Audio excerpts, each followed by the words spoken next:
Hello friends, welcome to Akulmek Live. I am Kanchan Verma and today in this episode we are discussing how crisis management is so important for companies and businesses. So stick around to this episode. We'll be meeting you after a few disclaimers.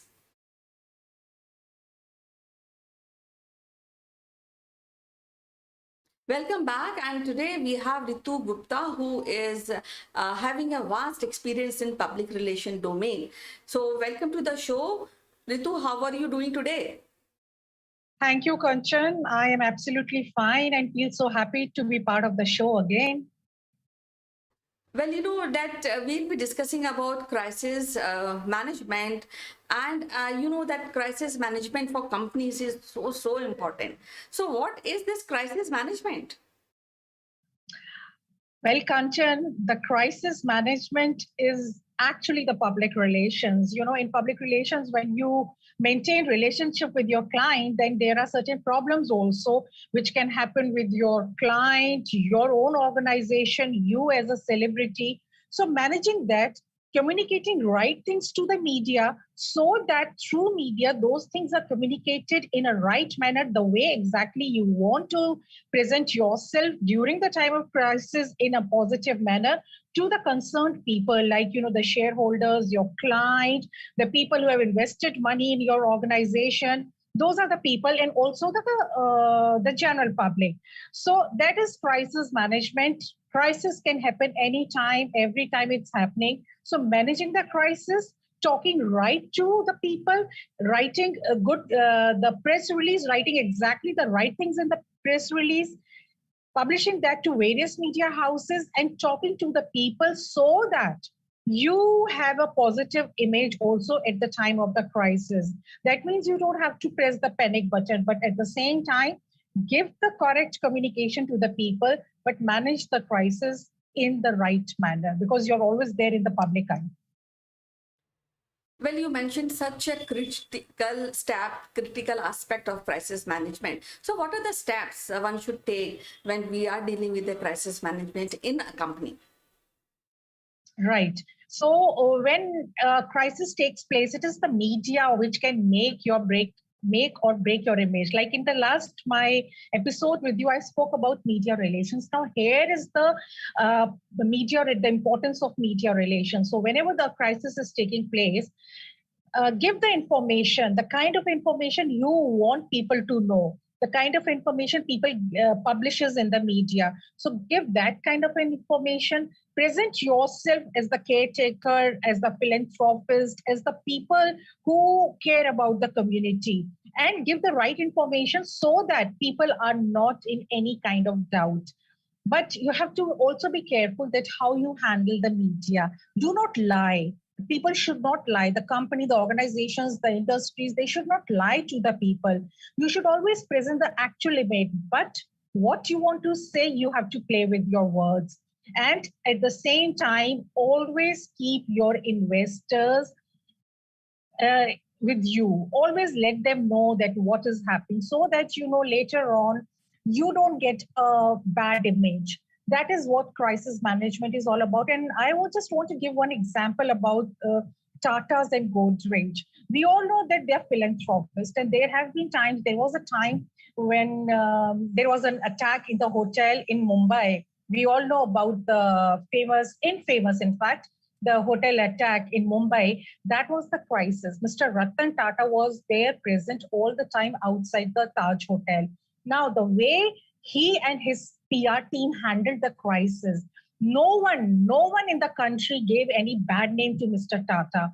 In fact, the way he managed everything, the people who were staying in the hotel, their families were given some kind of job, their families were given money. The people who died, the employees of the organization, their people, the one of the person in the family was taken in by Mr. Tata in various companies. He has schools also. The kids were also given the admissions in the school. So that is how you handle the crisis.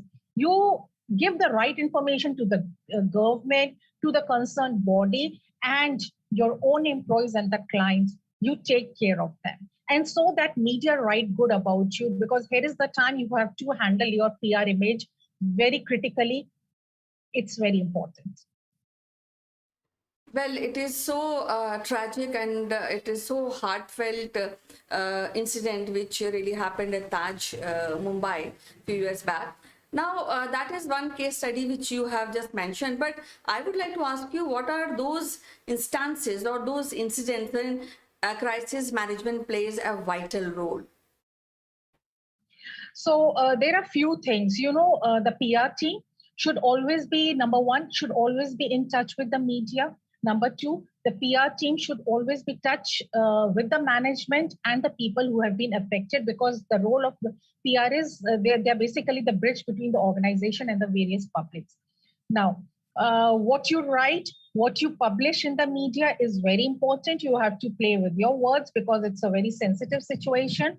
And how you want to you have to help the management in taking certain decisions. This is a very important part, because management is not always in touch with the people who are affected, the clients, the employees. It is the PR team, the PR person. So you have to help out the management in taking the right decisions.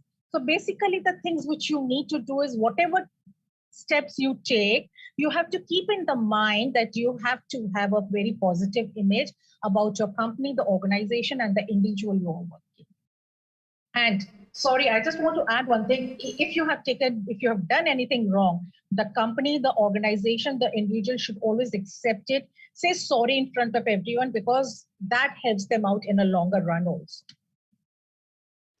So, as I understand, is that crisis management is not a day-to-day activity, but I think is case sensitive, right? Yes. So, what are those incidents which can affect company, and we deploy crisis management public relation team to handle that? So there are many incidents. The very common one is that an employee dying while working at the workplace, like accidents do take place in factories.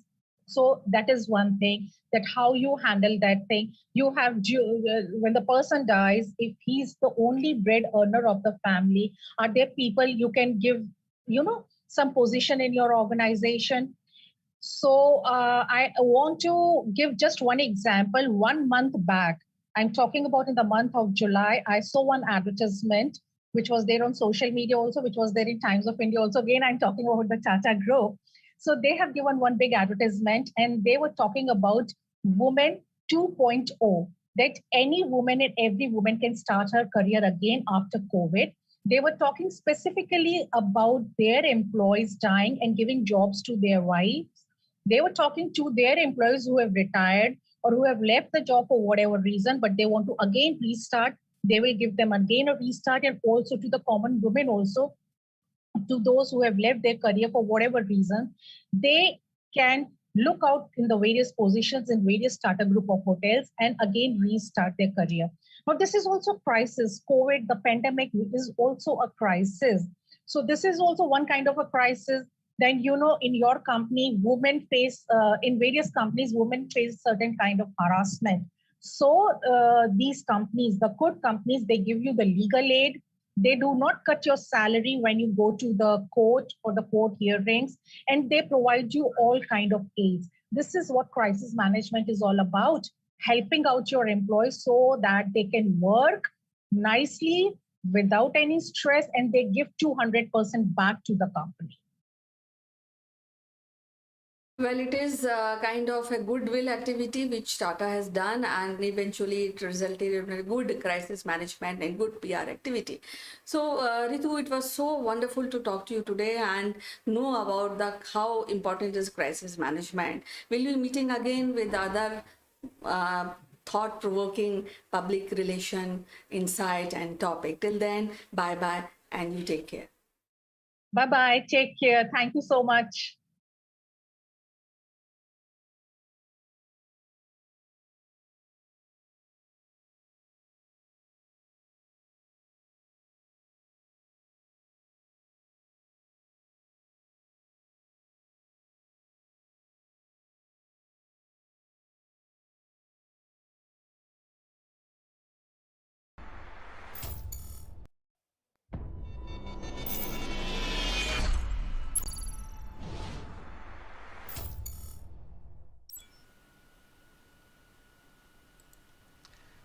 Hello, friends. This is Chandrakant from Akulmak, and today is a very special day. We are actually launching a book on our channel. The book is called Inner CEO, and it's written by Jeremy Blaine, who is my friend from UK. And as the title is so catchy, I'm sure this book has a lot of information for all the chief executives and everyone who's working in the corporate sector or also running the startups. So, without further ado, let me invite my friend Jeremy to explain about his book.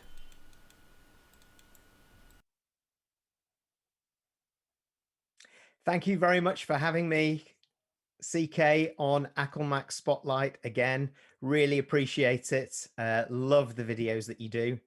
Yes, the age of empowerment is upon us. My brand new book comes out tomorrow, so I'm delighted to do the pre-launch with yourself, CK. The Inner CEO is about the reality of leading at all levels. It's something that you and I both know that in business we talk about all the time, but hardly ever get right. Oh, yes, we need to empower our people. People need to take ownership of the tasks that we do and go beyond their job description. But you know what? There are no books out there, no how-to manuals to do it. Sure, there are books on leadership, management, soft skills, but nothing that actually targets this specific topic, which I found incredible when I did my research out there. So I decided to correct that anomaly as I saw it. So what I've created is the book for organizations at executive leader level, but also individuals who are ready to unleash their inner CEO and become what I call in-role CEOs, to step up beyond their job role. I talk about the why this is important for the modern workplace, particularly coming out of the pandemic now, new ways of working like remote working, hybrid working, starting to be embraced by more and more companies as they've experienced over this year, but also the ongoing digital and workforce transformations that we're seeing. So that why is very important because then it creates that sense of urgency for what we need to do. So my book builds practical how-to approaches and actions for what needs to happen organizational level. So executive leaders, HR, the project team leading this and at management level to get the conditions right so the culture is evolved enough to embrace empowered working, true empowered working. And for some organizations that I talk about in the book, that means flattening traditional hierarchical structures and repurposing management into what they should be really doing, which is truly coach and grow their people, very much behind the growth mindset. The other piece of what do those individuals need to do in order to be prepared to step up? So I have assessments, tools, action steps, 90-day roadmaps, and personal development plans for them, including a brand new online assessment, which is very much behind a new model in there called the Empower Leadership model, which I created.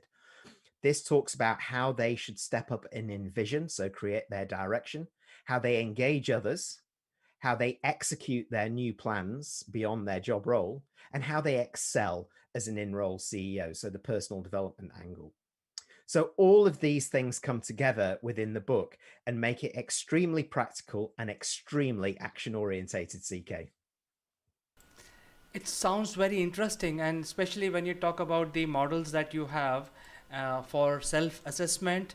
I think this is very interesting, and when people read the book, they can also do their self-assessment and come up with a rating about themselves, and then probably they can play a little practical game within the organization, within themselves, with their team.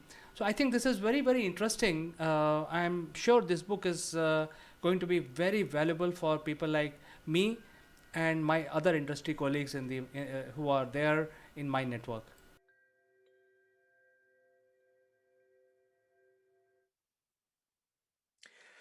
Well, you are a leader, CK, who I respect for doing this already. You empower people through your leadership style. You get this. What is really astonishing that not many organizations do, there is a lot of lip service to this topic, but not much action to actually make it happen in reality.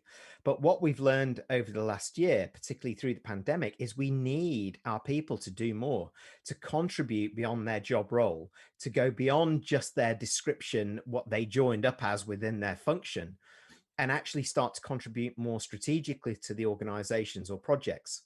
So as well as all of these tools that I've talked about that are in the book, I've supplemented the book with examples of lots of organizations who are trying to do this now, who are getting it right, and some who are getting it wrong, I have to say, because we learn from both.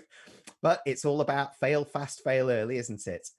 And also, exclusively for this book, I've got 6 interviews with senior leaders across HR, general management, learning and development, talent, from organizations who are doing this already. Organizations like Essilor, JLL, Spotify, the financial services company Mambu, and more. These are companies that commit to empowering their people, and they understand what has to happen at leadership level, at line management level, and at cultural level within the organizations. I extract that from them in terms of the magic that makes this work and some of the results that they're enjoying, to look at the benefits and risks of not doing it for some organizations who are wavering at the moment. All of those interviews dovetail really well into a lot of the advice and practical tools that I then provide, and we refer back to those interviews. So I'm really convinced that it's a book, not just another business book, but it is on point for the modern workplace of now, and exactly right for executive leaders and the organizational level people who are leading this to actually do it in the right way. But giving the tools to the individuals that are going to step up has been really critical for me in this book. So spending a lot of time in helping them through the book is what I was very what I felt was very important when I started the book. And as I said, very little existed out there. So I'm really pleased that I've been able to do it, supplemented by these 6 interviews. It's very interesting, Jeremy. In fact, such a book is in fact required for all of us to read, especially when we are going through the pandemic and we have to rebuild our organizations. I think these are the directions that we need as leaders within our company, and also when we are actually approaching the client. I think we need to change ourselves. So these are the inputs that we need, and I think everyone is looking towards that. It looks like a big book. How big the book is? Yeah, it's not too big. Don't worry. I don't want to put people off. It's about in its print version, it's around 220 pages. And that's mainly because I've added these other elements into it. I've added a lot of tools, a lot of diagrams. These interviews that I talked about take up quite a lot of time of the book because I wanted it to be so practical. So while I put in the what, why, and how, etc., all of that is followed by here are the action steps that need to happen. So it's available as an ebook through any Amazon site across the world. It's available in print version as well, of course, for those that prefer that. And I still, honestly, secretly, I still prefer a physical book in front of me. And it's one of those books that you can read in a linear fashion, or that you can choose to dip into and come back to, make notes on as well, and then come back to. And I've supported that actually through a lot of additional services that I felt are really important. So training that I can offer organizations that are going through this process, consulting, also keynotes and leadership briefings that I can do to explain it in a little bit more detail and help them take the first actions. And of course, the online assessments and self-help tools and resources that I have on my website. Fantastic. So it is available on Kindle as well. So secretly, like you said, you prefer a book. I prefer Kindle, and I'm sure a lot of people prefer Kindle because it's easier, it's automatic download, and it's also low cost. So tomorrow it is getting launched, viewers, and how much it is going to cost us? Well, actually, for launch day, there is a special on Amazon for the ebook. So I will go with you. I think a lot of people prefer the Kindle or the ebook version, whatever your reader happens to be. So for a very special launch promotion, it's going to be the equivalent of 99 cents or 99 pence on Amazon all day through the launch day. So tomorrow, the 25th, is the day to get your ebook, CK. Well, 99 cents is almost a dollar, which is like in India 70 rupees. It's such a valuable piece of professional work available only for 2 bottles of Coke just for tomorrow. I think that is a very low price, but after tomorrow, somehow some people miss to buy tomorrow. How much it is going to cost, Jeremy? Just in dollar terms, if I talk dollar terms, I believe the ebook will go up to around $7 and the physical copy will cost around $20. Not bad at all. I think even $20 is not very high for such a book which will give directions to people, especially business people. I think so. Viewers, go out there, go to Amazon, pick up your copy, and buy. It is only 99 cents, which is a dollar, which is 70 rupees in India. So I think that is something which you can all afford. Go to Kindle and search for CEO, Inner CEO by Jeremy Blaine and download it tomorrow.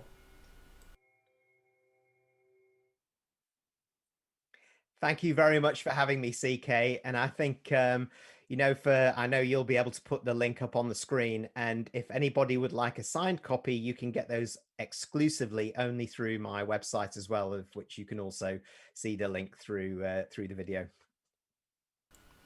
Jeremy, I think you have done excellent work, especially interviewed 6 industry leaders and published them alongside as examples and also as role model.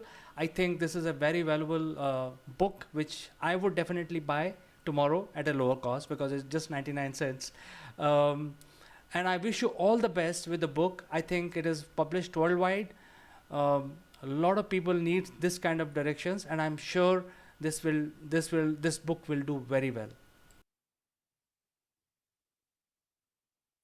Thank you so much, CK, for inviting me onto this show, for giving me such a warm welcome for the book as well. I have to say, I'm really excited about it, but it is slightly daunting as well. This is my first book, but I'm very proud of the final version of it. And I just feel it is perfect for the workplace of 2021 and beyond. So I really appreciate having the opportunity to talk about it with my friend, CK. Great. It was pleasure talking to you, Jeremy. We will catch up next month again on our usual show. Until then, I wish you good luck and goodbye.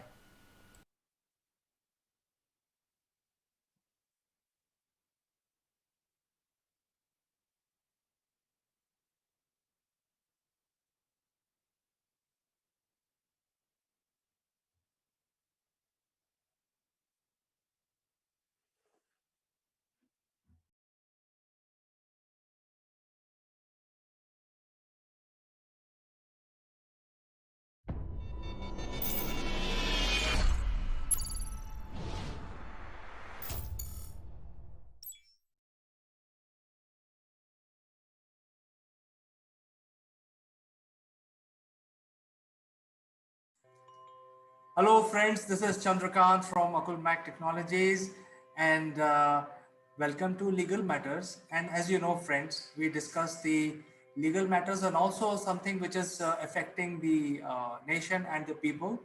And for this discussion, let me invite my friend from Ahmedabad, Mr. Jeet Bhatt. He is a very well-known lawyer practicing in High Court in Ahmedabad and also very well-known legal luminary. So we are very happy to welcome Jeet. Thank you very much, Chandrakant, for introducing me and inviting me for this program. I'm looking forward to having a discussion. Certainly, Jeet. In fact, what I want to discuss today is something which happened just yesterday, and that is the bail given to Riya Chakrabarti in the NDPS Act. And since we were discussing the NDPS Act also previously last week, and I want to know your opinion as a lawyer, as a legal luminary, that she has got the bail, but what next? Yes, Chandrakant, as yesterday itself, the Bombay High Court has granted bail on strict conditions to Riya Chakrabarti, wherein the High Court has imposed certain very stringent conditions, wherein she has to deposit her passport. She can't travel out of country without the court's permission. She, in fact, Even if she has to leave the jurisdiction of Greater Bombay, she has to inform the special judge in Bombay. And so, well, yes, bail has been granted, but there are stringent conditions. She has to appear on every occasion at the trial. So ultimately, though her personal liberty has been granted to her, but on very strict conditions, and the judgment is also a very landmark judgment on this matter relating to NDPS Act, which I will be discussing. But what next is now, once the uh, once the trial begins, then the witnesses will be called, and ultimately the trial court will determine whether all these accused persons have been found guilty of the charges leveled against them. And if yes, then there are, as I said, there are very strict punishments which can be imposed. And the offenses which have been initiated against these celebrities, the offenses, the minimum punishment starts from 10 years and it can go up to 20 years. So if ultimately the court finds her guilty, then probably minimum which would be imprisonment which would be imposed would be 10 years. That's a very long imprisonment if she's found guilty. Yes, in fact, she is quite young. She is just 28 years old, and 10 years of your prime life is taken out. Obviously, your life takes a totally different change. Um, but I want to ask you something different. Um, well, I think 70 or 80% of the people of India are with Sushant Singh, and there has been a lot of mishandling or whatever you want to call it. A foul play may be a better word, but in short of not using the right word, I'm just using this one. Um, and Riya Chakravarti is one of the major person involved in this case. She is getting the bail. Don't you think it is sending wrong signals to the people of India? Uh, well, you are right. There are a lot of allegations against Riya Chakravarti. And the manner in which the media has taken up this case, in fact, sometimes the overindulgence of media leads to an unfair trial being conducted. And therefore, in my opinion, in fact, if you read the entire judgment, the judgment is a very detailed, lengthy judgment which discusses on the issues on NDPS Act and ultimately holds that she is entitled to bail, because if you look at it from the Act, NDPS Act point of view, there was no recovery or any drugs which are found in her possession. Second, the in her statement itself, uh, she had retracted from that statement which she had made to the police officers. So, and also considering that the allegation against her was that she financed, she procured these drugs not for her personal use but for the use of Sushant Singh Rajput through these drug syndicate. The court did not find the prosecution and the investigating agency having very strong proof against her, and ultimately held that she is entitled to bail. But considering the judgment and considering what was against her, I think the judgment is a very good judgment, and it grants her bail, but on strict conditions. So it balances out both the eventualities, one of the society, and second of the personal liberty of the accused as well. So So, it's a very balanced judgment. But yes, ultimately, if sentence is imposed, then 10 years is a long period of time which has to be spent in jail. But then if you commit such serious offenses, then that is the consequence. Because there has to be a deterrent, because if there is no deterrent, if the accused people go unpunished, then crimes will always increase. So this deterrence is very important in society. So, let me ask you this question. And, I'm not a legal person, so you are the legal person. But, you have to forgive me by, understanding that I'm not a legal person. I will not use the legal jargon. So, my question Jeet, is that she is involved in too many things as a convict or as a person who got allegation, not really a convict, so I think that's a wrong word, but she is having too many allegations. Number one, financing, as the NDPS Act or this particular NCB has said that she was actually taking money from various sources, including Sushant Singh Rajput, and then spending that money in buying the drugs.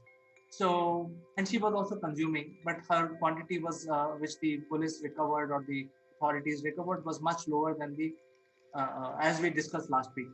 So don't you think that even though in the trial, when the case goes for trial, she would be given at least a minimum of 1 year of punishment? Uh, yes. So it depends because the quantity, as per the judgment and the facts which I gone through, the judgment doesn't say that she was recovered or there was some narcotic substance found in her possession. In fact, what the facts say is that the NCB had got some secret information on 28th of August 2020, and they caught hold of some Abbas Lakhani, who was having possession of 46 grams of ganja. And then from him, the NCB got hold of one Karan Arora, who was found with some ganja. From there, they reached to Zaid Vilatra, who is the supplier and the of the drugs and narcotic substance. And from there, they found one Abdul Bashir Parishad, from whom Shovik Chakrabarti and Samuel Miranda used to procure these drugs. And those were at the instance of Ria Chakrabarti. These are the allegations against Ria. So Ria was not found under any possession of any narcotics. But considering that Section 27A of the NDPS Act has been applied, the minimum sentence, if she is convicted under say 27A, is 10 years. But the Section 27A is for financing and harboring the activities regarding drugs and narcotics. So therefore, even if there is no possession or no even small quantity found from her, the Section 27A is very stringent, and therefore, if she is ultimately convicted, the punishment would be 10 years. So I think you're talking about minimum of 10 years of punishment, and she is also involved in many other things, like there is a CBI investigation going on. There could be the finance angle, which is ED. There could be a Pakistan connection. We never know. I mean, we don't know. Um, Right. I think, as you said, this is a remarkable judgment, and she deserved a bail. But I think she is gone for long. I think, as a human being. That will depend because under the NDPS Act, there is a reverse presumption, as I said earlier, that under the NDPS Act, if there's a prosecution against you, then you are presumed to be guilty until you yourself come out with a defense saying that you are innocent, and if you can prove it in the court. But apart from NDPS, under the offenses under the Indian Penal Code, there is a presumption that you are innocent until you are proven guilty. So, with regards to the charge of abatement to suicide against Sushant Singh, there is a presumption in her favor, whereas under the NDPS Act, that presumption was not there.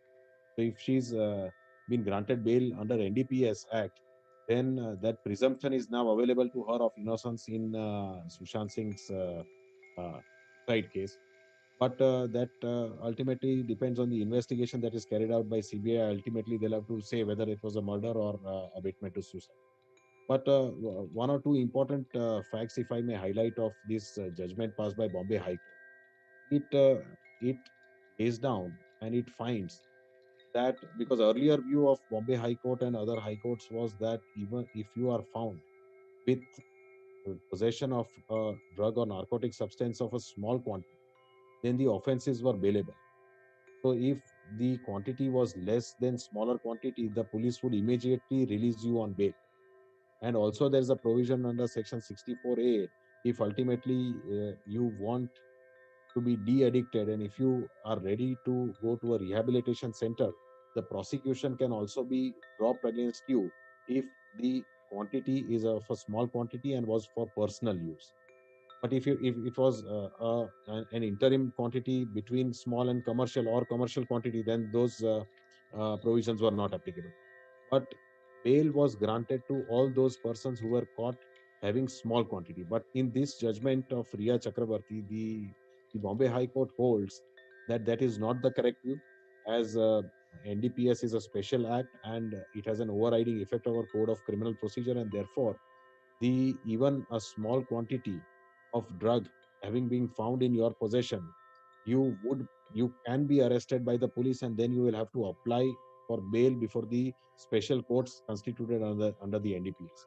This is has a very large ramification and has a very wide magnitude, because until now the police used to grant bail without approaching the court on its own under NDPS Act when the quantity was of a small quantity.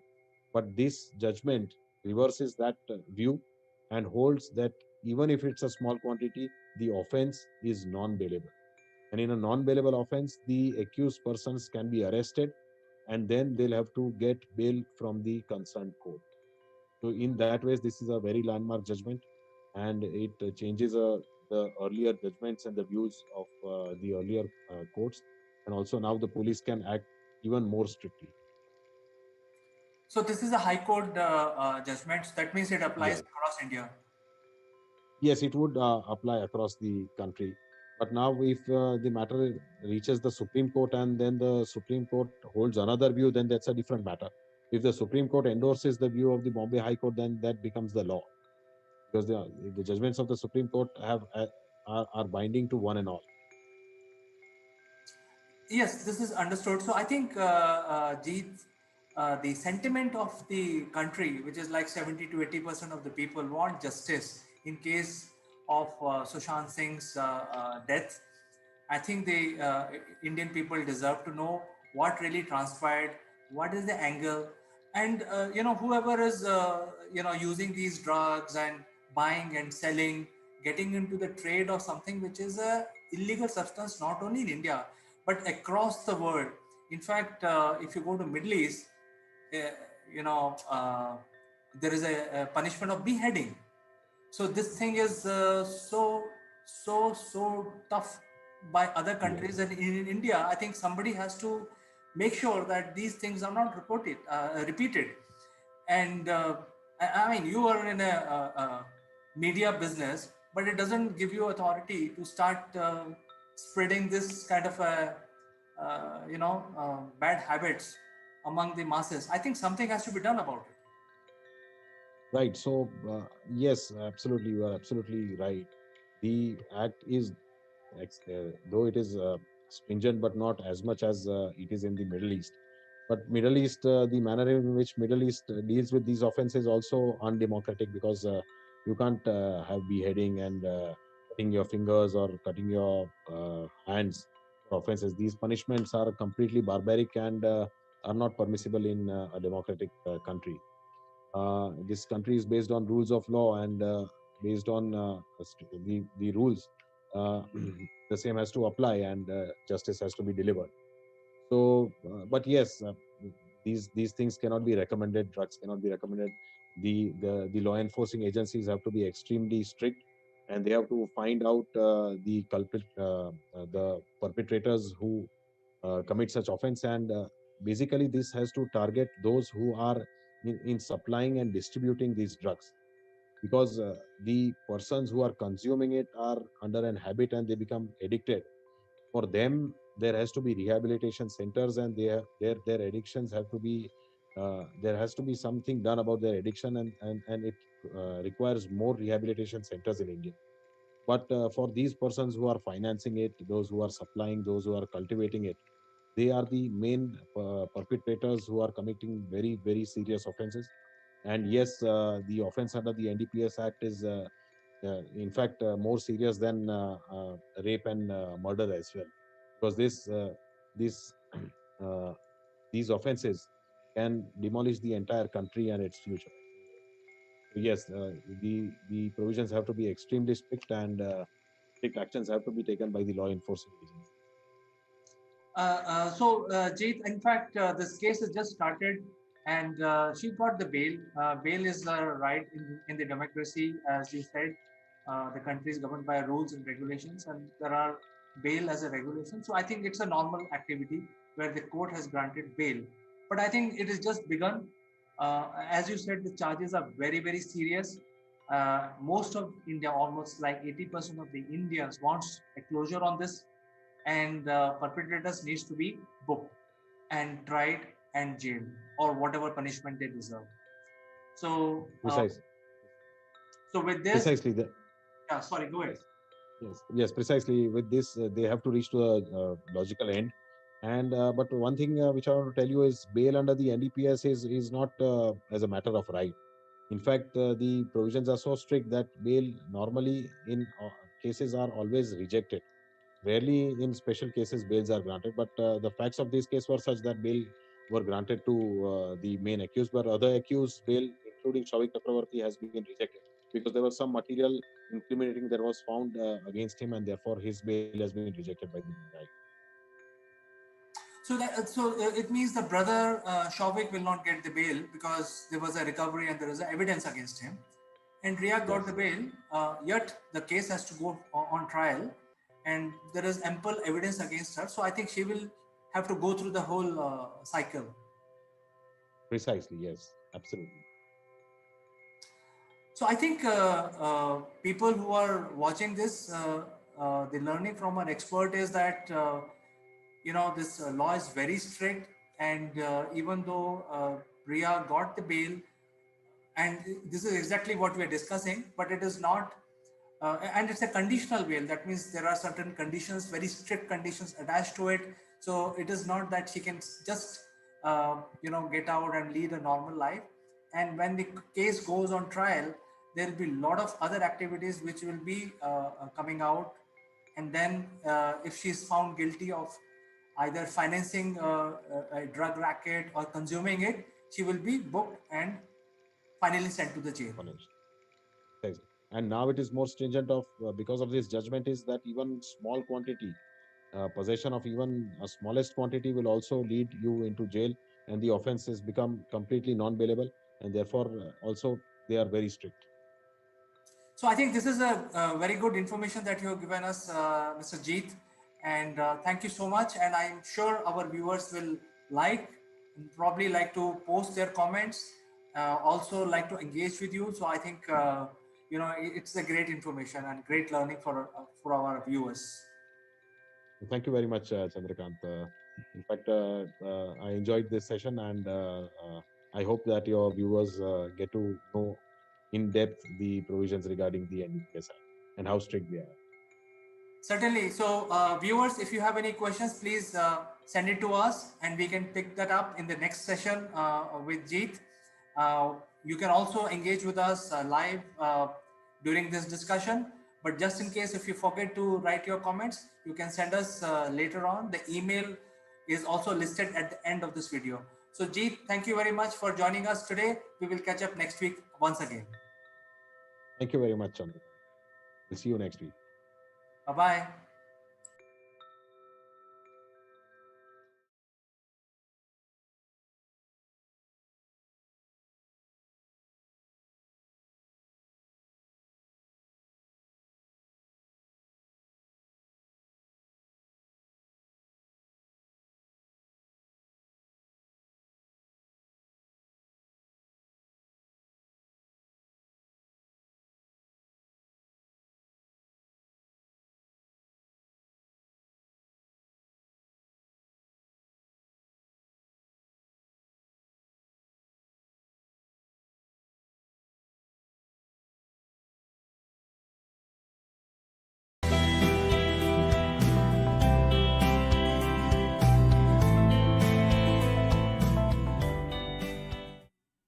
Hello friends, welcome to Akul Mac Live, and our section today is Likeable Leader, and we have a very eminent personality joining us from India. Her name is Aditi Palit. She is a very well-known leader, expert in the area of learning and development. So she will actually tell us about her journey as a leader. So without further ado, let me welcome her. So welcome to the show, Aditi. How are you doing today? Thank you so much. I'm doing fine and hope you're doing fine too. It is a pleasure to talk to you, Aditi. In fact, a lot of our viewers would like to know how you became a leader as you are today. And would you like to tell our viewers about your journey as a leader? What made you Aditi Palit of today? What is your experience? So we would like to know from you about those. Okay. Thank you for the opportunity. I would like to go back way behind during my school days. I've always been a leader. I was a front ranker at academics. I took part in athletics, drama, quiz, whatever I did. I won the first prize by the grace of God, and that carried on my college. And then I decided that I would become an HR professional. So I did my PGDM HR, and I joined HL Hindustan Computers. There was a group of 50 contestants, and I was selected by the HR from Delhi at HL. So there I was, given the portfolio of regular HR, functions. And among them, everybody told me that I was a born trainer. In those times, it was just called a training, trainer. Now it's become coach and, facilitator, etc. Now, after that, with the advance of time and marriage and childbirth, I had to, leave that regular job. And then I thought that why not start on my own? When I had all the, credentials, and I wanted to give, my abilities to all the organizations instead of being limited to one. And therein, I started my journey as an independent coach. Over the years, I have trained in almost all the leading corporates and MNCs in Kolkata, my city, in Pune, and up to Guwahati. And this has been a fascinating journey because I have always got a very good feedback, a highly satisfied feedback from my trainees, because they feel that I'm really their friend, philosopher, and guide. And I would like to add that, even if I've trained them 10 years, 12 years back, they're still in touch with me. Well, Aditi, in fact, most of us know you, and because we might have crossed our paths, and you had such an illustrious journey, such a long career, and you have not only worked with people in Kolkata and the Northeast, but also rest of the India. And you might have seen so many changes happening in the industry. So what are these transitions? And does these transitions help you shape up your journey also as a leader? Actually, absolutely. See, it's been a journey of 2 decades, more than 2 decades. So as I said, when I joined, it was just a very mechanical kind of imparting or executing the HR portfolio. But one thing good was that the human aspect was given the maximum importance. Now, through my journey, and especially during the pandemic, as we all know, technology is almost taking over. Now, from my point of view, I feel that, even if the apps and the softwares are taking precedence, but we must remember that they are being invented and run by human beings. So the human resource is and will always be the most important aspect of any organization. So I would love that to see where technology is taking a little bit of a backseat and the humane aspect is given that most importance by the leaders and managers. Well, Aditi ji, you have already answered my next question, and that is about the changing scenarios. And as we actually work in the industry, the scenario keeps changing every 3 to 5 years. And you've already answered that, because you're talking about that the human touch is so important and technology is just a facilitator.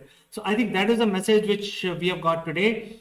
What is the most important achievement of your life, which you feel very close to your heart, and you felt that this is something that I've achieved and this is the ultimate achievement for you as a leader? Would you like to share that today with our viewers? At, at the cost of repeating myself, I would say that, I have really touched lives. It's been shown by the fact, as I said, my trainees are in touch with me. Before the pandemic, they should, invite me for their marriages and for their, children's birthday parties. And also that I also do a lot of campus to corporate trainings. And, these joinees in the corporates, they say that, because of my constant support and motivation and even pushing them beyond their limit, that they have achieved, their heart's desire of being inducted into the best of the companies. So I would now the quote of saying that transforming lives, I have done it. I can proudly say that I have done it.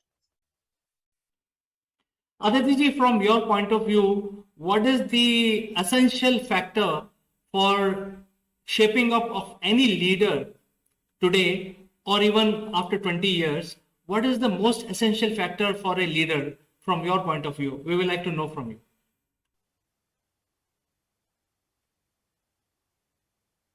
As this is what I've been doing before. I'm into leadership training, and the pandemic has thrown open this aspect is empathy. It really means that you understand that why a team member is not performing, as per your expectation. As a leader, and now that I'm grooming leaders, I would like to say it is the leader's failure to, to motivate, even, to understand the lacking of the employees, of their team members, if even single team member does not perform. So that should be the, and the pandemic has shown that, you are going to the, the lives. Now, the thin barrier between the, working hours and the recreational or personal lives hours have, almost thinned. So the leader has to constantly find out whether, there has been a lot of mishaps, tragedies in the lives of the employees. Maybe that is happening. Maybe a team member is insecure about the technology that the manager is expecting him to adopt and follow. Virtual meetings, virtual, submitting of the targets. These are a big challenge to those who are not tech savvy. And I understand very well, because that's one area where I'm also a little weak. So the manager has to be totally empathetic and, not issue orders and then pull to task any employee. If he's not doing deliberately, that is different. But as a manager, you should be able to take all your team members to fulfill the ultimate target. Well, I think there is a lot of human side of it. In fact, working in an offline manner, the CEOs are now getting exposed to the personal life of their employees, and empathy. I think you mentioned these very powerful words, which is the human touch and empathy. So I think one question which is running in my mind is about how did you took the failure, because now you're training the leaders, you're training the trainers, you're training the go-getters, but in your personal life you have a journey as a leader. Did you had a failure in your life, and would you like to share what was the learning out of those failure, or one or two failure which is really which you can't forget? So something like that you would like to share? Yes. I want to bring forward that, work-wise, I've been always very sincere. I've adopted to changes, etc. But my physical, well-being has always been compromised. I have a big health issue. I have survived from, a near fatal disease. at the point where my, post-graduation was completing. I'd given, I wanted to go abroad for higher studies. I was given 72 hours to survive, right up to several, operations, right up to last year where I had COVID and I took sessions from the hospital bed. So it has pulled me, it has been trying to pull me back.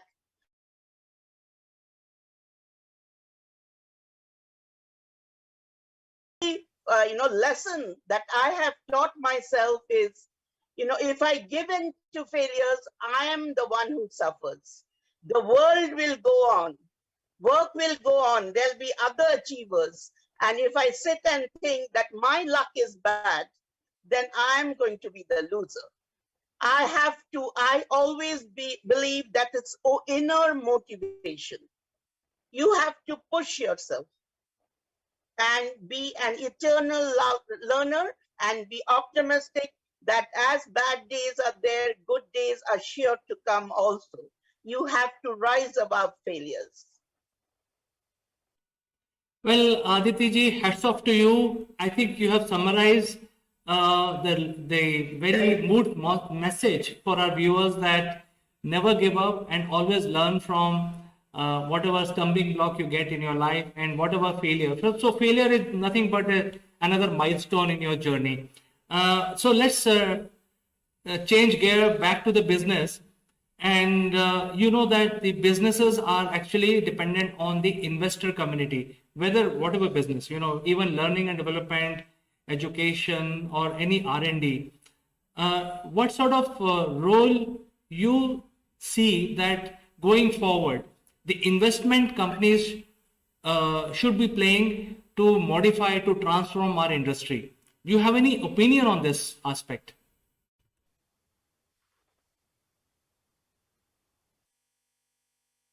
Absolutely. I would tell, we have all seen that investment is being carried on. Those who have adjusted, those organizations, especially the startups who have survived them. Another aspect of a leader, especially during the pandemic, which has been thrown up, is resilience. Resilience to face challenges and overcome, which I've done in my personal life also. That they are showing that to survive further, they need investments.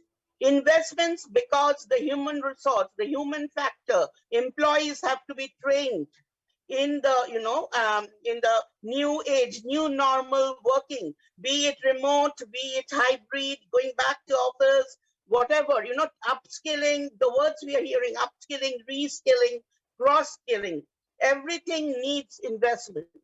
And those who I'm sure the crowdfunding has come to the forefront. We have a lot of examples like Byju's, isn't it, Oyos, they're all led by the millennials, and they've shown that with investment, which is vital, businesses are on the brink of surviving and going forward with the help of investors. So I'm sure the investors who have invested are getting back, maybe slowly, their returns. And we're looking forward to 22 to things becoming better if the finances are being put into organizational function. Well, I think we had a very interesting learning session. I think we got some 3 keywords from this discussion, which is very powerful words: human touch, and now you're talking about resilience. So never give up, resilience. I think these are the learning from discussing, this aspect about your life journey. And also, I think it's a good motivational thing that you have given us today. A good lesson to our viewers, and all of us can learn from this. It was pleasure talking to you, Aditi ji. Any last words, any last advices for the budding entrepreneurs or even the youngsters who want to start their career? Anything that you want to give them as a message? I would say to the budding, those who are I'm a career growth strategist also. Look for a mentor to whom You are the greatest asset, and your success is their success. Who does not look at this? I believe I'm still fighting that, training and development, coaching, facilitating is a one of passion, and it's less of business. It is, of course, business, but we should so look for a coach or mentor, get trained by those who have made a name for themselves. And for, businesses, things are going to look forward. We are getting good reports that India is doing quite well. If you look at the other third world countries, India is doing better economically, and we are all going to put our best foot forward, and we're going to spring back as the largest economy that is going to make a difference in the world scenario as far as business is concerned. I'm very hopeful, and we all have to keep this hope up. Great, Aditiji. I think there was a major learning after talking to you, and we will catch up next time, and we will learn more new things from you in the sessions to come. You take care of yourself, and we will catch up next week, same time. And thank you so much, sir, that you have given me this opportunity talk to, get my views across. Love to, yes. These are the verticals that I train on, coach on. They are immense, and they need a lot of discussions. I would encourage to get ideas from the millennials whom I train. I love to interact with them, and through your talk shows, interactions, I would love to get in touch with them. And thank you so much for this opportunity, wonderful opportunity. So viewers, it was a wonderful conversation. We learned about a leadership journey, and Aditi Palit will be joining us on a weekly basis, and he will be sharing her learning, her ideas about things that we need as CEOs, chief executives. So don't miss out those sessions. I will keep you posted, but I'll like to say goodbye for today, only to catch you in the next one.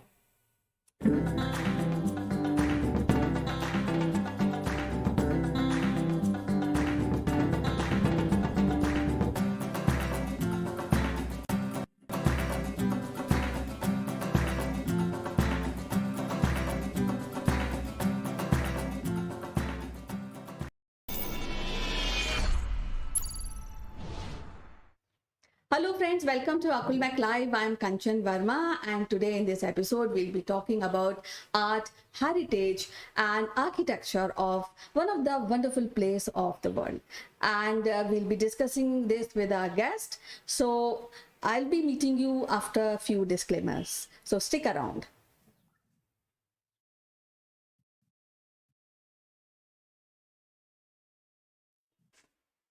Welcome back, and today we have Mr. Sitesh Srivastav, who is an industry leader. He is closely related to radio broadcasting. So welcome to the show, Sitesh. How are you doing today?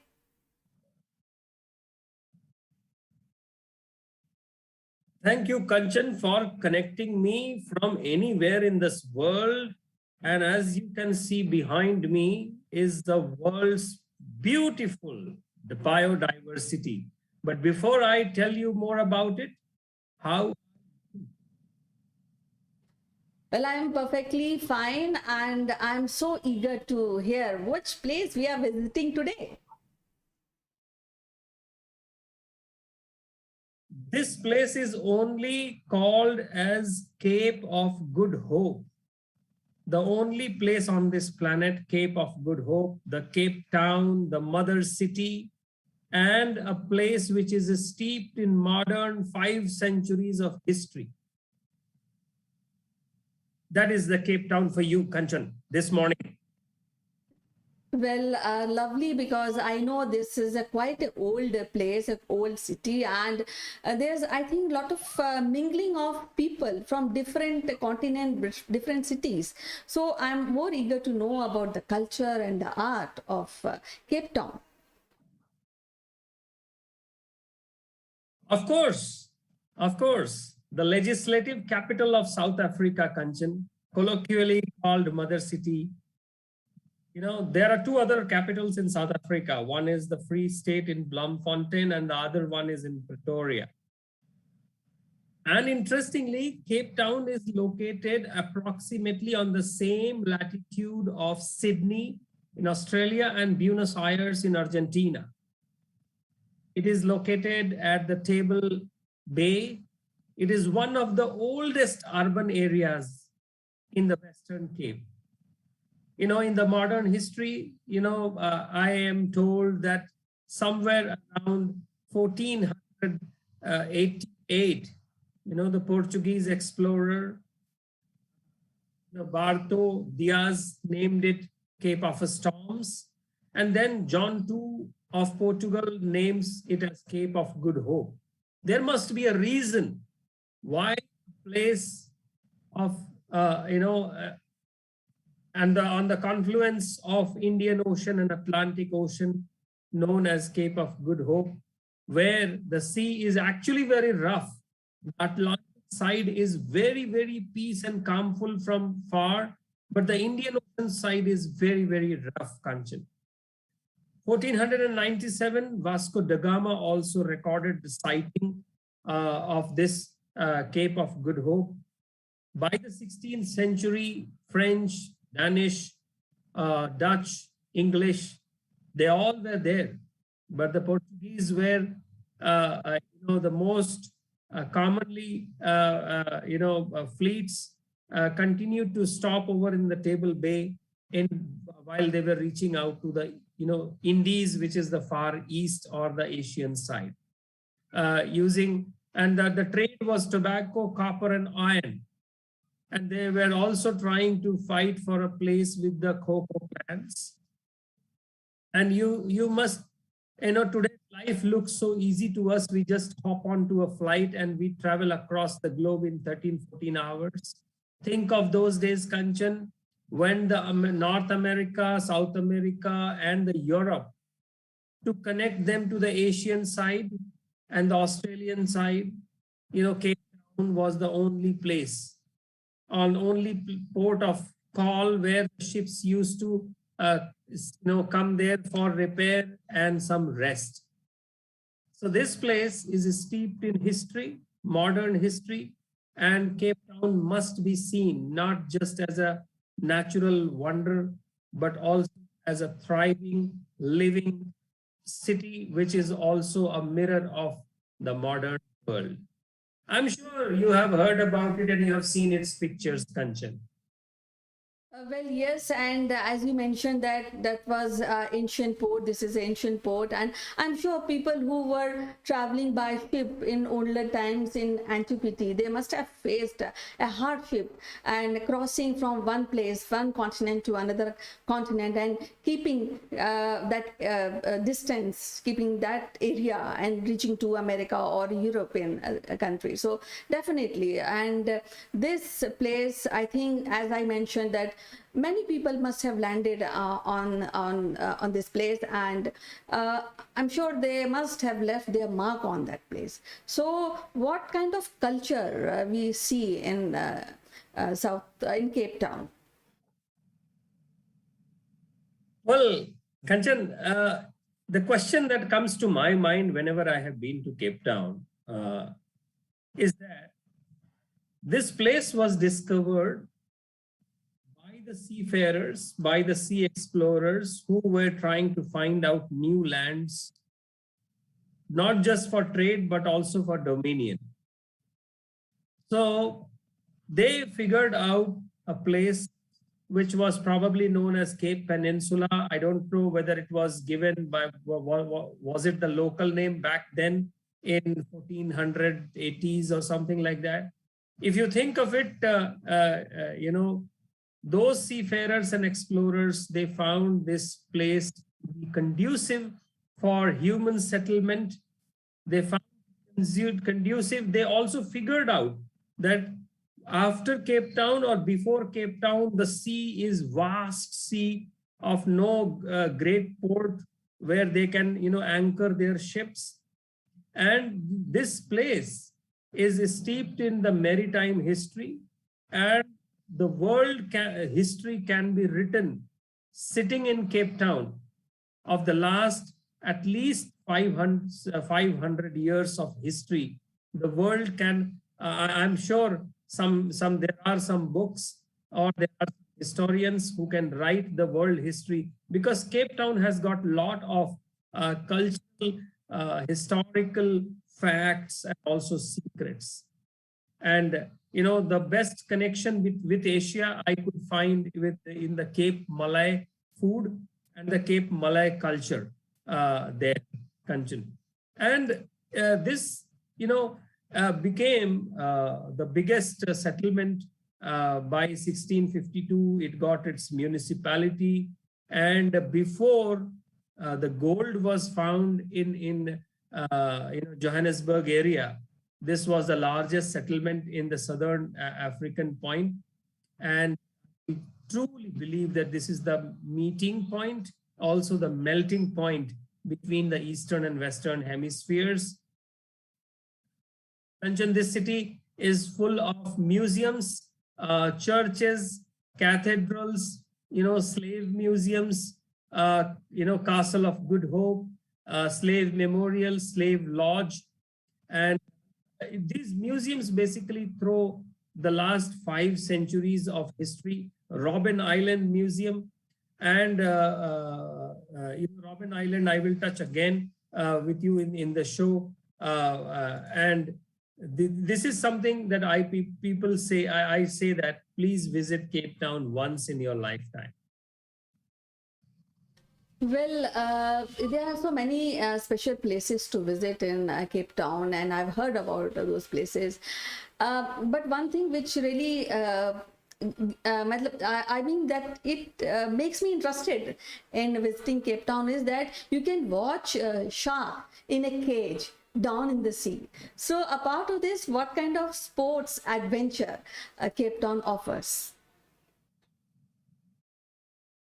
Well, yes, you can see sharks, but Kanchan, who is in the cage? Is it the shark is in the cage, or is the tourist is in the cage? So that is the reality we must understand. That is a kind of $1 million question. Actually, we have to do a lot of meditation on that. Yes.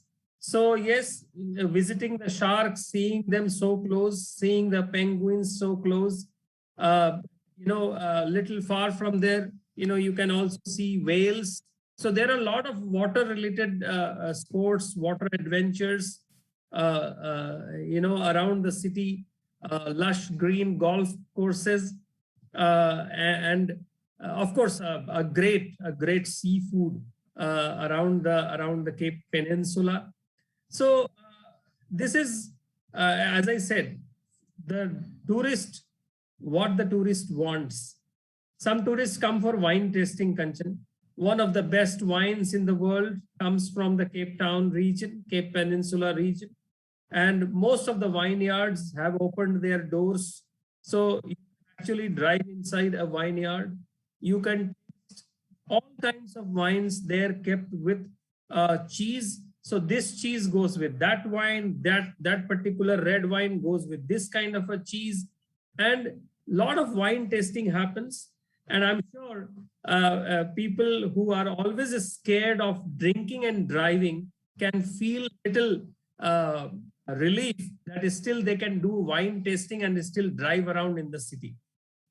Okay. So the best way to see Cape Town is to rent out a car and then go to its places of interest.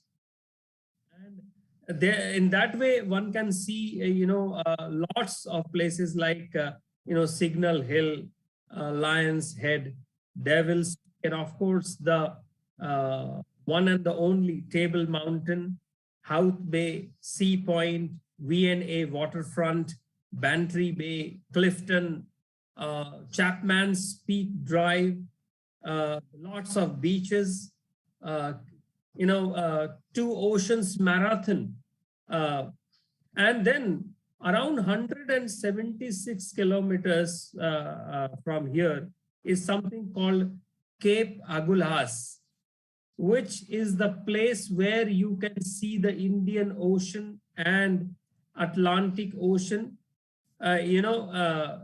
meeting. And of course, that site is very interesting, where you stand and you feel that this is the place where not just the oceans meet, but also a lot of cultures meet. There are a lot of shipwrecks in the area. And it is, I feel that if all the shipwrecks are pulled out from the sea, the kind of rare things which will come out, it will make South Africa one of the richest country in terms of monetary terms. And Cape Town is also called Mother City, Kanchan, because the modern South African history in the last 5 centuries can be traced to this place. And, when I talk about Cape Malay food, there are the early slaves who came here along with their Portuguese masters. So there is a slave lodge, there is a slave memorial, there is a church, memorial on Church Square. It's a heritage landmark. There you can also find, the 4 Nobel laureates nearby from South Africa. Robben Island, Kanchan, makes a specific mention in my discussion about Cape Town. Robben Island is a place which was used for the political prisoners and other kind of prisoners, which is around 10 kilometers from the city. Many famous political prisoners were held here for, including Nelson Mandela, for almost, I believe, 15 to 18 years in the same jail cell inside the Robben Island. And I have seen that place and I had my, goosebumps. How can somebody live in this small place away from the family, the friends and the community for, so many years? And so Robben Island is also a UNESCO declared World Heritage Site from 1999. And people have been banished and isolated on this island for almost 400 years, Kanchan. So this city is about the slave culture. This city is about the Cape Point, Cape of Good Hope. This city is about how the world has changed over centuries. And one can, today it also boasts about few international repute universities and colleges like University of Cape Town, Stellenbosch, Cape Peninsula University. Kanchan, go to this city and drive yourself and give yourself a cool 5 days. And if you really want to enjoy, then try it during the daytime. Drive around the city weekdays, less crowd, and go with a high precision camera. Well, as you mentioned, Nelson Mandela, and you have seen where he lived in the jail. And you see, freedom doesn't come,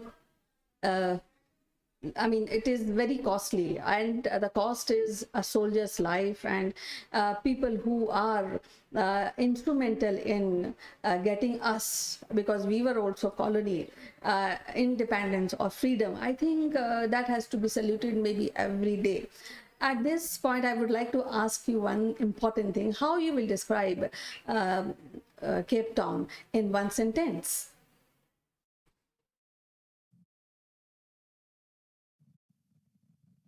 Melting point of colonial cultures with the African natural heritage.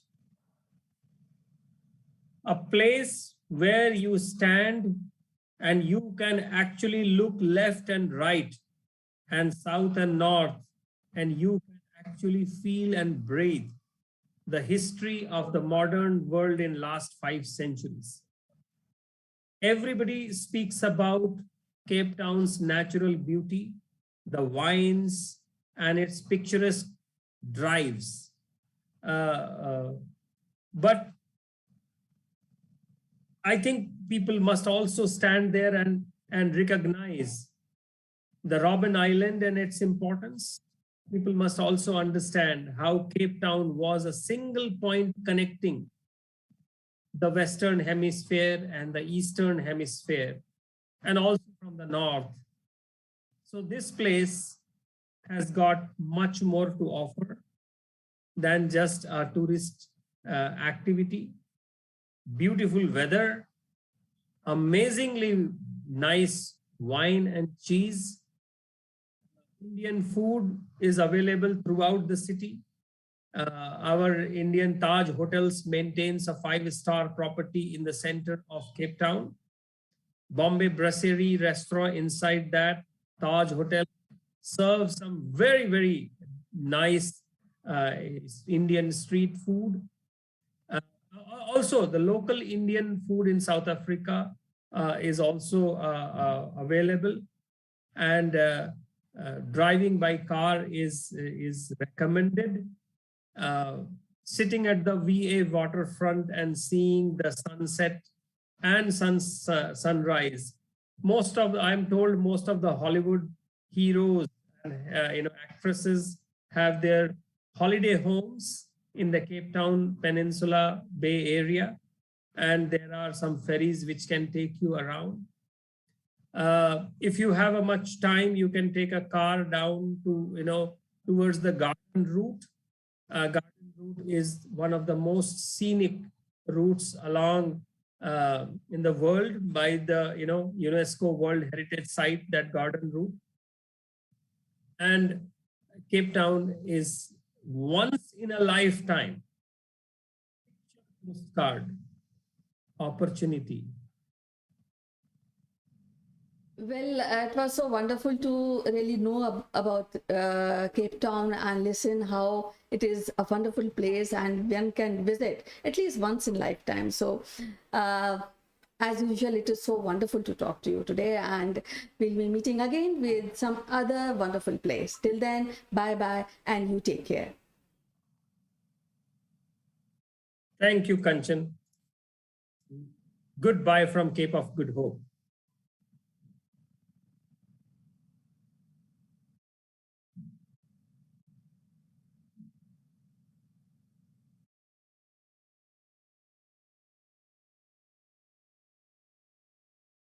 So before we start the session, I would like to tell you little about mandala. The mandala is circular figure representation of universe in Hinduism and Buddhist symbols.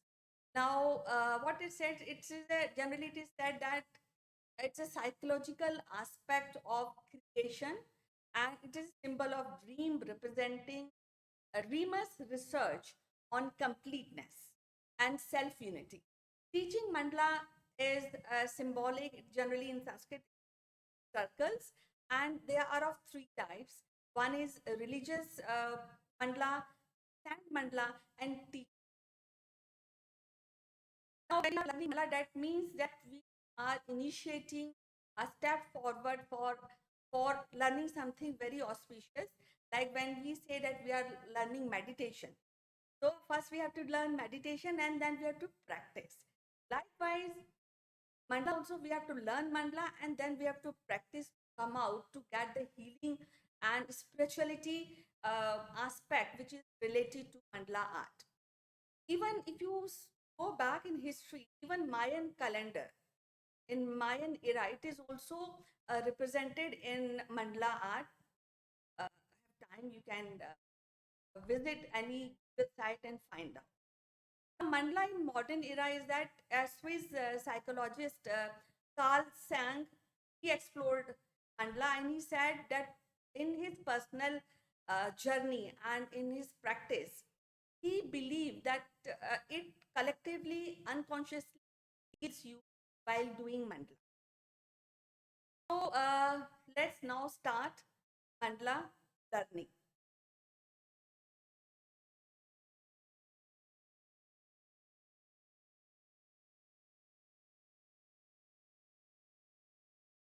So all we have is, I'm taking help of this, we have paper, and I am dividing this paper into equal parts. So I have a scale, and if you count, if you can see, so this, my page is around 28 centimeters, and we have to put a point in between of 28 centimeter, that will be 14. And again, we have to measure whatever page you are having. It is 21, so I will take around 20. I'll be this.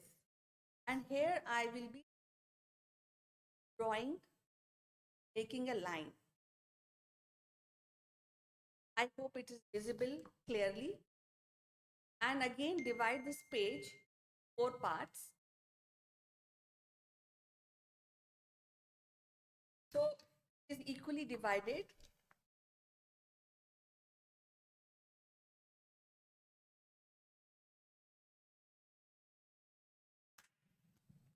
Now I'll take a compass.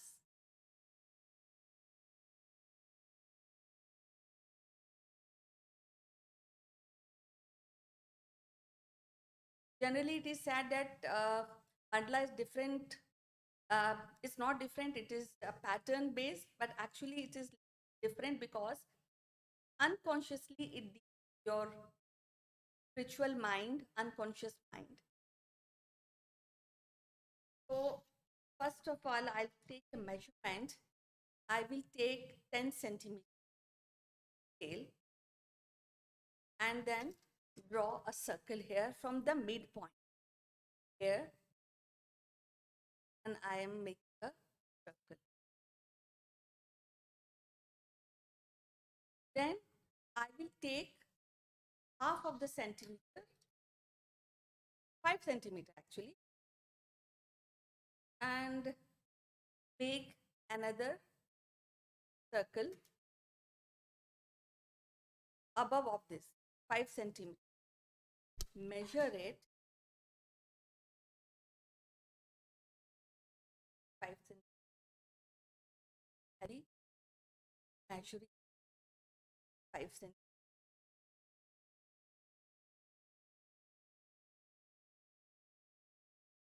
Then again, I'll measure, take another 5 centimeter, mark here, hit here, and then again. Then again measure, depends how big you want to.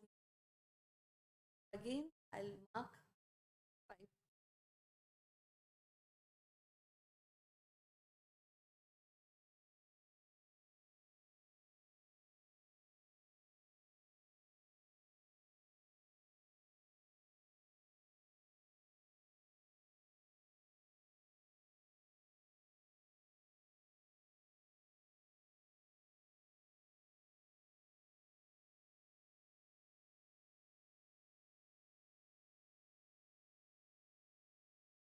So I have taken, you can draw of this, how much big you want depends on you, your choice.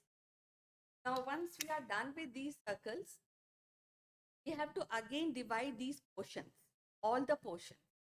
For this, again we have to take measurement, and this measurement I have from 1 centimeter to 12 centimeter.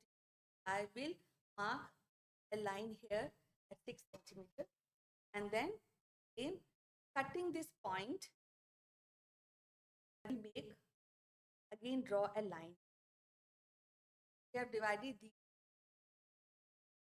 same here. I have this, so your measurement may be different, you can check on that. Again, I am taking 12 centimeter here, mark the middle, that is 6, and then again draw line, cutting the center point of the circle.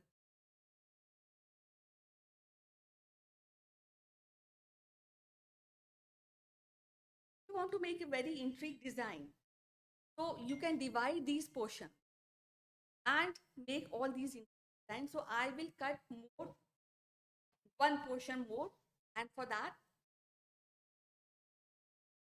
have around 6 centimeters here. So I will again mark a point here at 3, and then again cutting the middle portion, I will again draw a line here.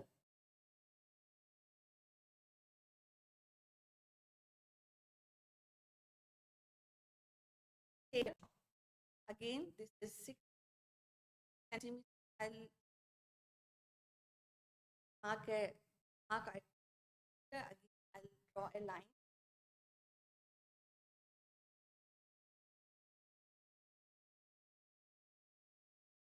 So now all these portions are equally divided.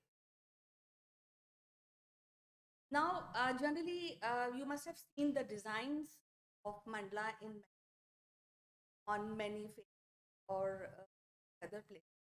But generally, I advise that whatever design you come from within, because copying mandala will not be very effective if you are looking towards meditation or spiritual healing, or where you want to really make a very artistic, and it should from the within. Though all designs are based, but still, if you make your ideas, sit in a corner and design something on a mandala design, and I think it needs practice. Really come out with the intricate design, and once it is done, it present your idea. And if the mandala is representing your idea, that is where the journey of making mandala starts. So now we have these. So I'll fill this portion so that you know how we can fill this. For that, I'll take another page.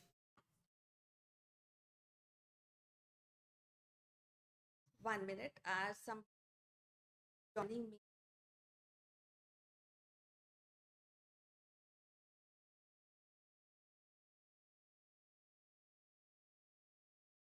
Yeah. So for that, I am showing you some design which you can incorporate in your design. Let's see, 2 centimeters. I am making lines just to refer the design where you can fill the designs in your mandala. So again, I'm taking centimeters. You can take 1 centimeter. You can take half of the centimeter bands. What kind of design really you are looking? So there are few lines. I'm just showing the design, the filling design, where you can make a mandala. But again, I am telling you that whatever design, or geometrical design or artistic, whatever you make come from. But anyhow, I'm just making these. Let's to. They're very, very simple designs.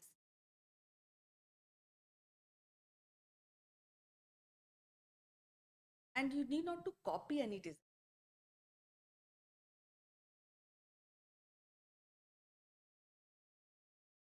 And suppose if your lines are not coming right, so that's okay. Once you fill mandala design, then it will look very beautiful, and whatever small faults are there in lines, or they will not be visible after you complete the mandala.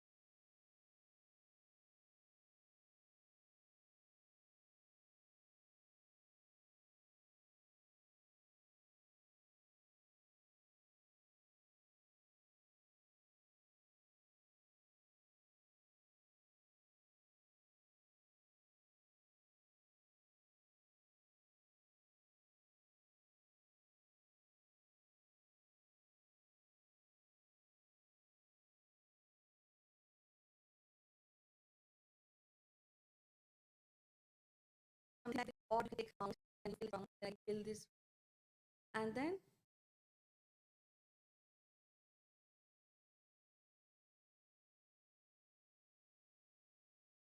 or can do all these banding. The main work I will be telling you once I use the pen, so you will understand how to really while drawing, because in mandala the importance of thin lines and thick lines, that plays a very major.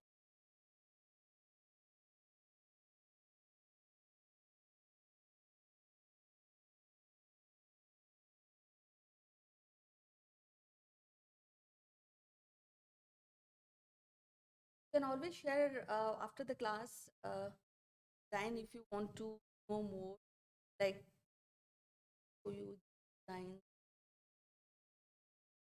can fill of design. Whatever comes in your mind, whatever design you make, in any case, it will look nice once the mandala is complete. You can fill this,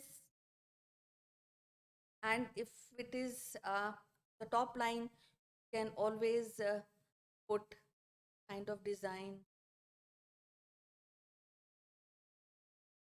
all these kind of design.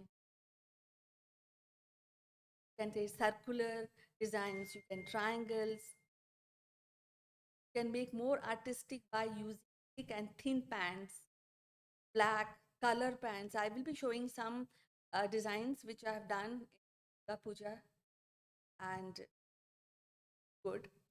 So these kind of design you can make. I will be sharing a list of tasks. So now I usually take pen, art line pens. They are very good. I am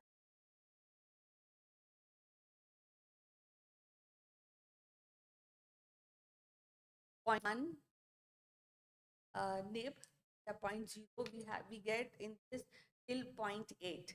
Otherwise, you can also go for pen. These are all colored pen, the octane pens. I color pens. Today I will be only black pen. How it like, but you can do all kind of color. I'll do mandala. Now I will be doing. Let's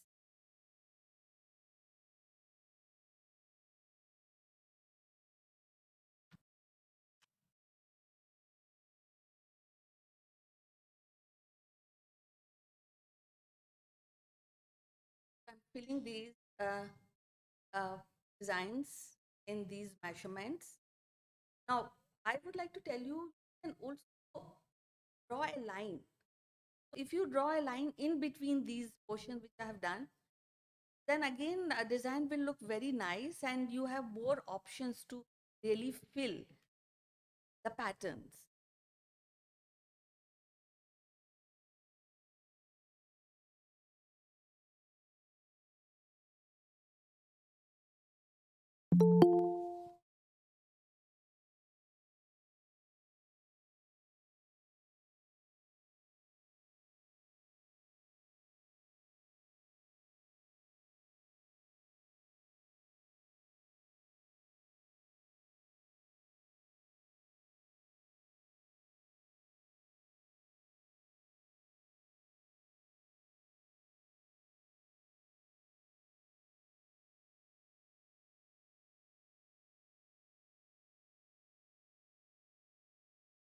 And I with patience, because patience goes long way when you are doing that.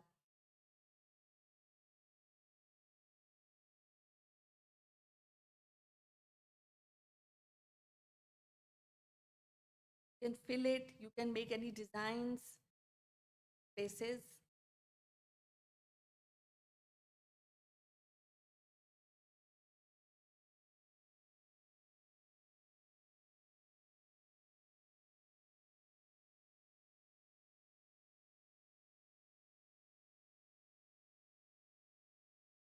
I will be sharing few designs I have made.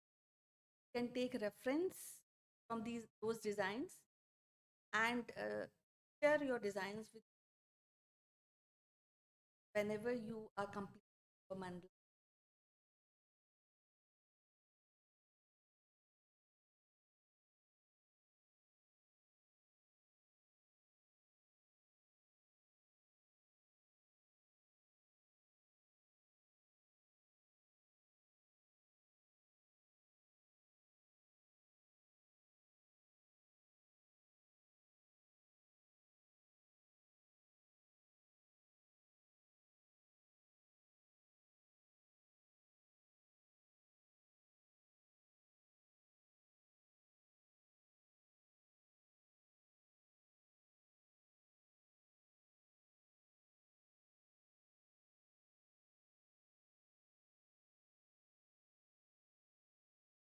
can fill this design, or you can take these dots kind, or you all depends on whatever design you are thinking.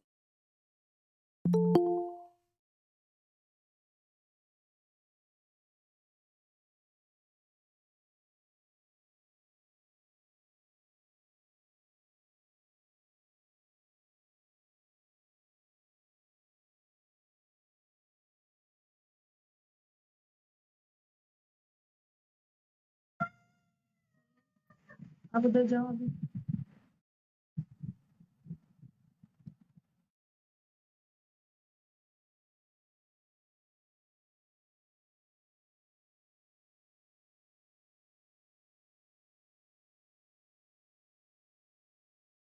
Anybody making with glass? A good, at least try it.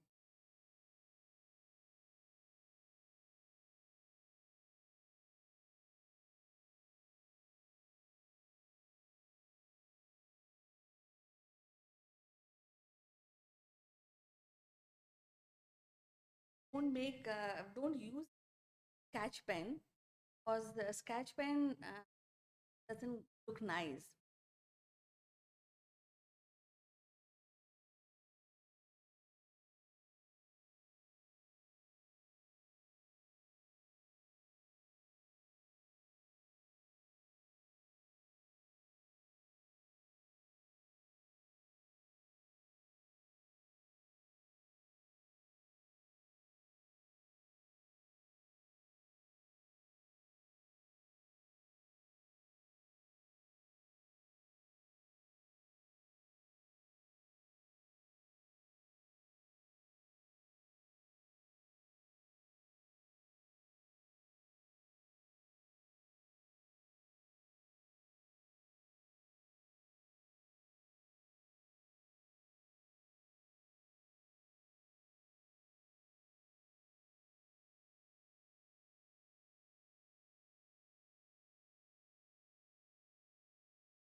When I'm talking about lines, so the combination of thick lines and thin lines, that plays a major role when we draw a mandala.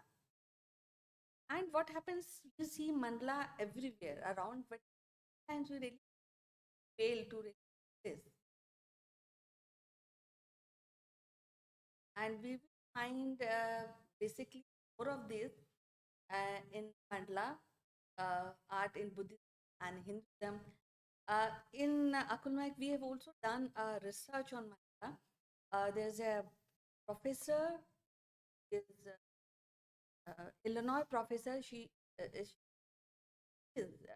in University of Illinois, and she has done a great work on mandala. And she says, according to her study, the Kashi itself is having an architecture of mandala. All the buildings are made Kashi, Banaras.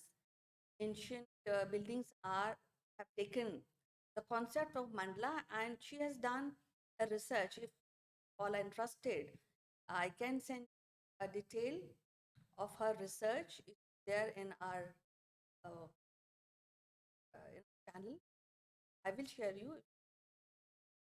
So it is very, very important to really understand and appreciate, and of course do it, because that, as I told you, that they are learning meditation, they have to, they are learning likewise. If we are learning mandala, then we have to practice, come out, excel at that. And I think there are far-reaching effect of drawing mandala. As it says, it deals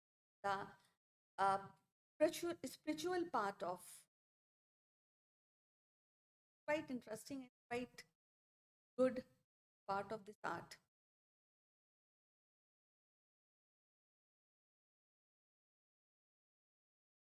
And I would like to request you all that kindly draw and share your work in the group. And I am available if any query, always.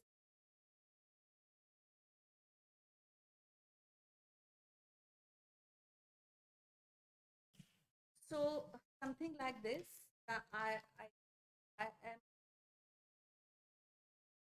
drawing. Designs are your own. I will be sharing some patterns.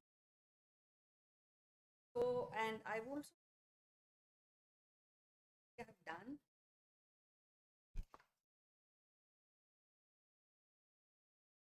Something I have done. A puja session. A part of this, when you match different colors, and I've also done, I think, draw it. These are all ideas where you can incorporate with other arts. So, any questions? Now.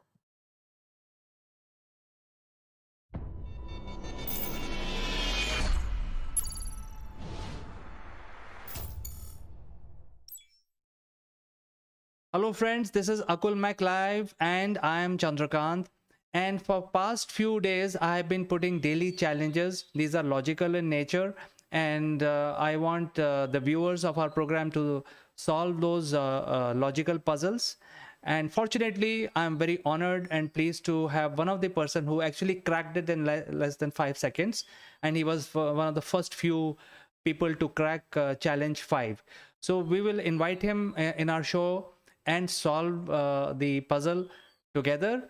Before we start this exercise, I must tell you folks that please stick around to this outstanding show, as there is a giveaway, and we will tell you in the end how you can win your free gift.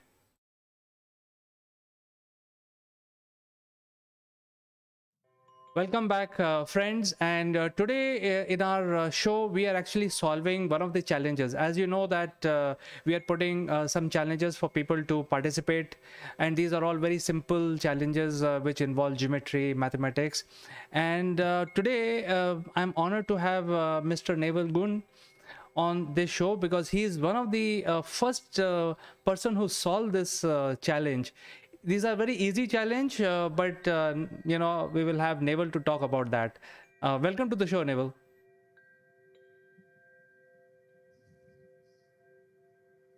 Good morning, CK. Good morning, everybody. Well, I don't know about one of the quickest, but it's basic geometry, isn't it? It is basic geometry, but I called it a challenge because I wanted to bring in more elements so that people get confused, but they have to think straight and logically. And you're absolutely right. We need to think straight and logically. And like anything else, we can all look at something and we can go, oh, that's a bit complicated. as indeed I expect the majority of people did when they saw your little puzzle. But the simple things in life are simple, and to get the answer to the puzzle, we need to break it down into component parts. Now, I can tell you what the answer is. It's in the back of the book, but don't look, it's cheating. The reason is, so why do we need to know this stuff? So this is the issue that a lot of young people, particularly when they're learning maths, because geometry is maths, okay, they say, oh, it's boring. Oh, why do I have to learn this? You know, it's going to have no impact on me whatsoever. But the answer is, there's actually a reason for everything. And basic geometry has got some really good foundations in your practical life. So, for instance, CK, okay? What would be a very practical solution that you're looking for if you need to use geometry in your house? You know, because when you get older, we're all homeowners, and we all like doing a little bit of DIY. Or if we like buying furniture, and we like to see, you know, roughly what things look like. And I know you can go online and you can get apps for all this stuff, but it's a lot easier if you take a tape measure and a piece of paper. So one of the most practical things that I learned from geometry was when I first was told about a rectangle. So when you just draw a rectangle, you draw a rectangle, there you go, there's a rectangle. You imagine a rectangle in your head. It's got equal sides that way, equal sides that way. That's the benefit of a rectangle. And the area of a rectangle is this length times this length. And we learn that from basics. So why is that useful? Why do you think that's useful? Well, because in my opinion, everything is rectangle and we have very few squares. So we need to know, you know, what is the area of my room so that I can fit in this couch or fit in this sofa or get the flooring done. So I think these are the basic requirement. These are life skills which we must have. Yeah, absolutely. And you mentioned a square, and that's a very special rectangle because it's equal sides all the way around. And there are fascinating things that we learn about rectangles. So if we know that the area of a rectangle is one length times another, what's half the area of a rectangle? Well, it's simple. It's half one length times the other. But now draw a rectangle in your mind and split it in half.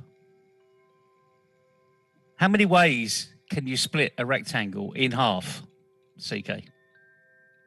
Well, I think about 3 ways. You can cut them horizontally, vertically, or diagonally. Yeah, I mean, our teachers used to say, you know, put a mirror because you want half and half. So if you put a mirror down the middle, you definitely get half and half. If you put a mirror horizontally across the middle, you definitely get half and half. And if you put a mirror diagonally, I'm not too sure you get half and half because actually it doesn't quite look like a rectangle when you look in the mirror. It looks like a kite. Then all of a sudden you start to think about different areas, different spaces, different objects. But the nice thing is, you now know the answer to the puzzle. So let's have a look at the puzzle, shall we? Well, Neville, the puzzle was like this. I have classified this as circles and tangents. And as you can see, just few minutes I will explain to the viewers.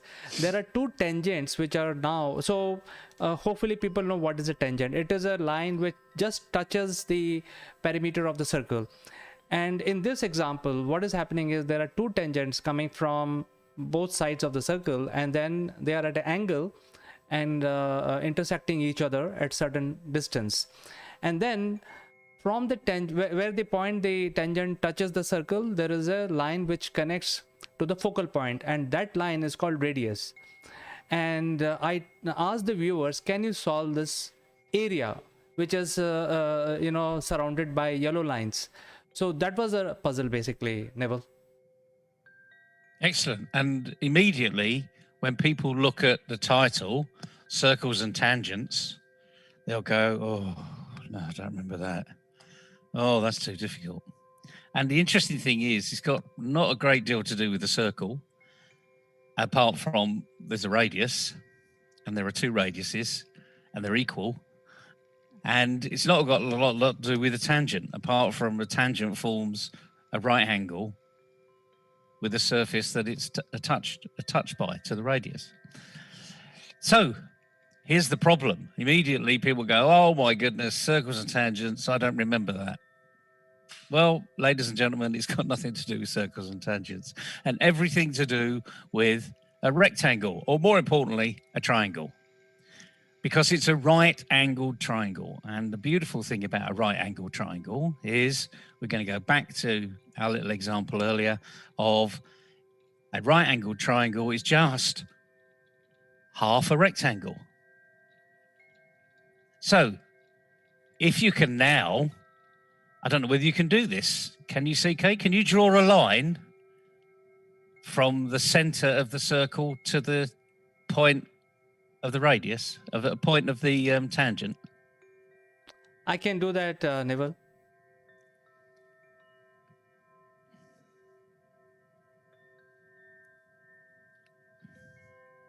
Doesn't have to be perfect, just, well, brilliant. Oh, that's not bad. Yeah, that's pretty good. That'll do. Excellent.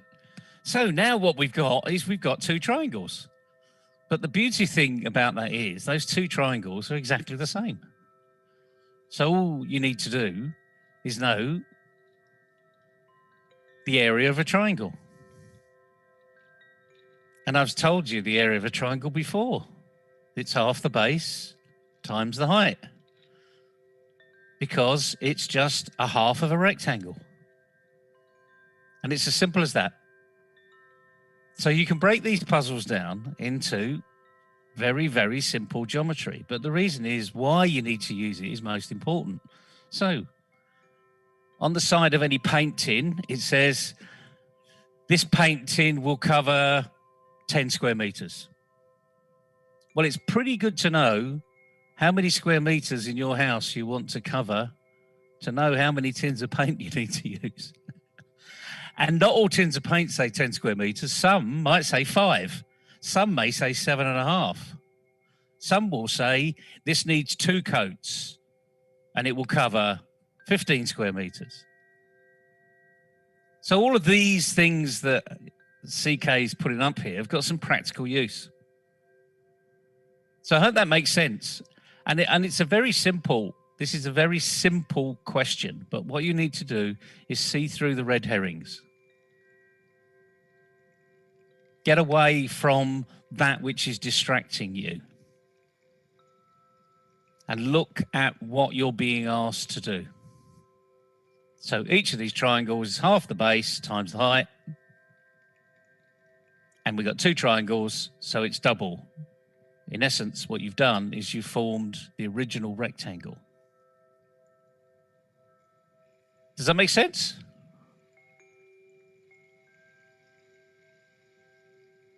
There you go. There's your answer. So what looks as complicated in first thoughts isn't complicated, because you can always break it down into component parts. Absolutely, Neville. In fact, I gave the hint, and that was a very big hint. And I have mentioned that it's a 90-degree angle, so it should be straight away clear to the people that it's half of the rectangle. And we are trying to show that in dotted lines here, that had it been a rectangle and we have divided that diagonally, then it will look like this in the blue dotted line.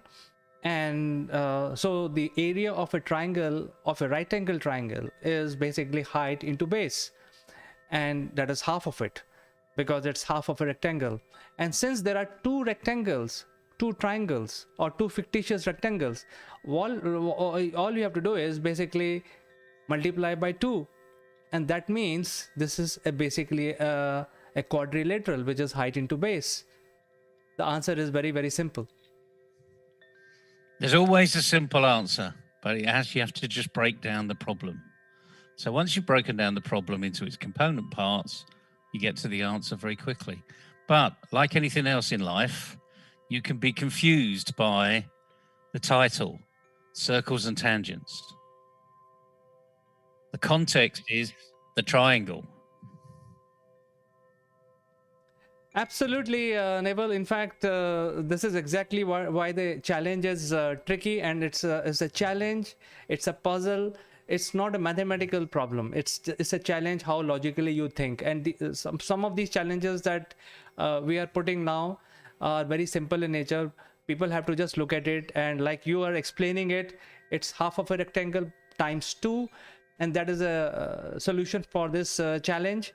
There is nothing to do with tangents or 2 pi r, or none of those formulas are required in this. It's a very, very simple challenge, which you are the first one to crack in less than 5 seconds. In fact, I gave 3 minutes, but you cracked it in 5 seconds.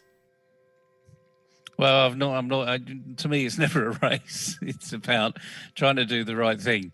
But the key thing is, everybody, is break down the problem into little component parts, and then makes life a lot easier. I've got a challenge for you, CK. I would like you to imagine, in fact, you could even bring a whiteboard up if you like. I would like you to imagine drawing a clear piece of paper, and drawing a small circle on that piece of paper, and colouring in that circle so that you've just got a dot on the screen. Can you do that?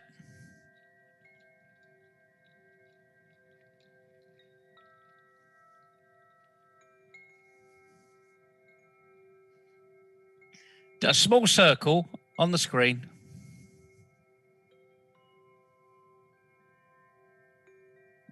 It's not small either, but anyway.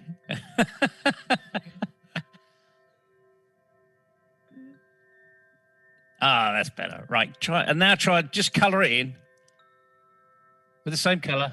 With the same colour, just go backwards and forwards. And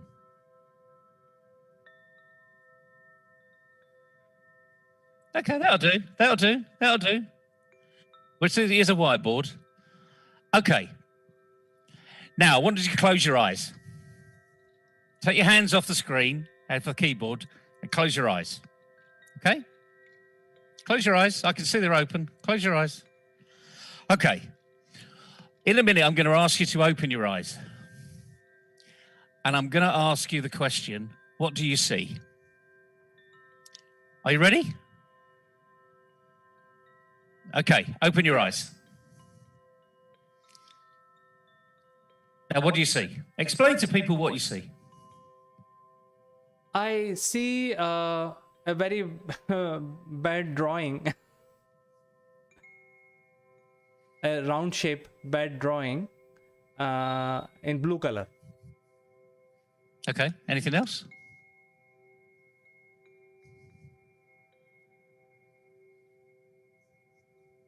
I think I also, it looks like a sphere to me, not a plain circle. Okay. Looks like a sphere. Anything else? It is the only thing on that white sheet. Okay, now we're getting there. Okay. Because what you've done is what everybody does. They focus on the small things. They're not focusing on the white sheet of paper. What you could do with that white sheet of paper, how big that white sheet of paper is.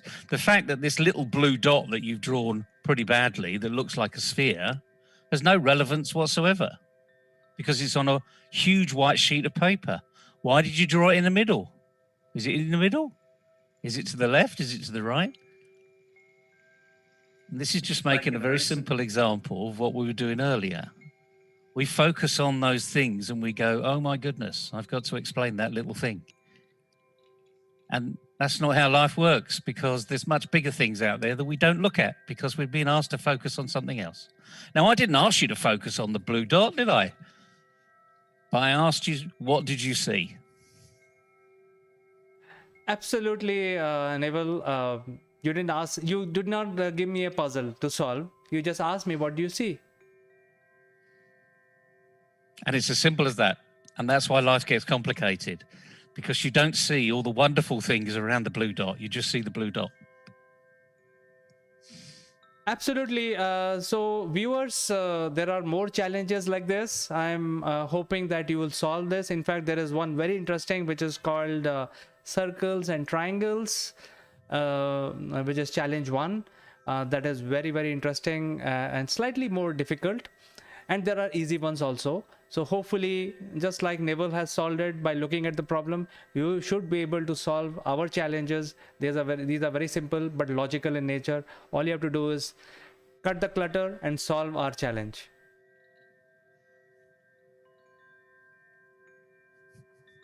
Thank you, Neville, for coming and providing this solution to our viewers. And we will catch up in the next solution. Until then, I'd like to say goodbye for today. Cheerio, everybody. We have some unique Akulmak memorabilia which will make you look outstanding. The graphics on these corporate gifts are based on the global best business practices. To become recipient of one of these gifts for free, you have to watch this video till the end and provide your valuable comments, or you can also share your experiences. The person who makes the best comment would be chosen to become a recipient of these beautiful Akulmak gift, absolutely free, delivered to your doorsteps. The winner would also get a chance to be invited live as a distinguished panelist during our next video. What are you waiting for, friends? Please subscribe Akulmak and smash that.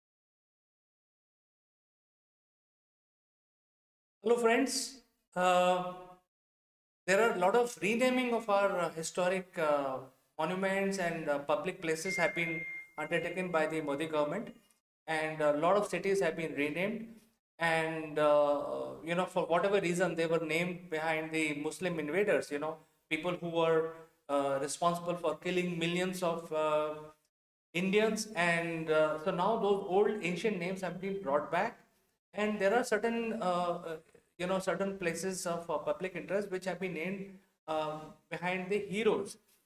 A lot of people have this issue.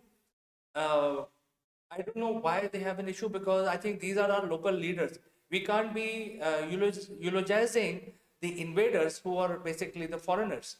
And today I want to talk about renaming of Habibganj railway station of Bhopal to Rani Kamlapati railway station. Now, for whatever reasons, she was a very well-known character from our history in the state of Madhya Pradesh, and her legacy has been completely erased. I think this is the time when we should actually bring back those great people, their great deeds into limelight, and I think by naming them is one of the methods. So I don't know who was Habibganj, and many people don't know who was Rani Kamlapati also. Now, there is the biggest segment of society living in state of Madhya Pradesh, which is almost like 120 million people, which are living in the state of Madhya Pradesh, belonging to the sect called Gond. And Rani Kamlapati was the last queen, last monarch in 18th century coming out from this community. And she was the wife of Naval Shah, and then she became the monarch. And her pictures are also not saved because of whatever reasons, historic reasons. So there is a statue of her, but I think some people have written about her personality. She was very charming and beautiful person, and she created a lot of schemes for the locals. And also one of her bigger contribution is creating Kamlapati Palace, which is 7 stories high palace, and it is now managed by Archaeological Survey of India.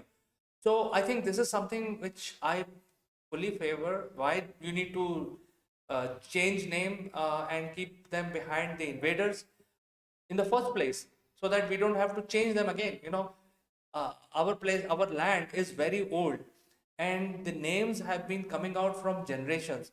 There's no need to change. I mean, if you invaded India, there's no need to change in prominent city centers, etc., behind the invader's name. We can bring back that legacy and rename them. In fact, it is not a renaming, it's like naming them back to their original names. So the station has been now renamed, commemorating the respect that Rani Kamalapati deserved as the ruler of Madhya Pradesh, belonging to the largest sect of that area. So, friends, this is what I feel personally, and I feel that you can also contribute by giving your messages to this, and I will respond to each one of your messages, and I'll catch you in the next one.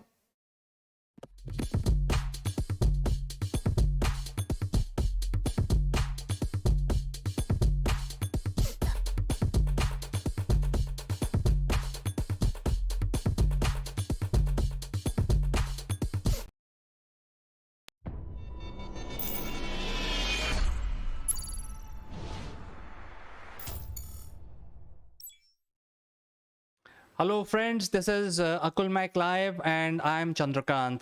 And today we want to actually give you a business lesson. And our guest is a very senior person. In fact, he is the global influencer and he has not told me anything. The whole idea is that there is going to be a business lesson. There will be a live learning session today. I don't know what is coming my way. He's going to tell me a problem which I need to solve it along with him. So this is exactly what we are going to do today. Before we start our discussion, must remind you that there is a free giveaway from Akul Mac. Stick around in this show and we will tell you in the end how you can claim your free gift.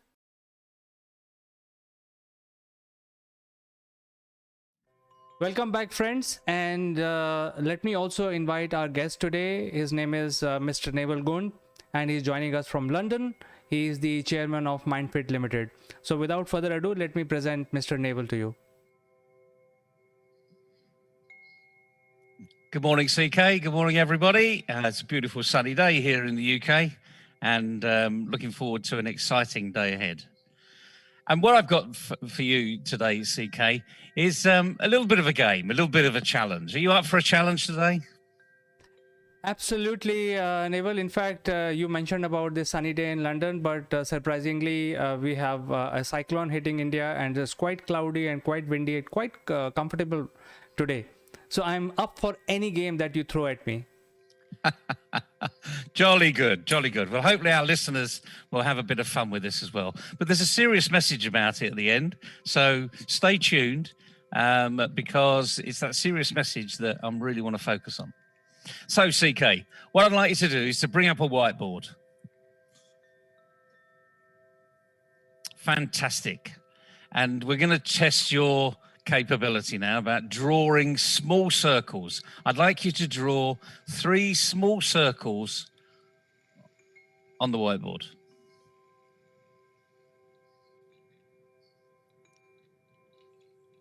Well, that's a good one. Yeah, fill them in a little bit. Oh, never mind. Gone around the edges, not a problem. You're getting pretty good at this. This is good.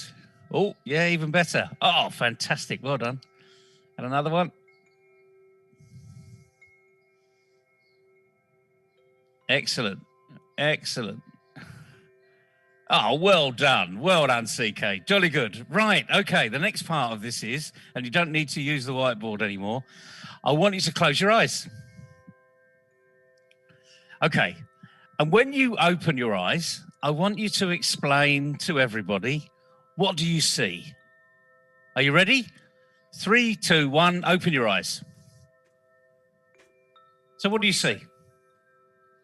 Well, I see a whiteboard, of course, and 3 different, I mean, you asked me to draw circles, but these are very different type of circles. I am not very good at it. But 3 dots on the whiteboard. Anything else?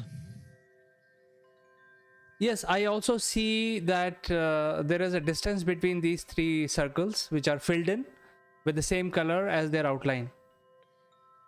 Okay. Anything else? In the whole canvas, I see a lot of other elements, but I see myself also in the screen. Okay. Well, that's good. I mean, I asked you to draw 3 dots, so you drew 3 little circles, which is really good. And you started to expand in the whole screen. But notice how your mindset and your focus was on the 3 dots. So that's what happens in life. You were focusing on the 3 dots. Look at the whiteboard that is there. How much space do those 3 dots occupy? 1%? Less than 1%, I think, of the whiteboard. Less than 1%. Yeah. So 99% of what you were explaining to me is white. And that's where they were. That's life. That's where we are focusing on. But you didn't focus on that. You just focused on the bits around the whiteboard. And this is what's true. This is what's really true in life. We just focus on these 3. You even said there was a similar distance between the dots. Now, you've imagined it. I mean, you've drawn it. We could have gone into this conversation in depth, and I could have said, so do any of those dots look like they're in the middle? You know, why have they got about the same distance between them? So we're just going to be focused on those 3 little circles. And yet, there's a huge world out there. 99% of that whiteboard is white space, and you didn't focus on it. Now, that's right, Neville. In fact, I was absolutely focused on the problem that you want to throw at me. So I was more concerned about, what is coming my way. but it's interesting is because I didn't throw a problem at you. I just said to draw 3 circles. There was no problem. And the interesting thing is you used your imagination and you were imagining a problem. And that's what we do in life. So here's the message to everybody today. And it's a very simple message. And this is why things don't work out as we expect them to do. Because we focus on the minute pieces. We focus on the nitty-gritty. And we don't actually take a step back and look at the big picture. There's nothing wrong in focusing on the nitty-gritty all the time when you're really focused. But what is wrong is when you don't put it in context. Because if you're always focused down at the lowest level, you never actually take a step back and say, does that look right? Does that feel right? Am I still on the same wavelength? Have I got the strategy right? Does that make sense? Yes, Neville, I think the lesson that I have learned today is look at the bigger picture, not look at the problem at hand. But we are all humans, and you preconditioned my mind. You said that you're going to throw some problem at me, so I was waiting for the problem. But I think the lesson learned pretty well, that you have to look at the bigger picture. And even in the corporate world, okay, this is why change actually doesn't take place. This is why 80% on average of change programs, digital transformation, the 2 words that have been put together over the last 14 months because of COVID, where people are looking for digital transformation, they're looking for instant results. And this is what happens. They focus on 1 dot or 3 dots, doesn't matter how many dots, frankly, but they miss the bigger picture. And let's just, I'm just going to ask you a question here. So this isn't a game, this is reality. When you look at digital transformation in an organization, what's the digital transformation aiming to do? I think it's a fairly simple question if you ask me. The digital transformation is aiming to do is increase the revenue and that is the aim of every company whenever they talk about digital transformation. But I think the real question that needs to be answered is, are we actually embracing the digital transformation in real sense? But I think that they are not. Almost 80% of the organizations are not really following digital transformation at all, and they are waiting for good times. Yeah, you're absolutely right. And the reason they're not following digital transformation is the chief exec says, that, oh, this is digital, it must be IT. So it's the IT's responsibility. So it ends up being the CIO, when in actual reality is it should never actually leave the CEO's desk. The CEO should be responsible for that digital transformation. Because as you quite rightly say, let's not bear any bones here. Let's not put too much fat on it. The fact of life is the digital transformation is to increase revenue. That's the bottom line here. It's actually to be more focused, more revenue generating, less cost focused. But where's the revenue going to come from? Well, from my point of view, Naval, the answer is very simple. If we are actually on the digital platform, the revenue has to come from digital mediums. It cannot be a physical medium. So we have to have digital transformation done from end to end, from delivery to collecting payments. Yeah, you're absolutely. But who's going to pay for it? So the people who are in the digital space, they will pay for it. So we have to find new customers. Customers. And the bottom line is, this is, business 101, as you quite rightly said. The whole purpose of digital transformation is to be more efficient, more effective, and to generate more revenue. Even with a not-for-profit organization, that's one of the reasons you should be doing digital transformation. And fundamentally, it's generating more revenue from customers. So the other message for today is those 3 circles on that page, okay? One of them, make sure one of them's a customer, and actually make sure it's so big, it actually not just fills out less than 1% of the page, but it fills up 99% of the page. Because if you don't focus on your customers, your revenue stream will disappear. So, CK, a little problem today, little problem solving, huge issue. Don't focus on the detail, always look at the bigger picture. And the other thing is, customers king. Not a bad little lesson for a Tuesday morning, the bright sunshine here, and you're expecting the cyclone.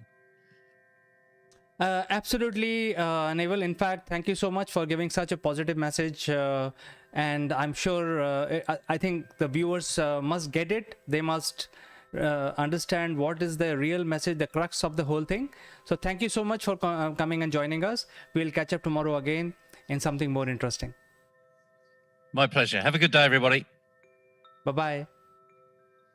We have some unique Akulmac memorabilia which will make you look outstanding. The graphics on these corporate gifts are based on the global best business practices. To become recipient of one of these gifts for free, you have to watch this video till the end and provide your valuable comments. Or you can also share your experiences. The person who makes the best comment would be chosen to become a recipient of these beautiful Akulmac gift, absolutely free, delivered to your doorsteps. The winner would also get a chance to be invited live as a distinguished panelist during our next video. What are you waiting for, friends? Please subscribe Akulmac and smash that like button.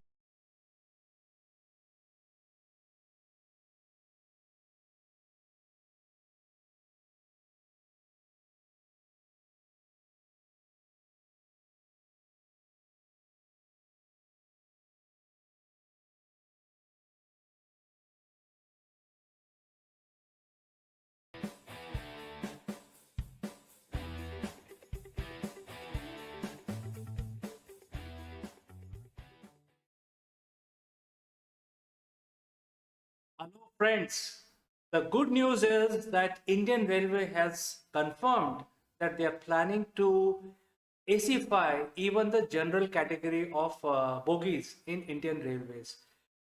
I never understood why we need 3 classes. If you actually visit any other country, there is two classes, which is Class A and Class B, in the train travel. And India being such a big country, and Indian Railways is the world largest employers in the world, and we are still running three classes. I think this is because of the colonial era hangover. And finally, the Indian Railways is getting out of this hangover. They are going to essentially remove the uh, the general category, non-AC category out completely, and they will have only two categories, which is AC upper class and AC lower class, especially in the long-term journeys. And as you know, friends, India is such a big country. For any long journey, the reservation is compulsory.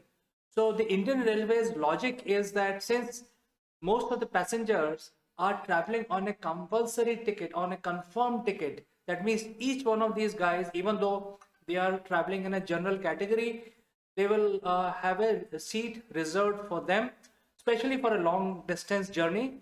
And why they should not travel in comfort. So I think the decision is very good. I personally feel very happy that even for the general category, the entire train will be AC-fied, and people who cannot afford to buy AC class ticket can also travel in AC in a general category, general compartment. So we'll have to see how these bogies will be implemented. These new AC class will be implemented, which is general category class. And I think there is a trial going on for these general category chair car, and the bogies are being manufactured out of Kapurthala based bogie manufacturing plant. So, friends, I think this is a great move. And finally, the Indian Railways is getting out of this T-class system, which we have inherited from the British Raj, where there was first class, second class, and third class. So we should not actually call anything third class when people are traveling in it, especially. So I think this is a great move. Do let me know, do write in with your comments, and also let me know what you think about this initiative by Indian Railways. Do you think it is good to provide AC services even in the general class? Or if you don't agree with this, do write in either case. And I will say goodbye for today, only to meet you in the next one.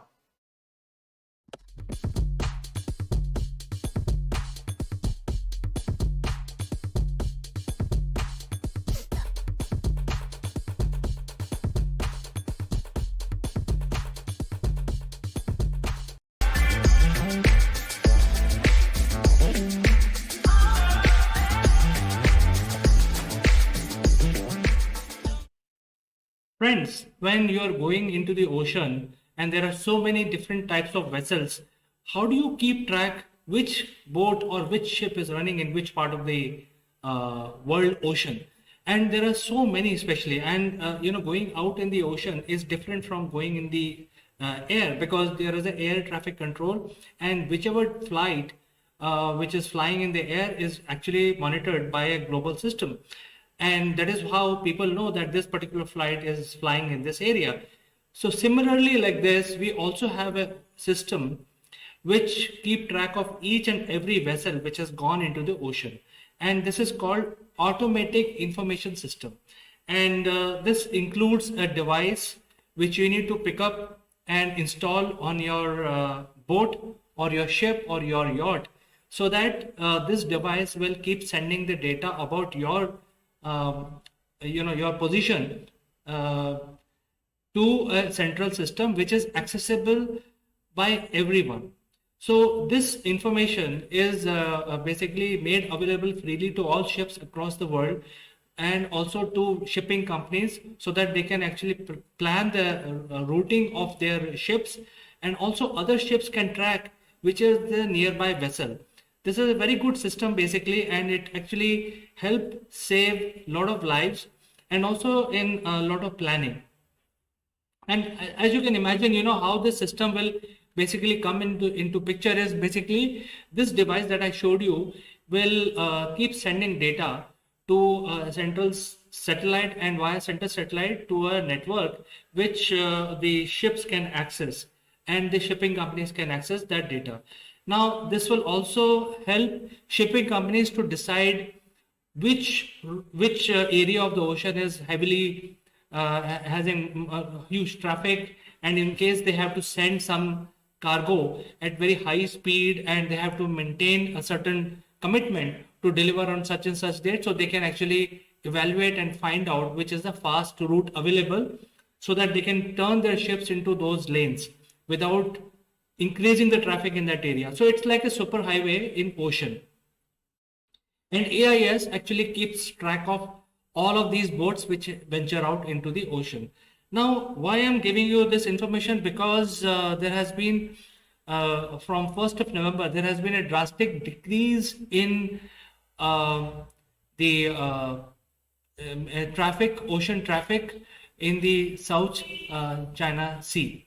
And when we talk about South China Sea, it is basically driving the entire global supply chain. So as you know that most of the raw materials of certain metals and also the produced items are now made in majority of the items are made in China, and then they are manufactured out of China, and then using the ships and shipping lanes, these items are then shipped to across the world, to Europe, to India, to US, etc. from China. Now, from 1st of November, there has been a drastic reduction in the oceanic traffic in the South China Sea. There are two reasons for it. One, the China has actually amended their laws, and because of that, from 1st of November, the Chinese shipping companies are not obligated to give their data, AIS data, to the global network. So for some reason, even the private ship operators are keeping their shipping channels, etc., secret. They don't want to reveal it to the world. Second is there has been a genuine reduction in ships going into that area. Now, there could be many inferences that we can draw from this. And the biggest inference is there could be imminent threat to the supply chain of the global supply chain, which relates to manufacturing goods, relates to material, minerals, and also the ready-made stuff, which is consumed all across the world.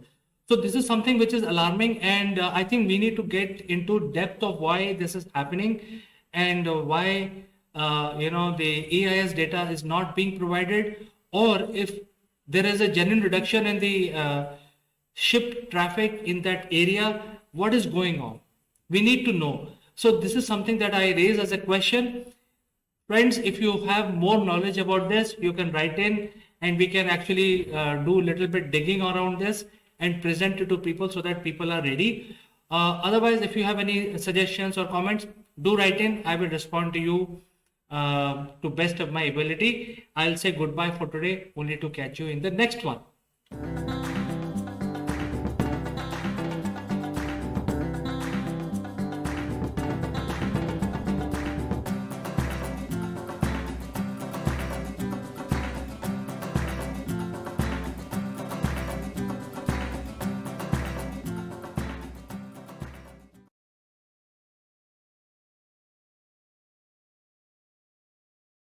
Friends, as you know that the Modi government had started a new initiative, which is getting your old vehicles scrapped, and in lieu of that, you can actually get a brand new electric vehicle. There are a lot of schemes available and also started by the government of India to promote the electrifying of your personal transportation system. And the scrap policy is one of the major item. And in past few days, the government has been going on a very full steam ahead, doing a lot of webinars and seminars with interested parties, trying to take this policy off the shelf and into the implementation. And one of the key item is to attract people who will actually set up the scraping unit for your old car. As of now, if your car is older than 20 years, which is personal car, and if you have a commercial vehicle older than 15 years, they will be deregistered from 1st of June 2024. So we are already in 21. I think we have 3 to 4 years time before this particular policy come into picture, and that is why government is making sure that everything is set up, and the starting point is scraping your vehicle. As far as this scraping is concerned, what you have to do is you have to take your old vehicle to the scrape yard. They will give you value of the current value of the vehicle plus 5% scrap value of your vehicle, and also a certificate. So you already got recovery done of your old vehicle. With that certificate, you go and buy a new car. You will get 5% discount on your new car. In addition, at this point in time, the government is giving you almost like a very heavy subsidy. It depends which state you are in, but state by state, there are subsidies given for adapting electric vehicle. So the Modi government is getting into a advanced gear to get this scheme rolled out, and they are looking for partners who will set up the scrape unit. As far as the scrape unit tender is concerned, anybody can become partner actually with the government. The terms and conditions are very, very simple. All you have to do is apply with the government, fulfill those requirements, and become a scraping partner, and things like that. So I think this is something like a good opportunity for people who wants to get into this side of the business, which is going to be very big in years to come because of sheer number of sheer volume of vehicles are available in India, and there is going to be so much scrappage required. So the government is getting into full gear, advanced gear, where they start building this on-ground infrastructure to enable scrappage done smoothly, appropriately for the citizens of India, so that they can scrap their old technology vehicle and move on to a more advanced electric vehicle, which are also very, very environment friendly. And as of now, there are two states who have already reached the advanced state of preparedness, which is Gujarat and Assam. A lot of companies have responded to these tenders, and they are getting into the first list of shortlist by the two state governments. And very soon they will have this infrastructure ready in these two states, which is Assam and Gujarat. I'm sure there is an opportunity by other states also, businessmen who wants to get into these tenders. I am bringing this information to you because if you are an entrepreneur and you want to venture into new side of business, new type of business, this is something which is an opportunity for you. Maybe, if the tenders open up in your state, you can venture into that area and set up the scrape units for vehicles which are submitted at your scrapyard. So friends, I will meet you in the next one, but just in case if you have any comments, do write in, I will respond.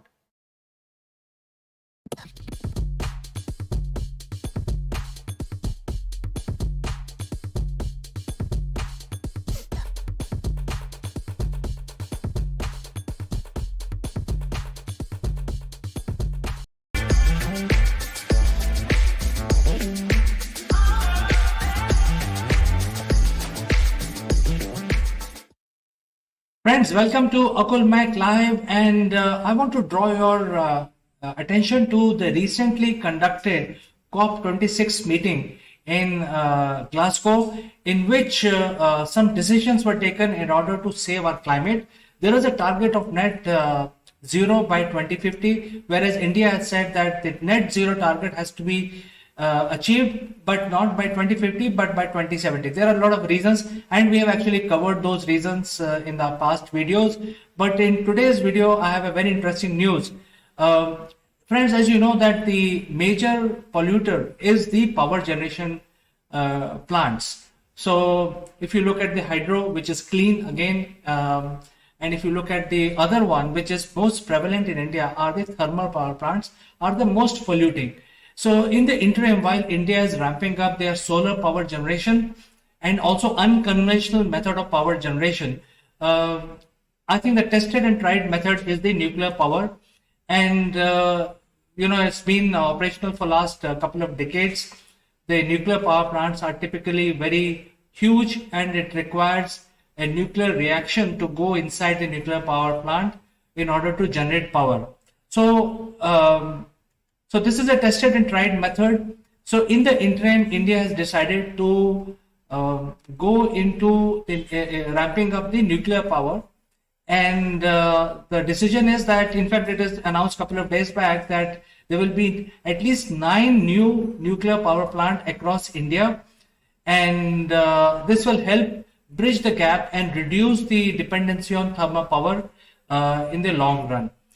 And if you look at how this power generation happens, so it's typically, I mean, you have to boil the water to generate steam, and the steam will then drive the turbines, and the turbine will then generate the electricity, which is pretty much like a hydropower plant where you have a water is flows down into a turbine, and the turbine rotates, generating electricity. So it's that portion is similar. However, the critical part here is a reactor.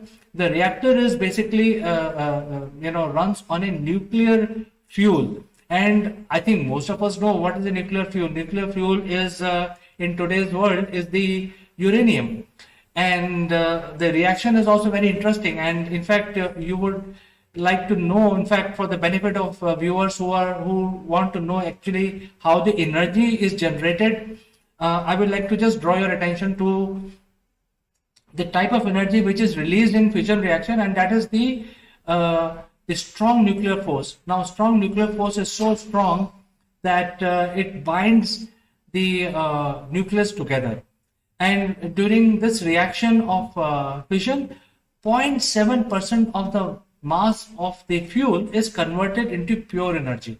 So I think this is a very important parameter. It's not that the entire mass is burned. It's only 0.7% of the matter is used to generate energy, which we can use it as a clean energy for our consumption. And if you look at the reaction in very simple terms, the uranium atom has 200, the weight of the nucleus is 235, which means that it has in the nucleus so many protons and so many neutrons, and 235 is the number of the atomic number.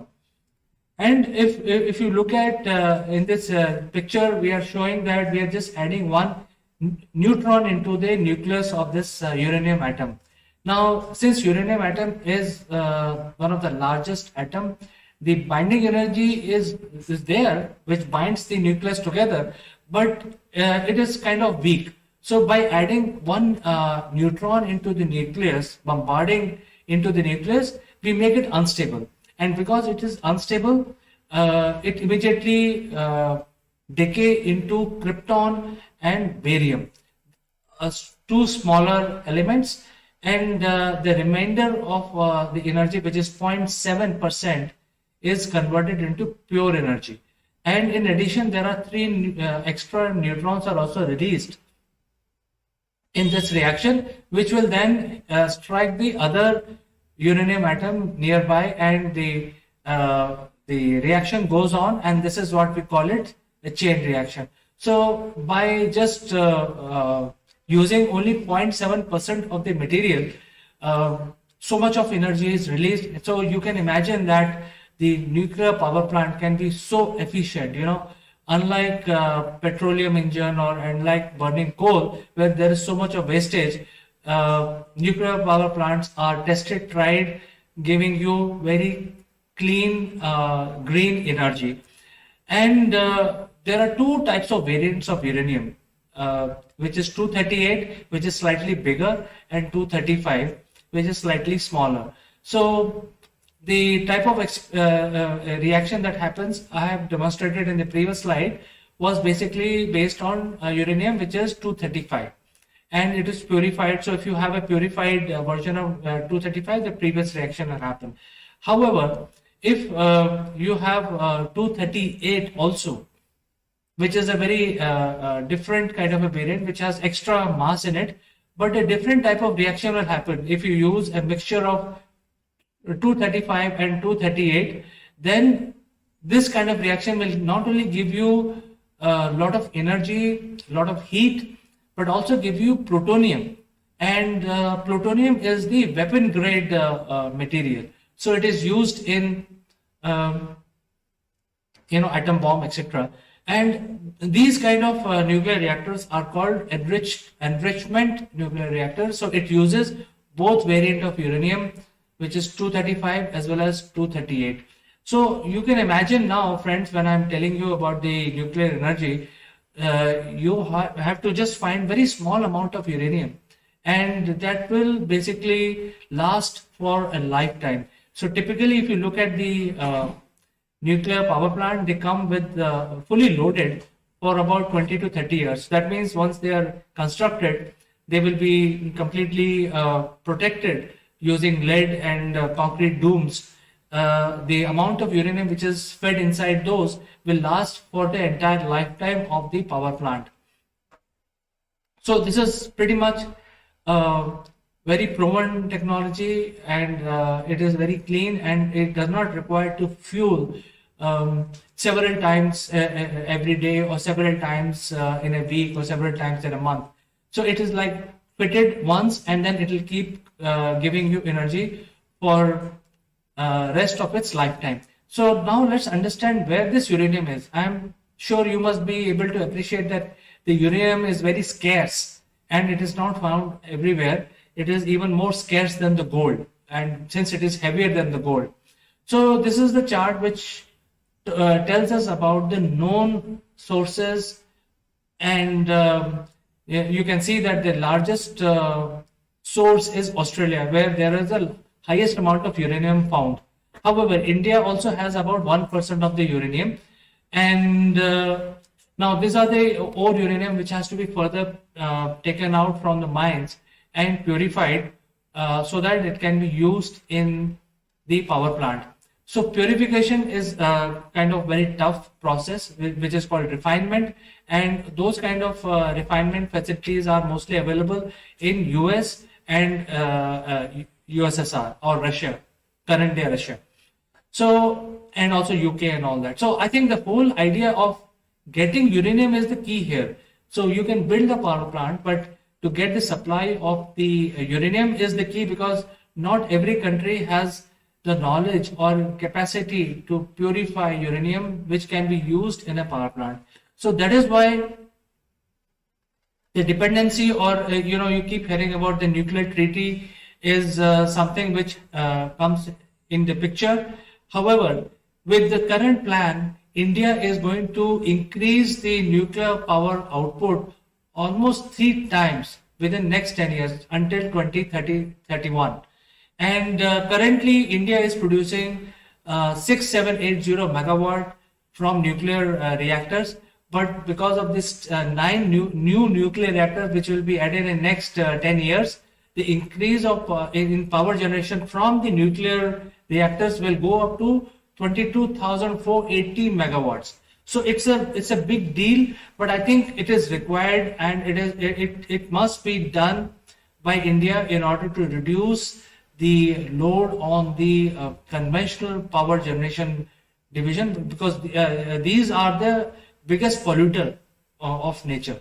And by doing this, India will also fulfill their goal of becoming green country, because we will have most of the vehicles will be running by electricity by that time, and the power generation for houses will also be done using unconventional power and also the nuclear power. So I think this is a great news. We are going to get 9 extra nuclear power generation plants in India in next 10 years. So friends, do you feel excited about this? If yes, do write in, share your comments, share your thoughts, and I will read some of these selected comments of yours in the next program of Akul Mac Live. I will say goodbye today, only to catch you in the next one.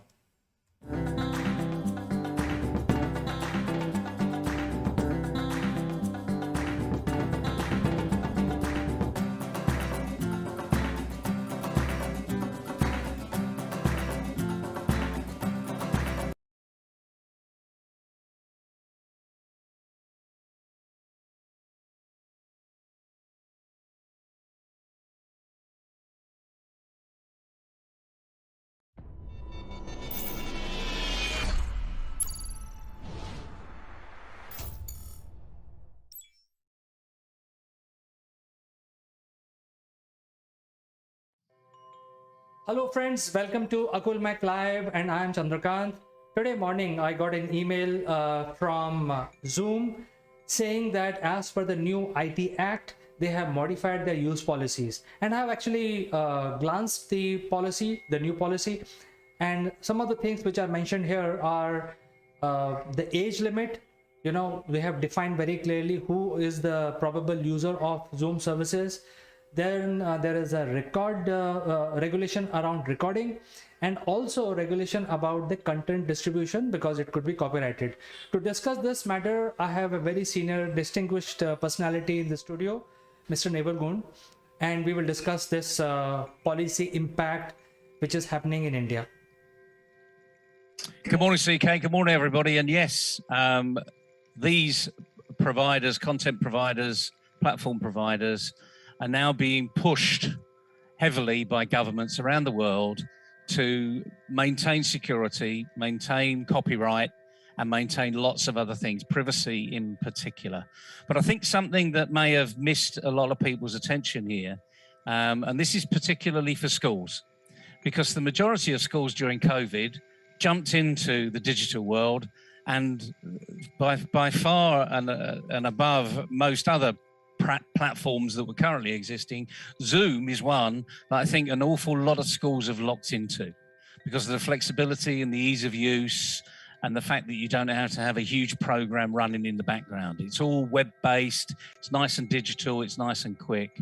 But what that means now, just for education, so let's just focus here for the moment, is that if you're under 16, and let's face it, there's millions of young people in India in particular that are under 16 that are using Zoom for their education, for their academic, prowess, moving forward in academics arena. Now they're not allowed to use it. That's the bottom line. You perhaps may be able to get around this by having the parent log on to Zoom. But in some respects, I think that's probably pushing the law a little too far, and it's certainly putting the license beyond that which Zoom has actually instigated, because they've been very clear. And the other thing is, quite rightly, as you said, copyright. Copyright is huge here. And in education, they need to think about this as well, because the number of teachers that I've seen put things up that they have no right to be putting up, no access to, and getting over copyright or using within the law of copyright is easy. As long as you put the source of the information, where it's come from, so you're recognizing the author, then that's absolutely fine. It's when you take the author away, when you take the rights of their privacy, their priority work that could have taken them years to do, when you take that away, you are contravening any copyright, the international copyright law. So just for education, I think we need to be helping them understand what this new law means and how it's going to work, because their practices are going to have to change, and they're going to have to change overnight. Because Zoom, if you go onto a Zoom conference today from your country, they will have to sign this disclaimer. And the other thing is, like anything else, people do not read the fine print. So we're bringing this to your knowledge. We're raising your awareness, because you're going to have to deal with it, and you're going to have a process and a policy to deal with it. What that is, we'll happily help you, develop it. But, by all means, you need to consider it carefully, because the last thing you want to be doing is using the Zoom platform in particular, and actually you're going to be going against the rights of use. Well, Neville, Google was the first company to nail this whole thing. And if you know about Google, they will not allow you to create an email address if you're below 16 years. And they were the first one. And you can create a student email address, but then you will be part of a family pack. So if you're like 15 years old child, then you can create, but your parents will have to create it for you as part of a family pack. And then using that email, whatever you do, it is intimated to the parent. That is how the Google has solved this legal problem. But in case of Zoom, you're not even allowed to use if you're below 16. And you have to indemnify Zoom about all the content that you're sharing. So there is a content sharing policy. I've not gone through this in detail, but I'm sure it must be uniform across the world. You know, you are supposed to be owner of the content which you're sharing. It should not be obscene in nature. It should not be a sledging kind of content, etc. And then Zoom has most importantly said that if they identify some of these violations, they will simply remove you from their client list. And you see, that's the important part that we need to make. We need to get education clear of this today. This, in many respects, is the first that's actually said you can't use a video machine, a video content machine, a platform, or anything like that if you've got under 16-year-olds. They haven't even included a family pack by the words I've written. Now, that may be, you know, something that Zoom need to address as well. So if Zoom's listening to this, then please address it, because there are so many thousands of pupils and schools that are relying upon Zoom as that, you know, content director, as that communication tool, and they're utilizing the Zoom platform, you know, however well they can do it. And, you know, our thoughts today are, get the teachers, get the head teachers involved in just exactly what's happening. Just look at what's happening, see how it's going to affect you. Obviously, for any of your children over 16, don't have a problem. But there's millions of young people, not just in India, but across the world, that are tuning in to teachers giving lessons over Zoom. We just have to be really careful now. And being aware means you can do something about it. Well, the second thing here is, Neville, is that if you are recording, say for example in school arena, if you're recording a class session, then you're not allowed to do that unless you have taken permission from the other side. So if the schools are recording some 30-40 students joining the session, and if they're recording it for you know, improving the quality, they are not allowed to do that using Zoom platform. So they have to use some other platform. I don't know what that platform would be, but at least using Zoom, they have to take permission from each and every student, and it's like an opt-in service. Well, like anything else, there's always got to be a first mover. As you quite rightly said, you know, Google did this some time ago just on email addresses. They were smart. They created a family pack. So what that meant was that there was a discussion in the family, which is really good news. People that want to get around that can still get around it. You know, they can ask their uncle to do it because their mum and dad won't, or something. But my point is, at least they looked at what should be happening. Perhaps Zoom will go down this route as well. I hope they do, because there are far too many people involved in the education arena alone. I'm not touching the business arena for the moment, because most businesses actually are over 16. So this is where maybe Zoom's thoughts have been. However, please, if you're in education, if you're a teacher there, or you're a governor, or you're an owner of a school system, we'll happily work with you, and so that you can understand what's possible within these changes. But the thing is, these changes are there, and you will be, as CK said, if you do not abide by their rules, the license will be taken away. And just imagine the thousands of kids in your schools that now will not have that option. And yes, there are other, you know, webinar type packages that are out there. Google's got one, Microsoft's got one, and a few others have got their own bespoke. But the interesting thing is, you don't really want to be moving away from something you're comfortable on. So the message today is quite simple. The rules have changed. Please listen to what those rules are. We've just literally scratched the surface on these changes, but these are the three important ones, and you need to be aware of what's happening and make sure that your school or your school district or any parent now needs to be aware of this. And the last thing you want is to slow down education, which we had during COVID. That's the biggest issue. And that's what will happen here if we do not act. So it's a tough subject, I'm afraid. It's a bit of tough love for people that are out there, but the rules do change. You just have to be aware of them.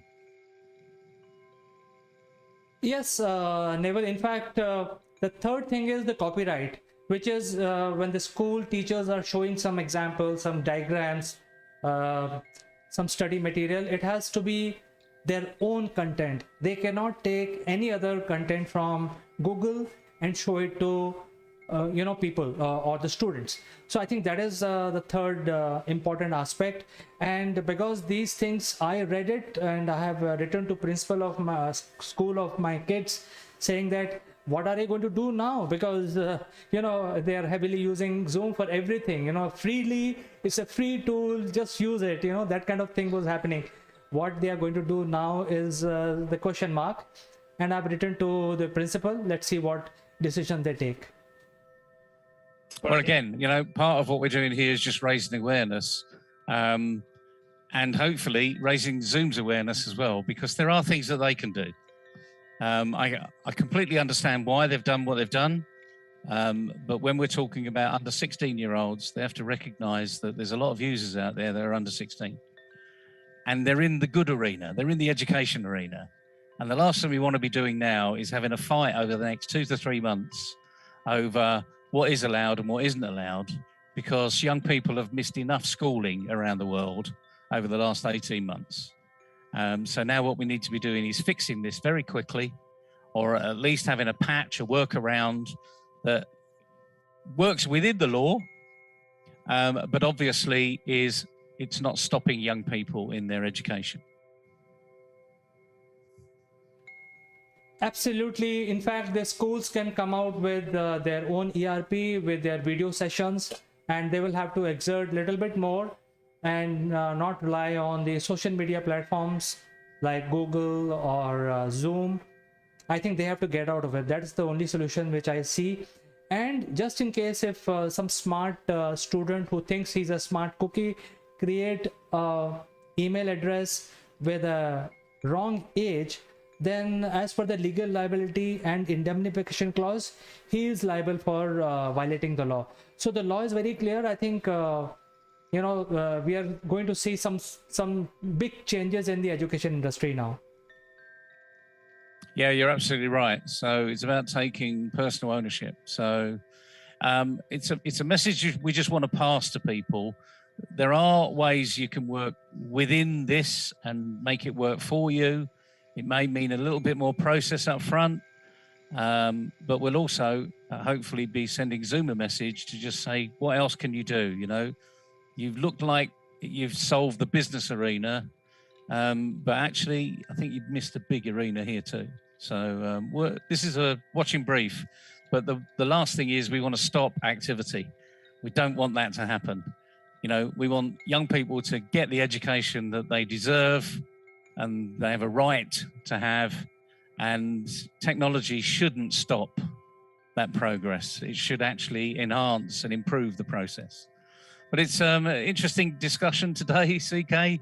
I hope the education arena is listening. It's not just India. This is going to be a global phenomena because India may be one of the first that are out there, but believe you me, Zoom are going to be doing this across the globe. So whether you're in education in any other of the continents, you need to be addressing this now. Absolutely, Neville. In fact, we can end our discussion right now, and we keep following this story as it evolves. It just happened today morning, but I think we will keep following what changes the schools are making, and I will come back to you with more updates. For today, I like to say goodbye. Cheerio, everybody. Have a good day and have fun.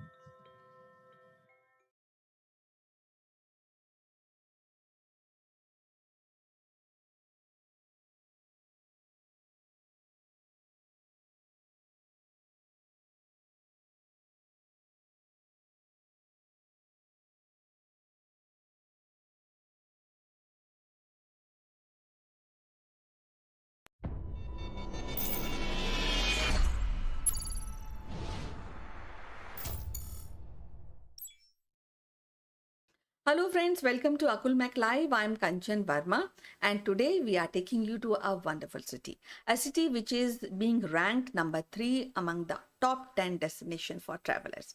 But before that, I would like to remind you there's a free gift available only for you. Stick around to this episode till the end. We'll guide you how to avail your free gift.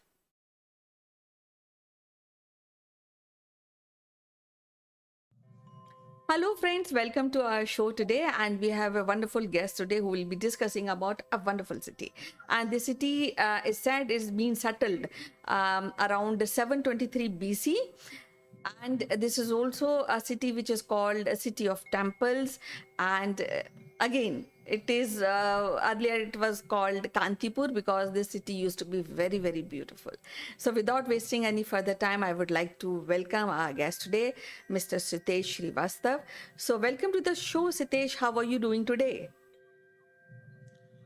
Thank you, Kanchan. Have a great day ahead. And it is always lovely to talk to you, especially about the places where I have visited, which I cherish.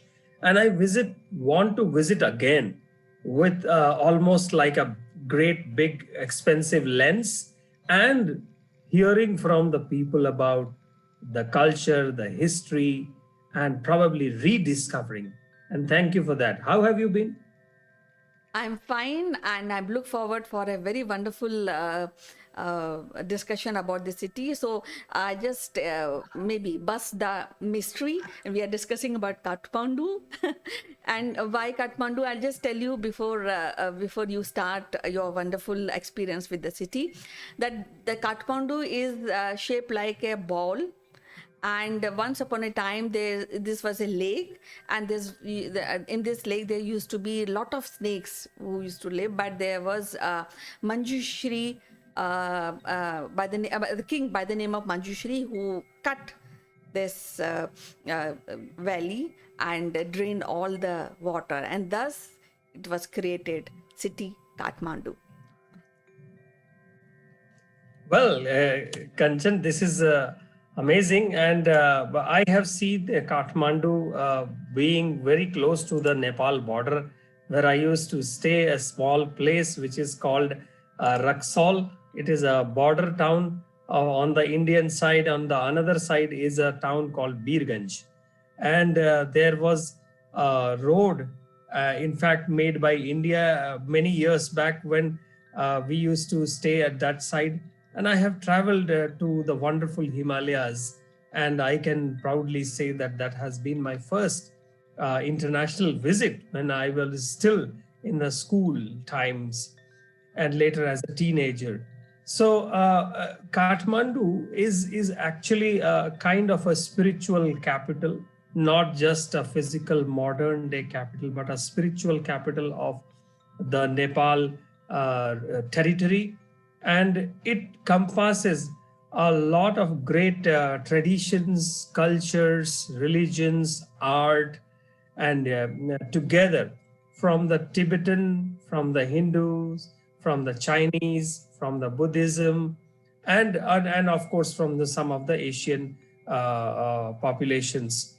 And it is actually an ancient valley, and it is amazing. Not only because of its beauty, but it has got lots of UNESCO World Heritage Sites, and one can spend a long time about experiencing the mystique of Kathmandu.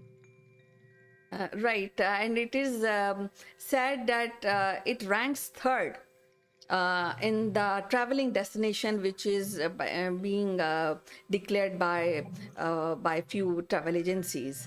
And so I would like to know more about this wonderful city. So, Kanchan, till 1950s, Nepal was kind of isolated from the international travel circuit, tourism circuit. And from 1950s onwards, there was an effort to open up the Kathmandu as a cultural capital of South Asia or Southeast Asia, as we can say. And then the world discovered about some great places like Darbar squares, Hanuman Dhoka, and Pashupati Nath, Swayambhu Nath, and Tribhuvan International Airport. And there are many, I mean, there are a lot of alleys in the city. There are a lot of art and architecture spread across the city. And mostly they are around the gods and the goddesses. And this is a city which the moment you land there, you feel that you are very, very close to Shiva, our Lord Shiva. And Pashupati Nath has been one of the very, very oldest and very active Jagrat kind of a temple. Yes, and I've also heard there are many temples which are dedicated to Ma Durga and many more Devis in this place. So I also want to tell our viewers that Shri Krishna is also closely associated with the city Kathmandu. So if somebody is planning to go to Kathmandu, what is the duration which is best to stay there and look around?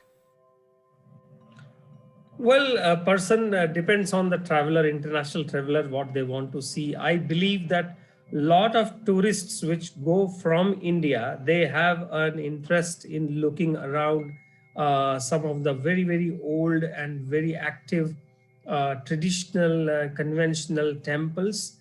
And then but there are other international places, tourists which come to see the natural beauty, the history, the World Heritage Sites, and UNESCO heritage sites.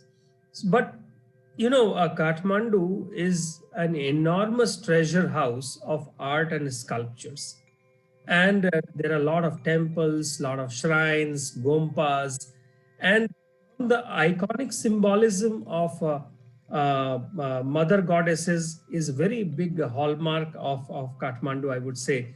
And we can find so many statues, small statues, big statues, temples around the mother goddesses, such as Bhavani, Durga, Gajalakshmi, Harit Shitala, Mahishamardini, and Saptamatrika, 7 mother goddesses. So I would say it is actually 1 week's time, or at least 10 days time. For an Indian visitor can have even more than that.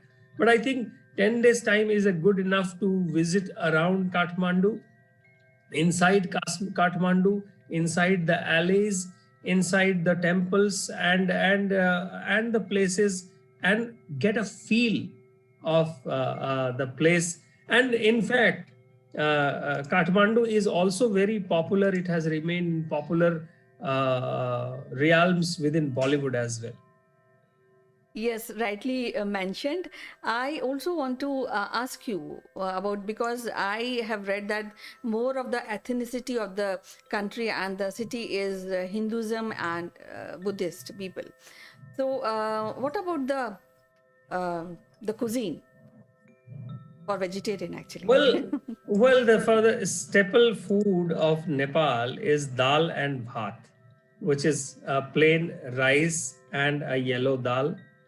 But if one goes to the streets of Kathmandu, one can find momos, which is nothing but a Nepali version of the Tibetan dumplings. And that is also, momos is also a very popular fast food. And of course, Tibetan influence is there. So we also find chow mein on the streets of Kathmandu. But dal bhat still remains the staple, along with some chutneys and the pickles, and food cuisine wise, it is I would not say it's a delight, but it's a mix of South Asian cuisine all around the Kathmandu city. And you find Indian food also, Chinese, Tibetan, and some of the very few international food chains are also available. And of course, vegetarian foods is also available. And but you may not find a great menu out there, but a simple vegetarian meal is plentiful available, because Kathmandu is also a temple town. And interestingly, Kanchan, it is also a sister city of our Varanasi. And that makes it a wonderful town in terms of the religious mysticism and religious tour as well. Well, yes, I've heard that this is sister city of Varanasi. But at this point of time, I would like to ask you, suppose few people, they generally masses go to visit the temples and be inclined towards pilgrimage and religious thoughts. But there are some other travelers who may not want to visit temples. And so anything is there for them? Like any sport or any climbing or any trekking venue for them? So, yes, Kanchan. So as I said, Kathmandu is about South Asian culture's melting pot. So there is a lot of cultural influences from this region. And apart from the temples and the museums, there are a lot of heritage buildings are there. For example, Ghanta Ghar is one place, Dhara Hara is one place, and Singha Darbar, couple of old Nayan Hiti Palace, Hanuman Dhoka Palace. There are places of historical interest. There are places of course, Nepal tourism conducts a lot of trekking, hiking in the deep Himalayas, and of course the travel towards Everest starts from Kathmandu. The applications are accepted there, and Kathmandu airport is actually one of the very challenging airports for landing, and by road. I have traveled by road from Raxaul to Kathmandu, which is called a Tribhuvan Highway.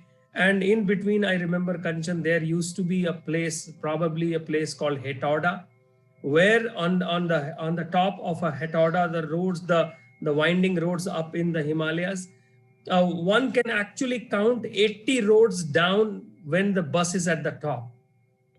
And that view is spectacular. It is out of this world view. And reaching from Raxaul to Kathmandu is almost like a 6 hours of journey in a normal conditions.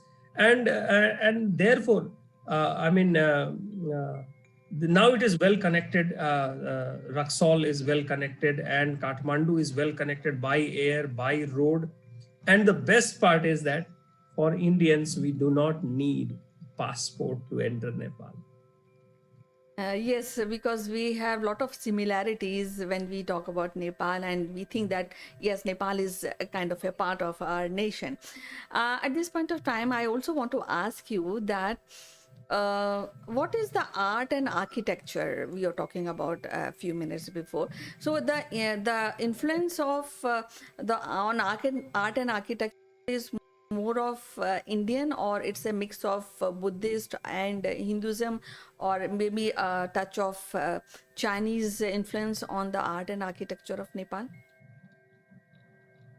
Well, Kanchan, art and architectural part of, especially seen in Kathmandu. I mean, we are talking about Kathmandu in focus. So there are three major periods there, of evolution, depending on which kingdoms or which big communities ruled that part of the country. So one is the Lichwi or the classical period is there. Then there is a post-classical period. And the modern one, which is started at 1400s onwards, it is called the Malla period. And there is a lot of influence on the Tibetan demonology. So a lot of dragons, a lot of those Tibetan demons. That is part of the stupas and the temples and the arches. And of course, there is a religious art is also there. And it can be seen in various temples, palaces. And there are a lot of folk tales. When the kings used to live, there was even a tale of the certain families from the king were not supposed to visit certain temples because it is cursed for them. So, I mean, you cannot separate the temples and Buddhism temples, the Hindu temples, and Changu Narayan Temple, Bodhnath Temple, Rani Pokhri is one of the very famous pond, a very old and very famous pond somewhere built around 1600s of time.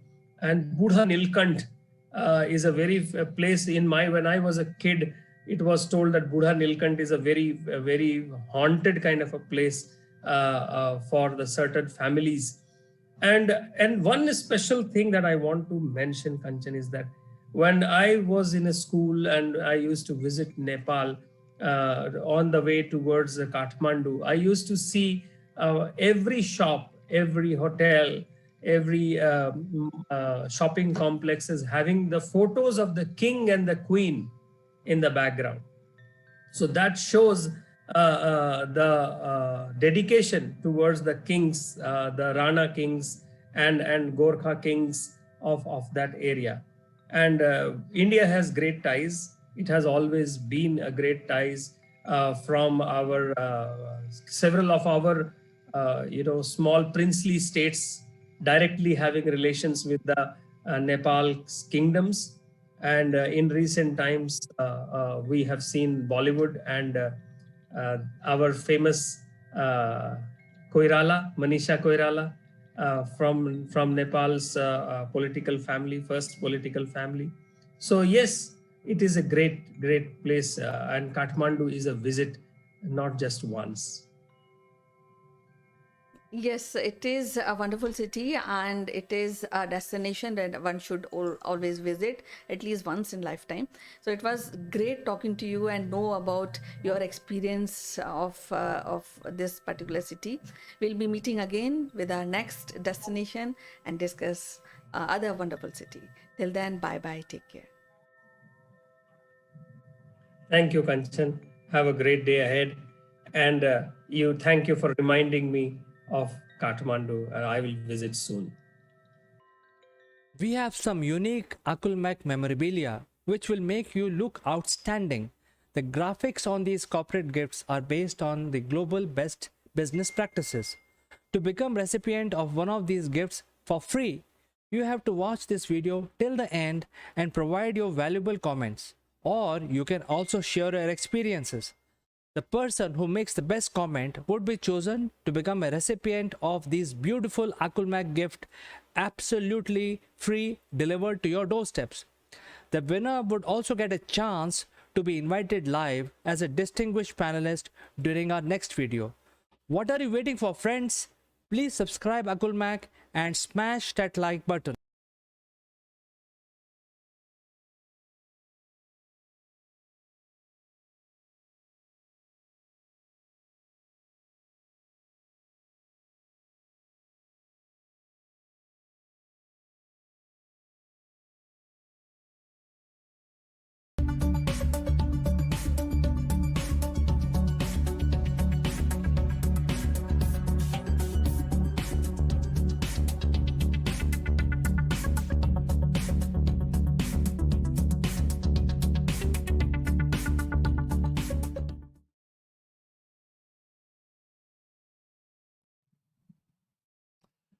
To boldly go where no man has gone before. And it is not like going to ladies' toilet, it is the final frontier. And the news is our childhood icon, Mr. William Shatner, Captain James D. Kirk, is going to shatter a world record. And to discuss this, let me invite my friend from UK, Mr. Neville Moon, who will actually throw more light on this event. So let's welcome him.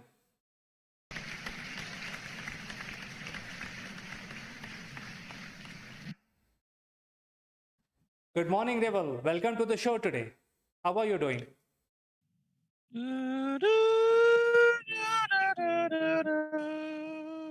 Oh boy, this takes me back to the 60s and 70s, my childhood, seeing Captain James T. Kirk to boldly go where no one has gone before. Engage, whoop, Mr. Zulu. Do you remember those times, CK? Ah, it's coming back to me as though it was yesterday. Absolutely. In fact, I used to play characters of Spock, Captain Kirk, and Mr. Zulu. And I used to, get into their character. And, I was in probably seventh or eighth class or maybe sixth. I don't know. But we used to get this old series in India on the TV. And I used to be glued every Sunday morning, 10 a.m. And I used to wait for the whole, for this episode the whole week, and I used to watch it. I think it was mesmerizing.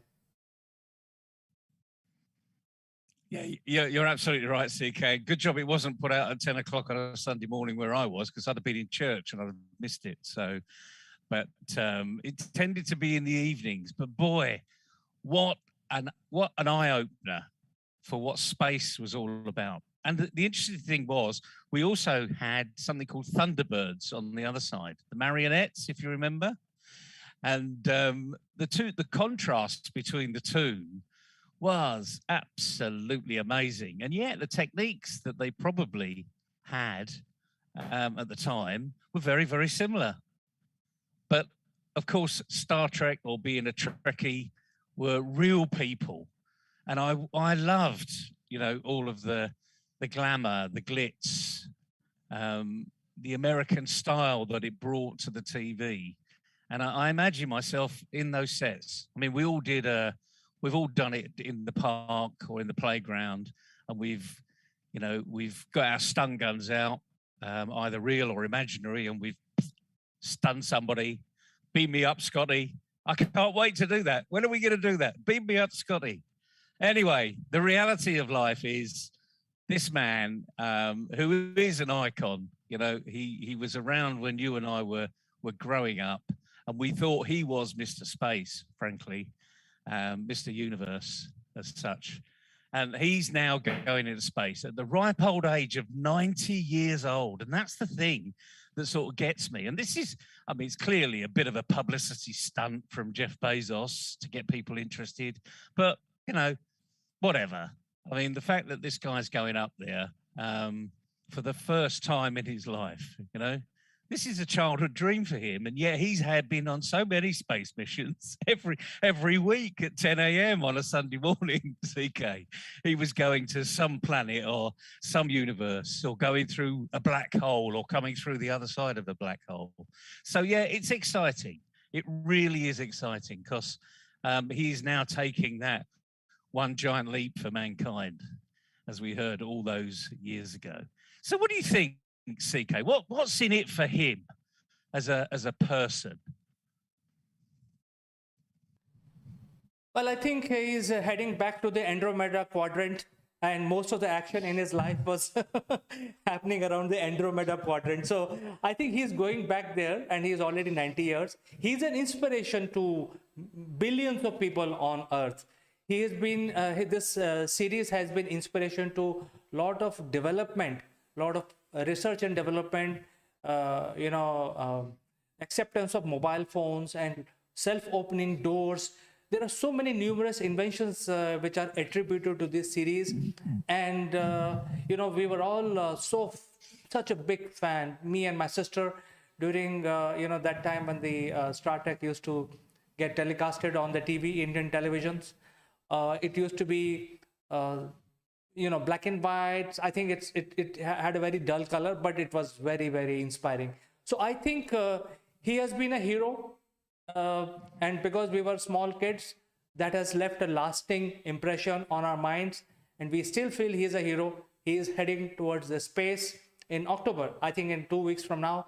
And so he's doing what heroes do. He's going up there, proving to the world that even at 90, you can go to the space. So this is what I feel, Neville. Yeah, you're absolutely right. And the interesting thing is, you're a little bit behind the time, because they should have taken off yesterday. But there were too many high winds. So they're actually going to take off today. So you can probably see it online. I'm sure it's going to be, broadcasted everywhere. Because again, as we said, CK, this guy's an icon. He brought space to life for so many young people. But the thing is, he's 90 years old. Just imagine, what it would feel.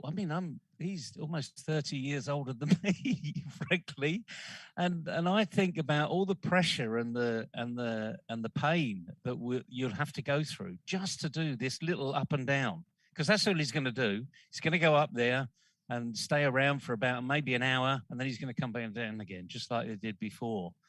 You know, part of the Blue Origin Company program.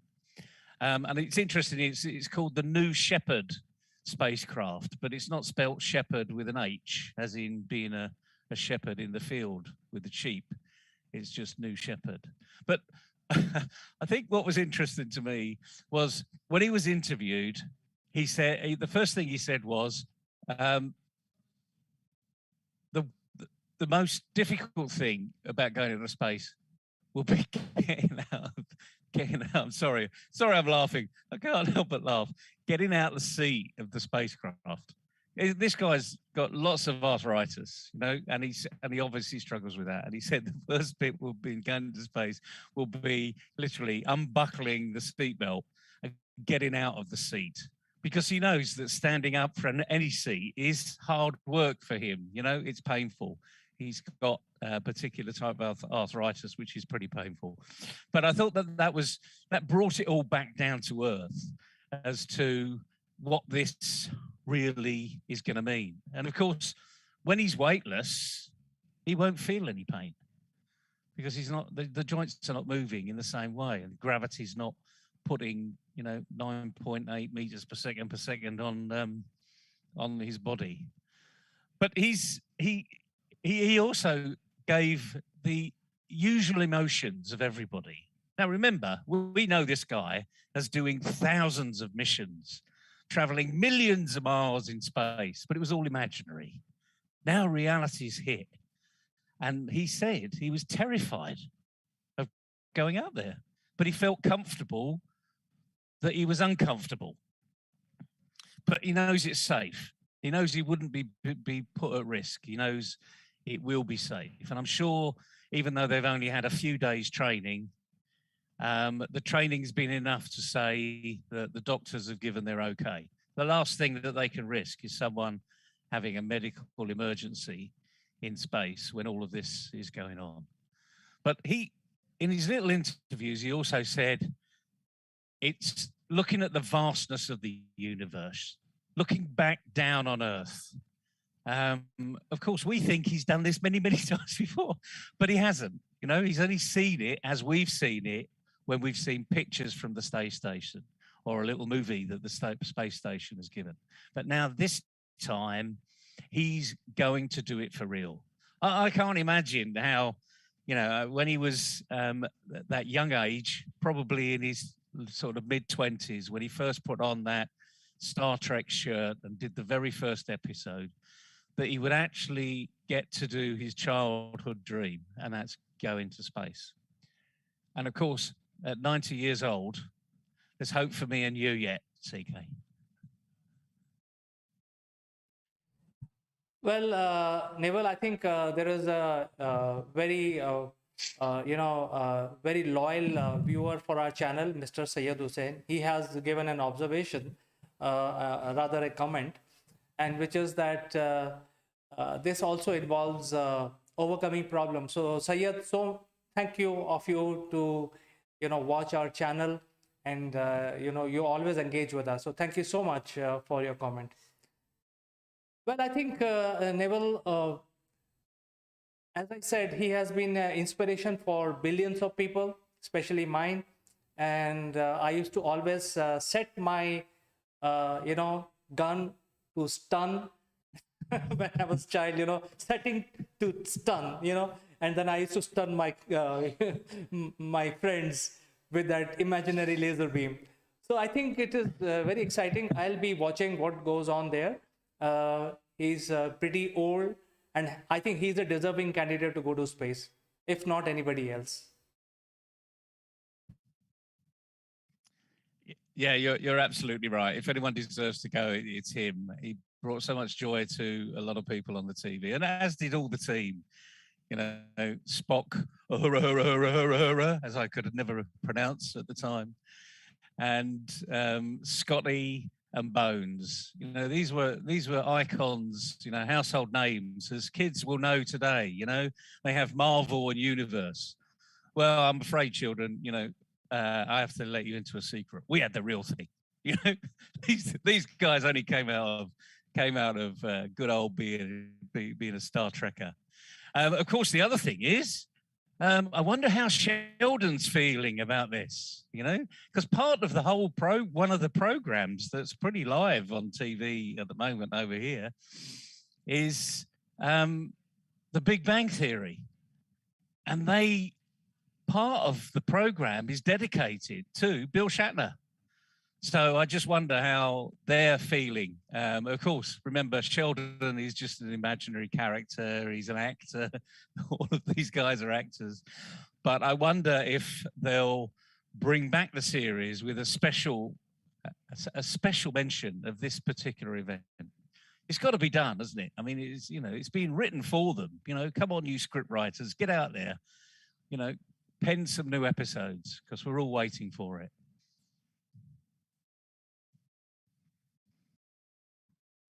Well, Neville, I think you're absolutely right. You know, he is the deserving candidate, and he is going to still inspire so many thousands of people who will be watching William Shatner real voyage to the space.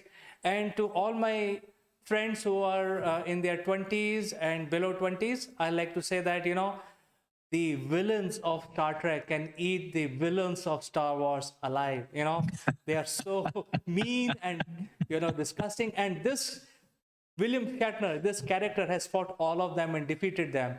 And he is now heading towards the Andromeda quadrant where no man has gone till now. So I think it's fun. We will be glued to the screen, Neville, and we'll circle back on the story after the successful touchdown in a couple of days. So thank you so much for joining us today morning and talking about this interesting news, Neville. My pleasure, CK. And the interesting thing is, I'm sure Jean-Luc Picard, the current day or retired, I suppose, the next generation Star Trekker will be saying, "Make it so." That was a terrible accent, but a very famous English actor. Make it so. Anyway, I'm sure that Bezos will make it so, and I can't wait for William Shatner to go up. Hopefully later today, when the winds have died down. Safety is absolutely paramount, as we would all expect in this particular arena, and I hope he goes up and down in a very safe way and comes back. I just want to hear his first words. I really just want to hear his first words. Not when he's up there, but actually when he gets back to Earth.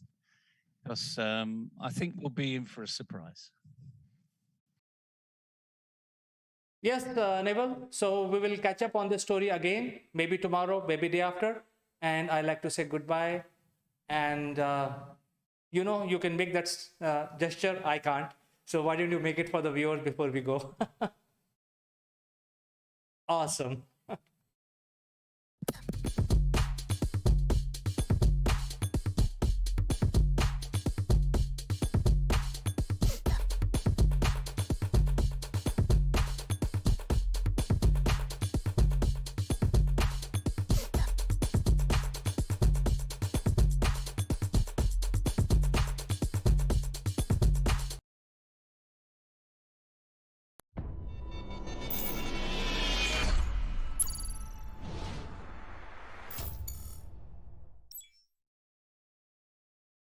Hello friends, welcome to Akul Mac Live. My name is Chandrakant.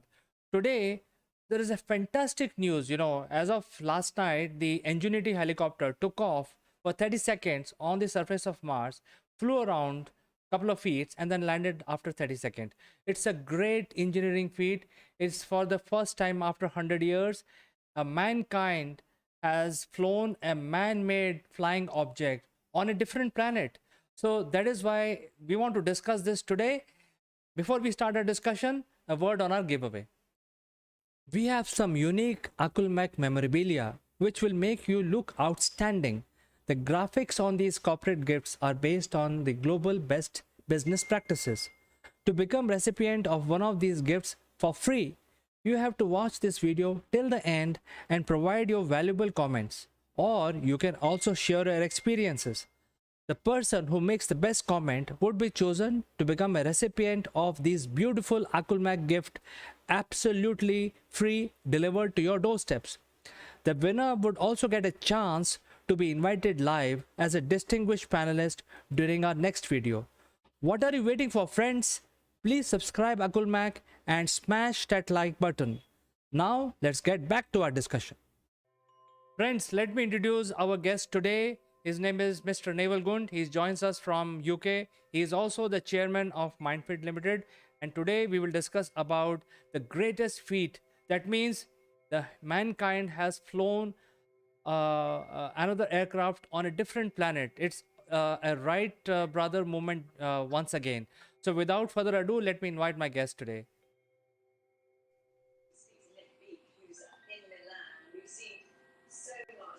Good morning, everybody. Good morning, CK. Yes, what a feat of engineering. Millions of miles away in a planet we've never walked on before. And all of a sudden we've got, as you quite rightly say, it's a Wright brothers moment. And the irony is, it's just a little helicopter that's taken off, gone a few hundred feet in the air, flown around for a couple of minutes, taken a few pictures and landed safely. But what a feat of engineering, all done remotely from millions and millions of miles away. I mean, it's unbelievable. And we should be excited. You know, it's not like a little drone taking off in your backyard and going up and smashing into the window because you couldn't control it. This is miles away. So what does it mean to you, CK? Well, Naval, one thing is for sure is that I tried to tune in into NASA live feed because it was coming live on the internet on the NASA live feed, and things were moving very slowly. So I want to tell the viewers that what was really going on and why the NASA live feed is showing you things which happened like very far miles, thousands, millions of miles away. And what really happened. So there are two things which are very important. One is when the signal from Ingenuity craft comes to Earth, it requires a lot of process, and there are very, very powerful antennas spread across the Earth which are capturing those signals. So even a 30-second flight, the processing of data has taken 4 hours. So the NASA live feed, why it looks like that people are sitting and nothing is happening. It actually, the fact is that a lot of things are happening, and the data which is flowing from the aircraft and finally it is reaching Earth is taking 4 hours. So it takes a lot of time to process. So that is one thing I want to say. What is your opinion on this, Naval? Well, I'm a bit of a techie, really, when it comes to all this, and I love playing with a drone. I've got my own drone. As a boy, I used to play with trains and Skeletrics and watch them go round and round and round and round. You know, never got bored with it because you never know, it might fall off. You'd have to put it back on again. But this is an amazing feat of engineering. This is humankind at its best. We are miles away. We're not literally operating it from where we are. And this is all pre-programmed. It's all very clever stuff. It shows our technical capability. It shows that humans are incredibly ingenious in what they're doing and what they're designing. And one of the feats here is a lot of people don't appreciate the technology that's gone into this particular machine. So there's one thing having a rover on a number of wheels go over terrain. And there's another thing actually taking off a flight, taking off on gravity system that's not normal to the UK, to the globe. You know, we have got our gravity here, thanks to Newton, measured it 9.8 meters per second is the pull of gravity. There, it's a lot thinner air. So these rotors have not only got to rotate much faster to get the lift, but they're also rotating in the opposite way, which is why they had a test the other day of testing the rotors on the ground. So making sure one spin the way it was supposed to spin and the other one was spinning the way it was supposed to spin too. And they're doing alternates. So it's a bit like do you know the little thing about patting your head and moving your hand? And if you can do that, that's what these rotors are doing. They're going in opposite directions. And that, to me, that is the real feat of engineering here. It's making sure that everything works in sync. And we've seen some amazing pictures from a few hundred feet up in the air. You know, we've seen the shadow of this little flying machine. And no wonder. I mean, did you see the pictures of the NASA engineers when it actually took off, when they saw it take off for the first time? They were absolutely elated. This is the ultimate in some of their careers. You know, some of them will be retiring in 2 or 3 years' time, and that's it. They've now achieved, you know, their lifetime's ambition, only paving the way for other people to take it to the next step. For SpaceX, you know, to take over and start colonizing Mars. I mean, we're seeing real amazing innovation in mankind. And by the way, we need to tell the viewers that this ship took off. This spaceship took off, not yesterday, not last week, but months ago. So it's not today's engineering that we're dealing with. It's engineering that actually is probably 5 years old. Because by the time they've manufactured it and they put it into design and got the specifications right, and let's face it, they couldn't test it here really because we didn't have the same atmosphere. So all of these things, will it work, won't it work? All this anticipation, all this risk, all these human emotions that they're going through, it's no wonder that some of them were jumping for joy. I wish I could have been there with them because to feel that excitement as an engineer must have been absolutely amazing, stupendous. Can't think of the words really. There isn't a word to explain it. They've reached new heights. Well, Level, in fact, I want to tell the viewers about something which they have not heard so far. And one of the difference between taking a flight on Earth and taking a flight on Mars is the atmosphere of Earth. Because whenever there is a thick air on Earth, which will assist you to take a flight, and as you rightly said, that the rotors of this Ingenuity helicopters are moving 5 times the speed of any helicopter on Earth. So a typical helicopter takes about 300 revolutions for the rotor to make lift on Earth. Now this helicopter on Mars requires 2500 revolutions per minute, and that is why they are moving at very high speed. And this is really an experiment. And now what people don't know yet is that there is lot of dust on Mars. And because of this dust being available, unlike Earth, because there is going to be rain and it will wash away the dust, and usually the air on Earth is clean, but on Mars there is always a lot of dust. Even though the gravity is low and the atmosphere is 99% thinner than Earth, but still it has a lot of dust. And you know what happens when there is dust? There is going to be static electricity. So this is an experiment, as I said. As it actually ages or it takes into multiple flights in future, then the rotor and the helicopter body will generate static current because of the dust particles, minute dust particles, which its rotor start rubbing into. And over time the static current will start building up into the outer surface of the helicopter. And it will be very interesting to see what happens, whether it's going to discharge or whether it's going to attract more dust rendering the whole device not useful very soon, and it will not be able to live its own life, what has been planned for it. But I think it's very interesting because this static current will start building over the rotors, over the body, and then it may discharge. If it discharge, it will be a catastrophic explosion. So I think that is something which people are not aware, and I thought I will bring this fact upfront. No, it's a really important fact. I mean, there are two problems with dust, one of which you mentioned is generating static electricity. And the other one, of course, is it clogs up engines.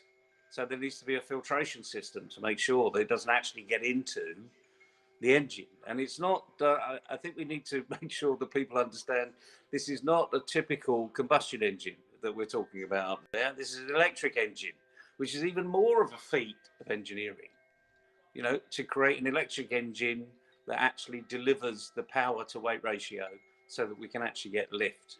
I did read somewhere that they will be manually discharging, and I think that's why some of the early flights are going to be quite short, and they'll be almost going back to the rover and plugging itself back in and manually discharging, and maybe even utilizing that electricity back into the battery power of the rover. I mean, who knows? But these guys are clearly, these guys are at the top of their game. I mean, they really are pushing boundaries. Let's just recap here. This is a completely different planet. This is not, a mocked up space facility in the middle of the Nevada desert. This is a long way away. It's Mars, and to get something there, everything seems to have gone to plan, which has to be a first, which can only set us in good stead for moving forward. I mean, like anything else, as we've seen, space travel is not without risk. Going down in a submarine deep in the water is not without risk. So let's hope that these engineers are mitigating a lot of that risk so that they're making spaceflight, maybe not for the likes of myself, part way through his 70th decade. And so we'll see. I mean, who knows? I mean, I'd love to go to Mars, wouldn't you? Well, Neville, I would love to go to Europa. And I know for sure that Mars is just an experiment. And the next NASA mission to Europa is actually going to fly. It's not going to be a rover.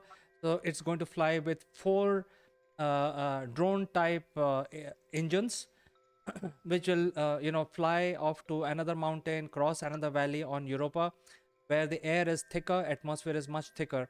So I think the learning on the Mars, because of this Ingenuity helicopter, will help us refine our designs for Europa, which is going to be in 2030. So I think this is a stepping stone, as you rightly said. And if that mission is successful, I will definitely like to buy a ticket, if possible, to Europa. Well, let's hope we win the lottery. Absolutely, Neville. I think this is something very exciting, and as we all know that it is like taking a flight on a different planet for the first time for modern humans. So it's very exciting. It's a stepping stone. Thank you so much for coming live with us today. We will catch up again tomorrow on something more interesting. My pleasure. You're not going to get much more interesting than this, as far as I'm concerned. Absolutely amazing news. Good luck, everybody.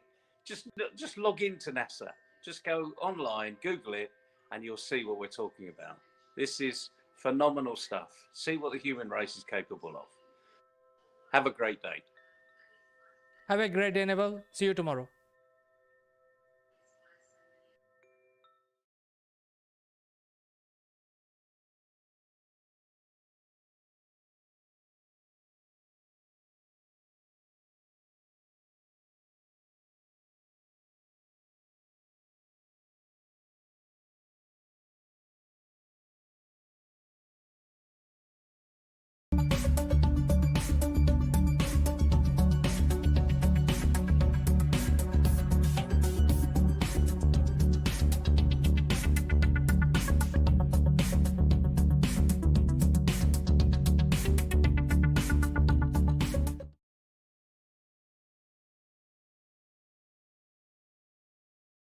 Good morning, friends. My name is Chandrakant, and welcome to Akulmac Live. China recently announced that there is a shortage of workforce, and to the extent of 40%. The United States has said that there is a huge shortage in workforce availability. People are not finding new jobs. And also in a large democracy like India, there are corporates who are suffering because the workforce, even though the workforce is available, but they are not joining the jobs. So today's discussion is about the age of resignation, and we will analyze this with facts and figures. So, friends, I think the reason could be that people have already predicted that most of the workforce in this decade, which is 2020 and up to 2030, will be of freelancers. You know, there is a lot of freelancers available up to the extent of 60% works which will be applicable in the industry today across the board, agnostically, will be freelancers, starting from very senior jobs to even smaller jobs. So I think there is a age of freelancers triggered by the pandemic where people were forced to stay at home and work from home. So, you know, I think the pandemic has changed um, the work environment in more ways than we can even think of. And one of this thing is the virtual office environment where people are working from home, and then they are actually so it started off by creating another uh, scenario where we have to deal with the personal life of the employees. So this is another reality where the work from home started creating that, either using a digital scenario, and even if they are working, they are waiting for their calls, and so the work from home became a reality for almost a lot of people. And while these people are working from home, even call centers were working from home, the industries which were thriving earlier, booming industries like leisure, hospitality, suffered big time. You know, there were people who were actually going out. There are people, the blue colored workers and white collar workers, who used to necessarily get out of their homes on weekend, Saturdays and Sundays, and have a good time. They go to resorts, they have meetings with friends, uh, enjoy with their families, etc. So there was a whole industry to support it, either in terms of hotels or restaurants where you can go out, and tourism. So all these industries actually suffered big time because people are not now getting out, and it started off as a initially as a lockdown, and then people got into the groove of working from home virtually, and there was no need for them to get out of the home. The other industry which suffered drastically and is the travel industry, which is like airlines, uh, you know, tourist buses, etc., transportation, because people are not moving out, so this industry also suffered. So while these industries suffered, there are a lot of iteration in these industries. The other industry which suffered was the automobile manufacturing industry, because when people are staying at home, there was no new need to buy a new car or a new vehicle. And in fact, this industry is also sitting on a crossroad where the type of vehicles now required are not really SUVs and all that, but short-term point-to-point kind of a vehicle which are required, uh, probably electric vehicle. I think when we're talking about automobile industry, we should also talk about petroleum. The prices of petroleum per barrel now running into minus $38. It's basically they will pay you, and you know, the oil producing countries will pay you petroleum, and they will also pay you $38 for buying it. So this is the extent of transformation which has been brought up by the pandemic, and these are you know, permanent situations. And because of that, this industry is also suffering. There are a few more also which are suffering. While these industries are suffering and there are a lot of iteration, the other industries like e-commerce is booming because people are at home, they are ordering through e-commerce. Um, Healthcare is booming. Um, and there are other industries like stock market. Stock market is also booming because the stock trading has gone up by almost 150% in 2020 to 2021, because people are at home and they are seeing what they can do to utilize their free time, and as a result they are actually participating in more of the trading. So trading industry is also booming, and in fact you can see around you all the stock markets are booming. I mean, isn't it surprising that when people are not getting jobs, people are not having to go anywhere, no production happening, yet the stock markets are booming? So I think these are the signs of things which are changing and have changed permanently. The pandemic has changed our work environment in a much more profound way than we can think of. I think one of the reason is all these whiles when we were working in the corporate job or any kind of job, we were not uh, choosers, and we were just engaged in a job because we had a job, and we were working. We used to get into our cars, go to office, get into trains, reach office, finish our work, come back home, had dinner, sleep. And that is why it was sort of a rat race where people are trying to be busy. But I think the pandemic has taught everyone a lesson where they spend a lot of time with their families, and they realize that the life is so valuable. They get only one life. And while there are iterations, so out of 60% jobs uh, which were lost in past 18 months, nearly 40% of these jobs were the willing resignations. And it is a data which is there. In fact, people are not turning up, they are actually willingly resigning even though they don't have a job. So what is happening here is that the people want to sit at home and maybe rethink. They don't want to be in a rat race. They don't want to get into a job which is not as per their interest level. They don't just want to work. So some people are thinking, hey, why should I go to my office, which the job that I don't like? I like to be a painter. I want to convert my hobby into my job.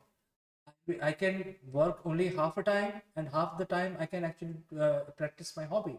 So half the time I can be a freelancer, and half week I can be practicing my hobby. So these are the thought process which are coming, and in all of this, they have also understood the value of life, because the people who survived in last 18 months, they value their life much more now, and they want to be with their family. They want to be in safe environment of home.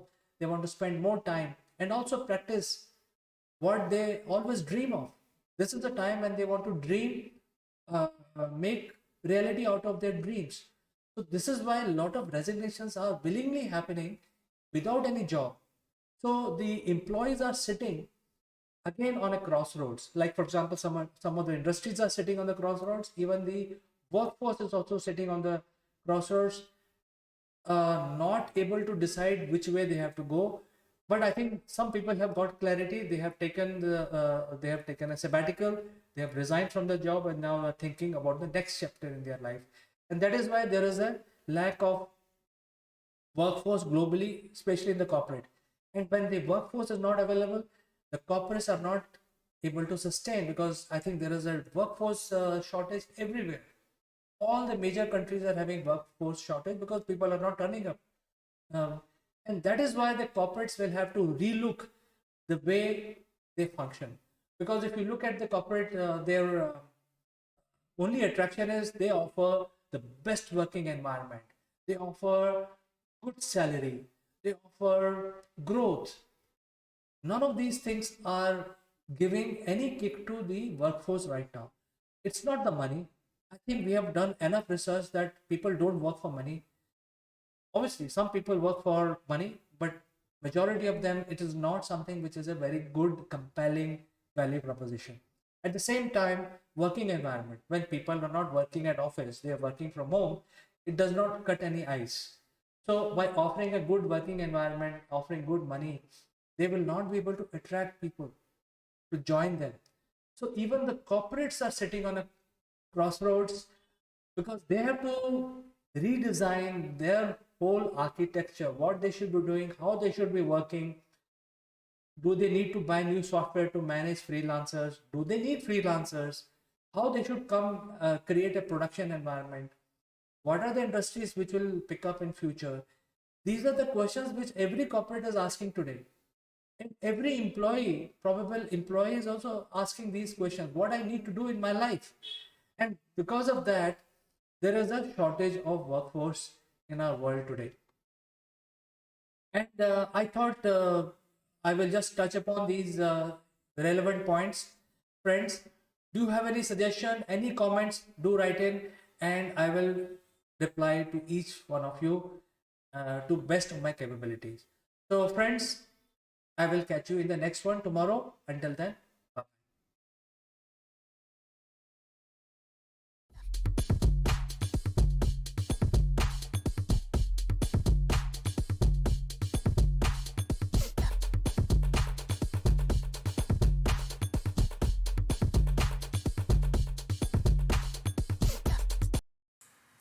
Hello friends, this is Chandrakant from Akulmac Technologies, and welcome to Top Brass DQ. And the DQ stands for Digital Quotient. And in this series, our objective is to increase the DQ for every citizen of the world. The objective really is very clearly defined. It's basically increasing the ability to understand the digital world in a much better way, and this is the first chapter of that series. There are 24 more to go.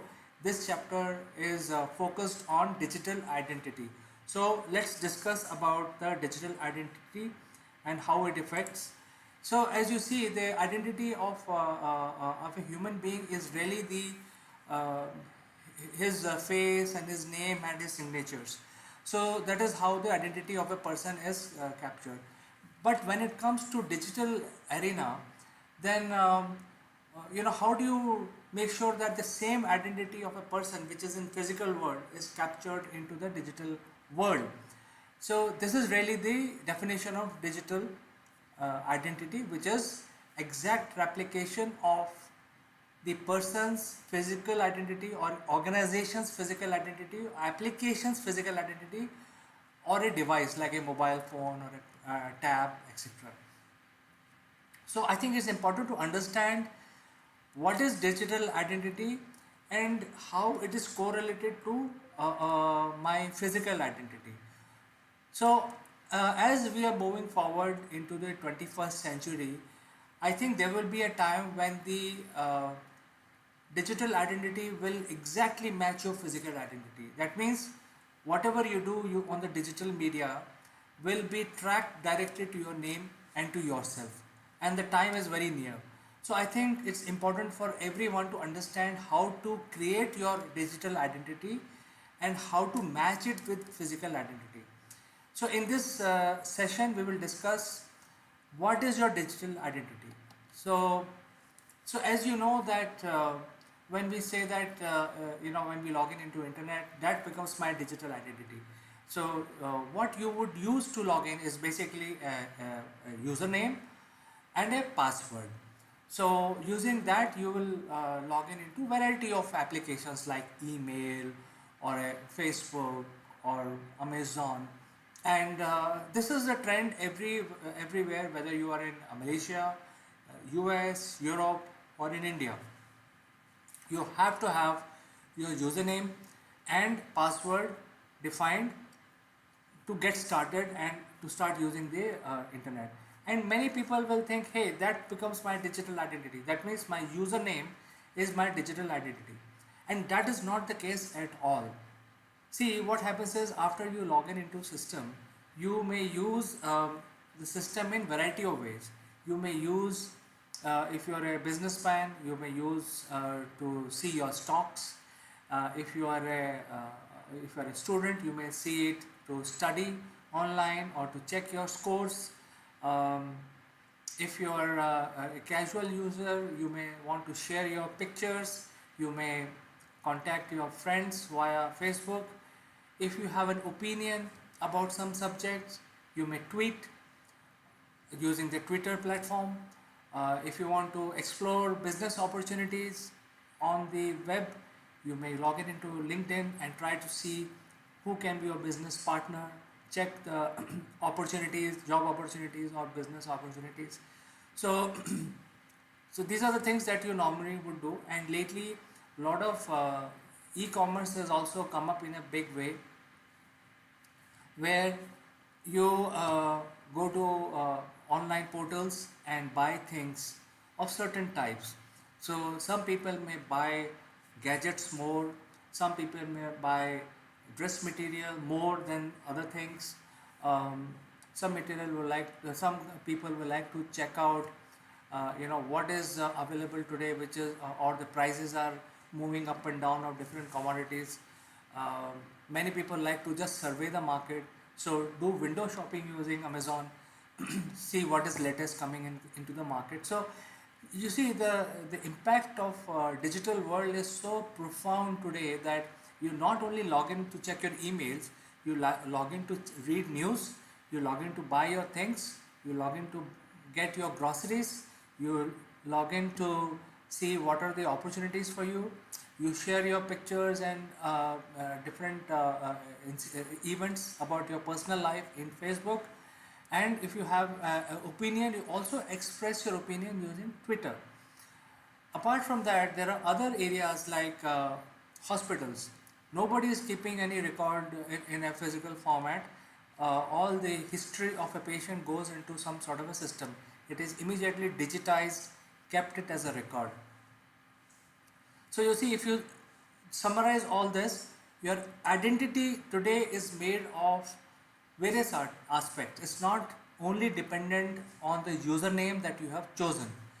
It is actually your behavior on the internet. It is tracked and segmentized you in a particular bucket.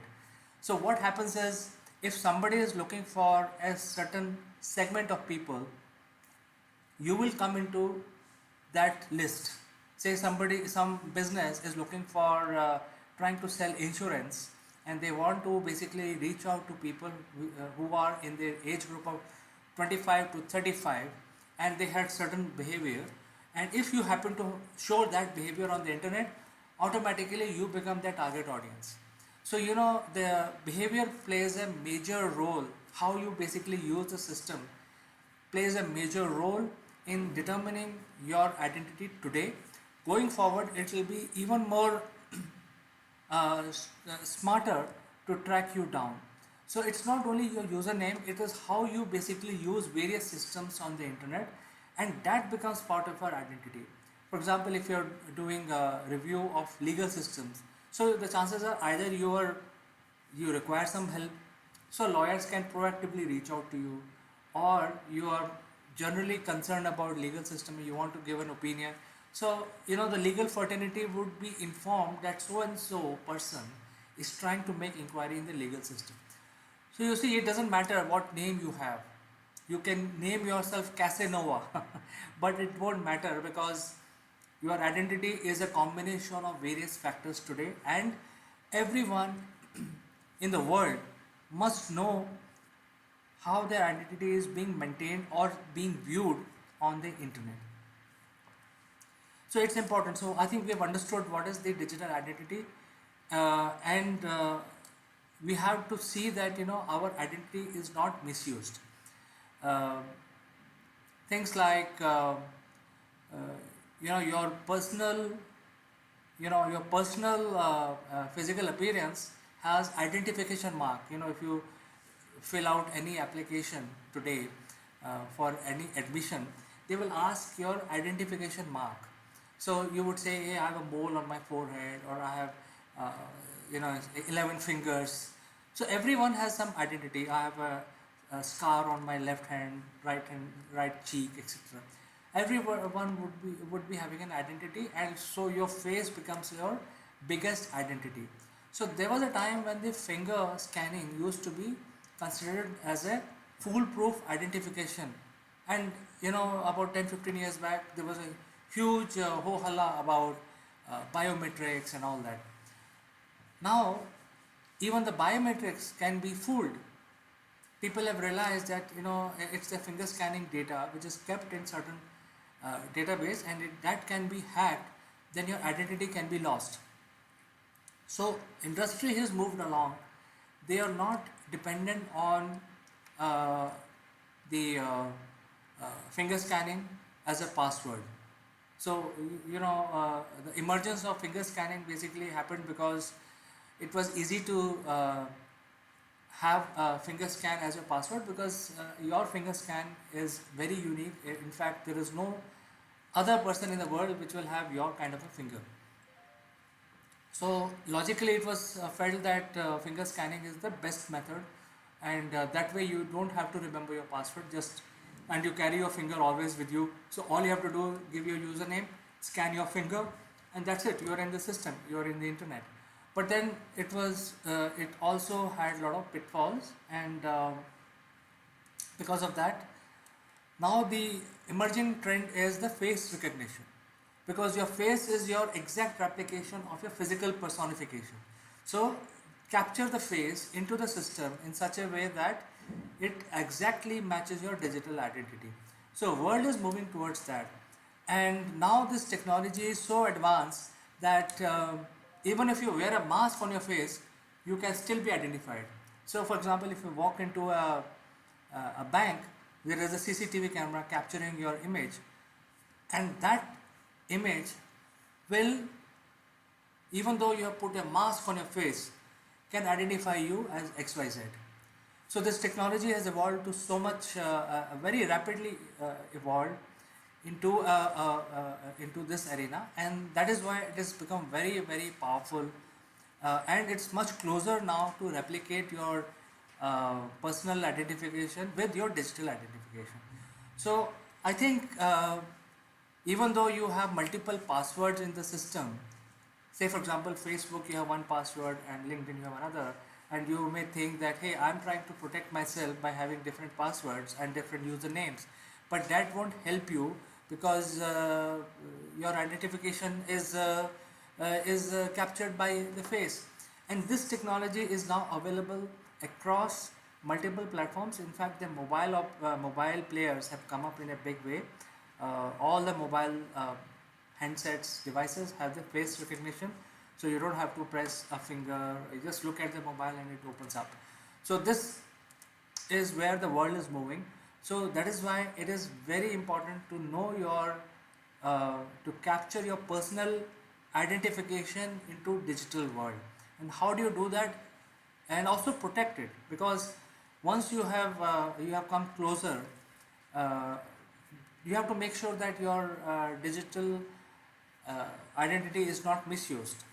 So because there are various threats which are available today, and which can there are some people who are out there to steal your identity. So that, for example, I would say that if you some people give their date of birth, and they manage their passwords using their date of birth. So it's very simple for any hacker, a smart hacker, who can, if your date of birth is known to him, he can crack your password. So things like that, even though when you're capturing yourself into digital world, you have to ensure that how you're using the system, that is going to reveal you in the digital world. And if you're also giving information like your date of birth, etc., that can be misused against you. So how do you prevent all that is the question. So we will tackle some of these things. See, the whole thing is that if somebody is trying to steal data of say 1 million people, the easiest way to do it is use unprotected Wi-Fi systems. Say Wi-Fi in a lounge or a coffee shop or an airport or in railway station, which are not very well protected Wi-Fi. Why the hackers who are trying to steal your identity will use this method? Number one, it is easy to hack in because it's not protected. Number two, they can easily hide themselves. See, it is like this: somebody is trying to steal your identity and steal your data.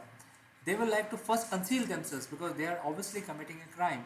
So they don't want themselves to be exposed while they can see all your data. So I think this is the easiest method by which they can reach out to you. So make sure that even though somebody says that, hey, use a free Wi-Fi in the lounge, don't get tempted and get connected to a free Wi-Fi system in a lounge.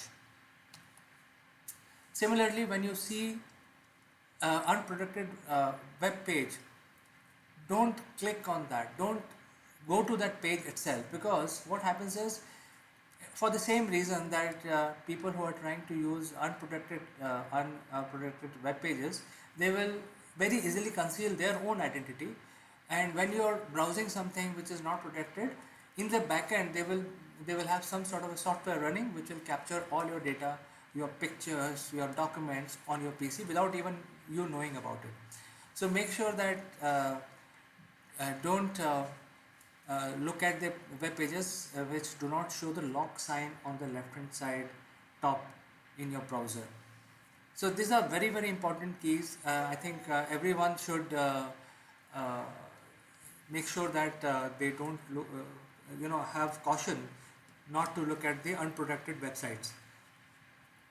At the same time, a lot of phishing activity happens. So what is phishing? It's basically some a bad person sends you an email posing as your banker, for example. So you get an email from your banker saying, hey, why don't you click on this web page to revalidate your credit card or revalidate this XYZ things that the bank wants.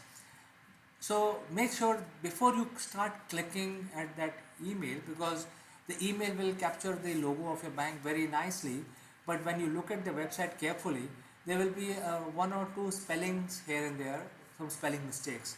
So before you start clicking on these phishing emails or any email from a bank, make sure that you read the web link carefully, very, very carefully. The chances are most of the bankers don't send you any email. They will not send you any link to click. Rather, they will ask you to visit their website and then use their banking system. They will not send you an email. So the things are small things like this. If you take care, the chances are that you will be safer and your identity will be safe as well. The best method to protect your identity is to use a strong password. So what is a strong password? Strong password is not your date of birth and if your name is Alan 223355, not like that. So it's very easy to crack. What you have to do is basically give special characters at special, use alphanumeric, sometimes capital letters and sometimes small letters, and also use special characters which are very difficult to crack or very difficult to imagine, because the special characters like star, hash, they do not correlate to anything in your personal life. So it's very difficult for anyone, even your known people, to crack your password. So make sure that your passwords are very, very strong. Use special characters, use combination of capital letters and small letters. At the same time, change your password frequently. Even though you are using a very strong password methodology, but still it is advisable to change your passwords frequently. Make sure that you have the two-factor authentications enabled across all platforms. So if you follow this strong password, chances are the systems will be much more secure for you and people will not be able to hack into your personal data. And the last is privacy policies. So when you want to share some picture with your friends, but you don't want to share that picture with public, all that is determined by the privacy policies of your social media accounts. So the privacy policies of the social media accounts are regularly updated by the social media players. So you have to make sure that these policies are reviewed by you regularly. If there is a change, usually the social media players will tell you about it, that this change is happening, and make sure that you read all these policies carefully and enable those features which are meaningful for you or which you want. Make sure that certain pictures of your family gathering you don't want to share with a lot of people. So make sure that you define your privacy policies, your privacy levels in your social media accounts, to make sure that your identity is not thrown open for anyone uh, to know about.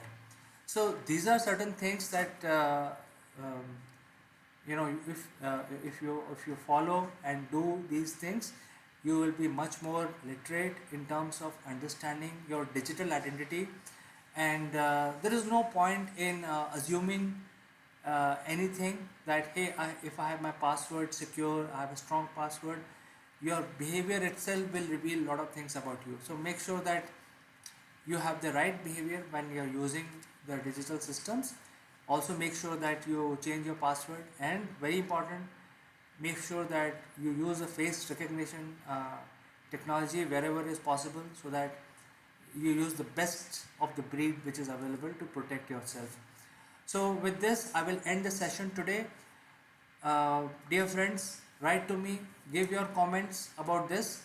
Anything else you want me to include in the next session, we can do that. I can take up the questions raised by you in the next session. But until then, I like to say goodbye, and I wait to hear from you. Bye bye.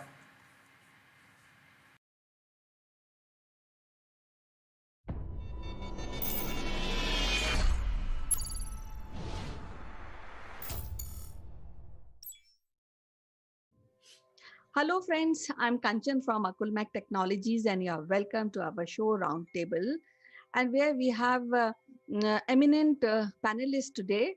Let me introduce all of them to you. Ritu Gupta, who is a CEO of one of the PR agency, Four Seasons. A part of that, she's also teaching media relations and public relations to eminent university in Delhi. We have Sitesh Srivastava, who is closely associated with radio broadcasting.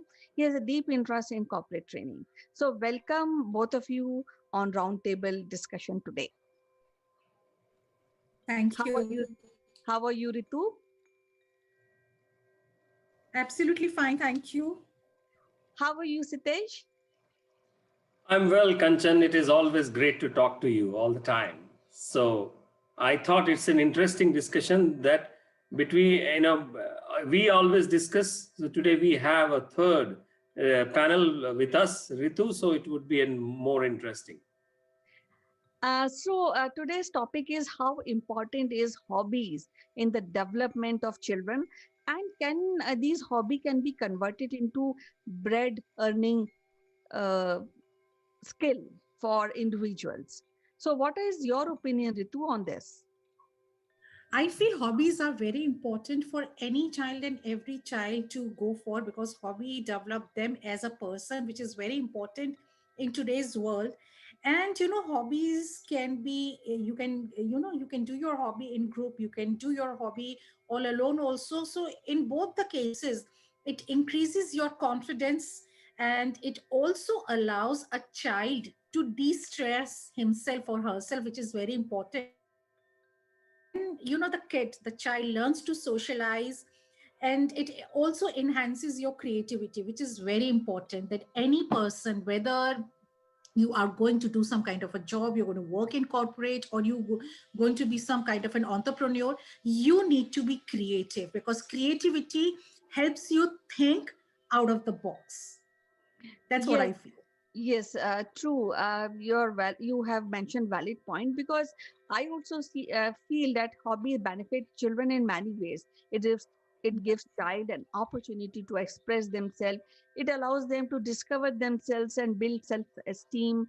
And also, I think in a process, or in a way, we achieve goals like problem solving and make decision by this hobby practicing. So, what are your ideas on this subject, Sitesh? Well, Kanchan, I think that we should all have some hobby to pursue, because that is what satisfies our heart. Everything else is used to bring food to the table. And therefore, hobby is something that makes us what we are in the core. Many times, the hobby needs to be asked or developed, that we try to do with our children, because there are so many distractions in our life today. It is important for today's children to know what they can pursue as a hobby. But at the same time, some many years back, one of my former boss asked me this question: what is your hobby? And I told him, and this discussion was happening between the transit time at Tokyo Narita International Airport for a few hours. And I said my hobby is writing. And he asked me, when did you write last? I said, some 1 month back. And he said, no, that's not a hobby. Hobby is that you do every day, even if Yeah. it is 10 minutes. Yes, definitely. So, hobby is a very essential part of today's children's development, actually, because that also reduce risk of depression, which I think most of the children are highly exposed to because they are at home, they are watching television, and they are doing online studies. So, I think that some kind of break, which is very, very essential for children, and I think parents should also get indulge in these kind of activity because that they will again enhance the happiness somehow over the period of time. I think parents are also just doing their professional corporate jobs rather than really getting free time. And I think hobbies can bring a self development also. But now Absolutely. the question is, the big question for both of you: what are your hobbies? Ritu? Okay. So I'll tell you, uh, my hobbies. I love reading. I love reading a lot, and I love traveling, and I love cooking. So I have of late started thinking that why not? I mean, why not open a cafe or be a halwai, be a very modern halwai? Why not? So this is what I have of late started thinking about: get into cooking as a profession. Yes, and what about you, Sitesh? By hearing Ritu, now I have more inclination to visit Delhi. Uh, and apart from the Bengali market and Parathe Wali Gali, I have one more place to have food. Well, for me, the hobby always has been, since the day I realized what is the meaning of hobby, it was always something which is related to expressing myself in terms of the writing. The true, real hobby that I developed somewhere around when I was in the high school timings. And it was always remained that, and writing, and then it moved from writing to theater, to a little bit of vision, and now for many years it has started with radio, and it is continuing with radio. Kanchan, you know about it. So I think that it is important to explore something which is called hobby, and there are many more ways of doing it today. In our times, Kanchan, if you remember, pen pal was one of it. Philately was another of it, and few more. Uh, but today there are so many ways of doing it. But somehow I always feel the youngsters, the kids, the children, when I ask them what is your hobby, and they have nothing to say, or they suddenly get perplexed because nobody has asked them this question. So it's important to pursue it for ourselves, and it is also important to inculcate. And the interesting part about hobby is that there is no age for it. There's no retirement from it, isn't Yes, it? definitely, Yes. definitely. The hobby brings a sense of fun and freedom of life that can help minimize the impact of chronic stress.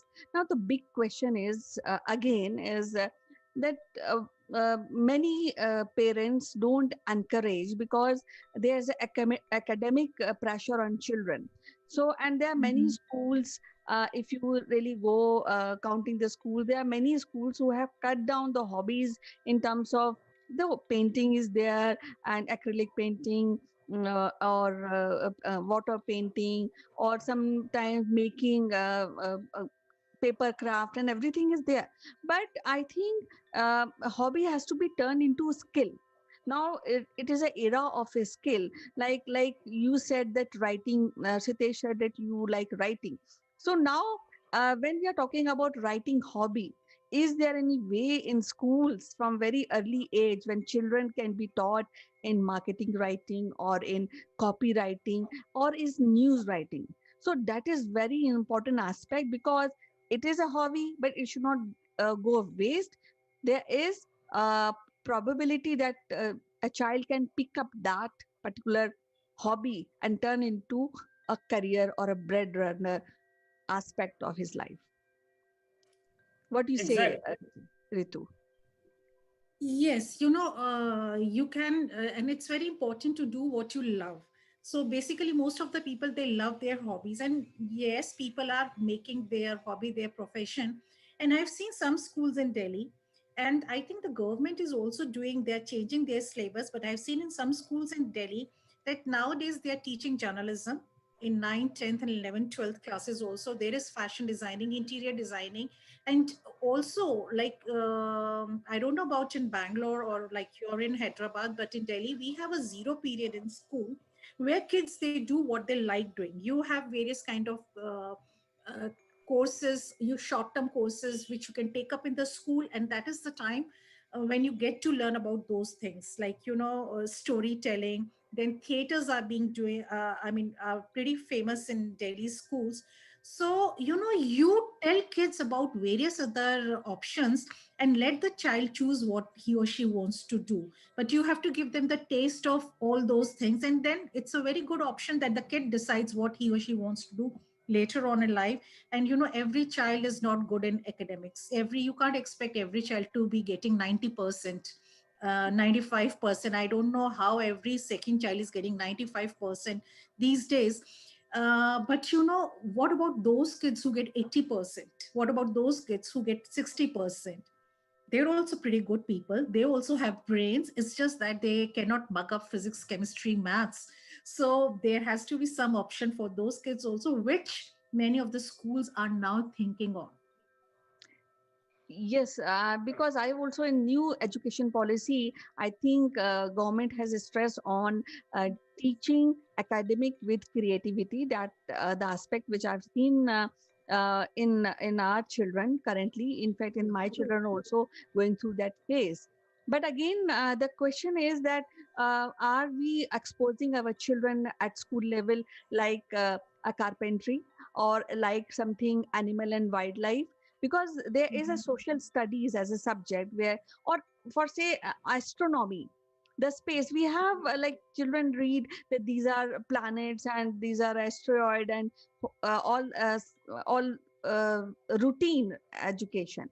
But if somebody wants to learn beyond that, so then if we are doing this, that means we are making a base for our children to find out to become a veterinary technician or animal consultant, which is very much required for say, because we live among the animals, but we hardly know about the characters of the animal. So I think time has come to really generate these ideas, and children and decision makers should take up this as a discussion or as some introduce it into the education curriculum. So what do you think, Sitesh, about this particular aspect? Well, well, Kanchan, you certainly sound like an activist when you say that there needs to be more that needs to be done.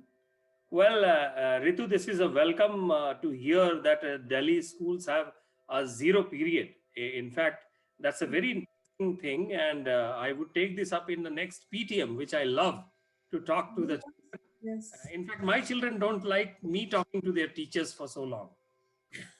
So, so I think this hobby, as per se, as we have seen in the rest of the world, from far east, in what I have seen in Japan, what I have seen in Africa, and for what we know in the Western world, our curriculum, whether it is a state board or it is a CBSE, it is still far in terms of extracurricular as compared to the international baccalaureate, which is IB. So I think when you talk, Kanchan, in terms of carpentry and all those stuff, I think that is still we have a far long way to go. I'm sure it is happening in the international schools. But if this has to enter into our mainstream hobby as a subject, and that needs to be seen getting into the government schools as well as the private schools as well as the funded schools together. At the same time, it is important that we also sensitize the not only our children but also the teachers about teaching the same subject. Why mathematics cannot be a hobby of someone? Why physics chemistry cannot be a hobby of someone, right? So it depends on the teacher, a creative teacher, to get that kind of an interest. At the same time, when it comes to DIY stuff, which is carpentry or electricians or something like that, folk art, calligraphy, all of that. So we all need to create that kind of a curriculum for the teachers training also. Our country has been more about the rote learning to create, white collar or blue collar workers, and it has to change. I hope it will change with the kind of data that we have, internet, easy internet that we have, and I think only pandemic is stopping us. Yes, actually, you mentioned maths actually. So it's a very good point that children can have a hobby as a math. But what we are Yes, studying, but what we are giving our children is a NCRT curriculum for math. Why not a Vedic math? Why not abacus? So these kind of things are missing in school curriculum. Now, when we are talking yes. about everything has to be there intact in the school curriculum. Now children have they according to their interest they can choose what they want to choose as a hobby or maybe extension of that subject. If you recall, I don't know, there used to be SUPW period in our Yes, curriculum yes, long back, yes, and then we were yes, allowed, as you mentioned, Ritu, that it should yes. be zero period. So we were allowed to do things. So all like knitting, making pottery, everything used to be there, and we learn many things. Like I tell Learned you, many I things. learned knitting from that particular period only. So all Mhm. things has to be there, and it has to be available for children to choose. So that is very very important. And though things are starting, but they are very maybe not as per the speed is very low actually. The few schools are opting, few schools say no, like international schools they say no, we will be doing something which is world standard, and I think they are leaving behind something which is very crucial for Indian children's development. What your idea on this, Kanchan, Ritu? I want to say something here. Yeah, I want to say, because what you say, I do completely agree with you. But the parents have to be made aware about it also, because I am middle class parents, parents, middle class family people, they feel that their kid should be getting above 90%, should be taking up some good career and settle down somewhere. I mean, doing something very great in life, getting good salary. This is all they dream for. But then you have to make parents aware about that. The things are changing, and post pandemic things have changed a lot.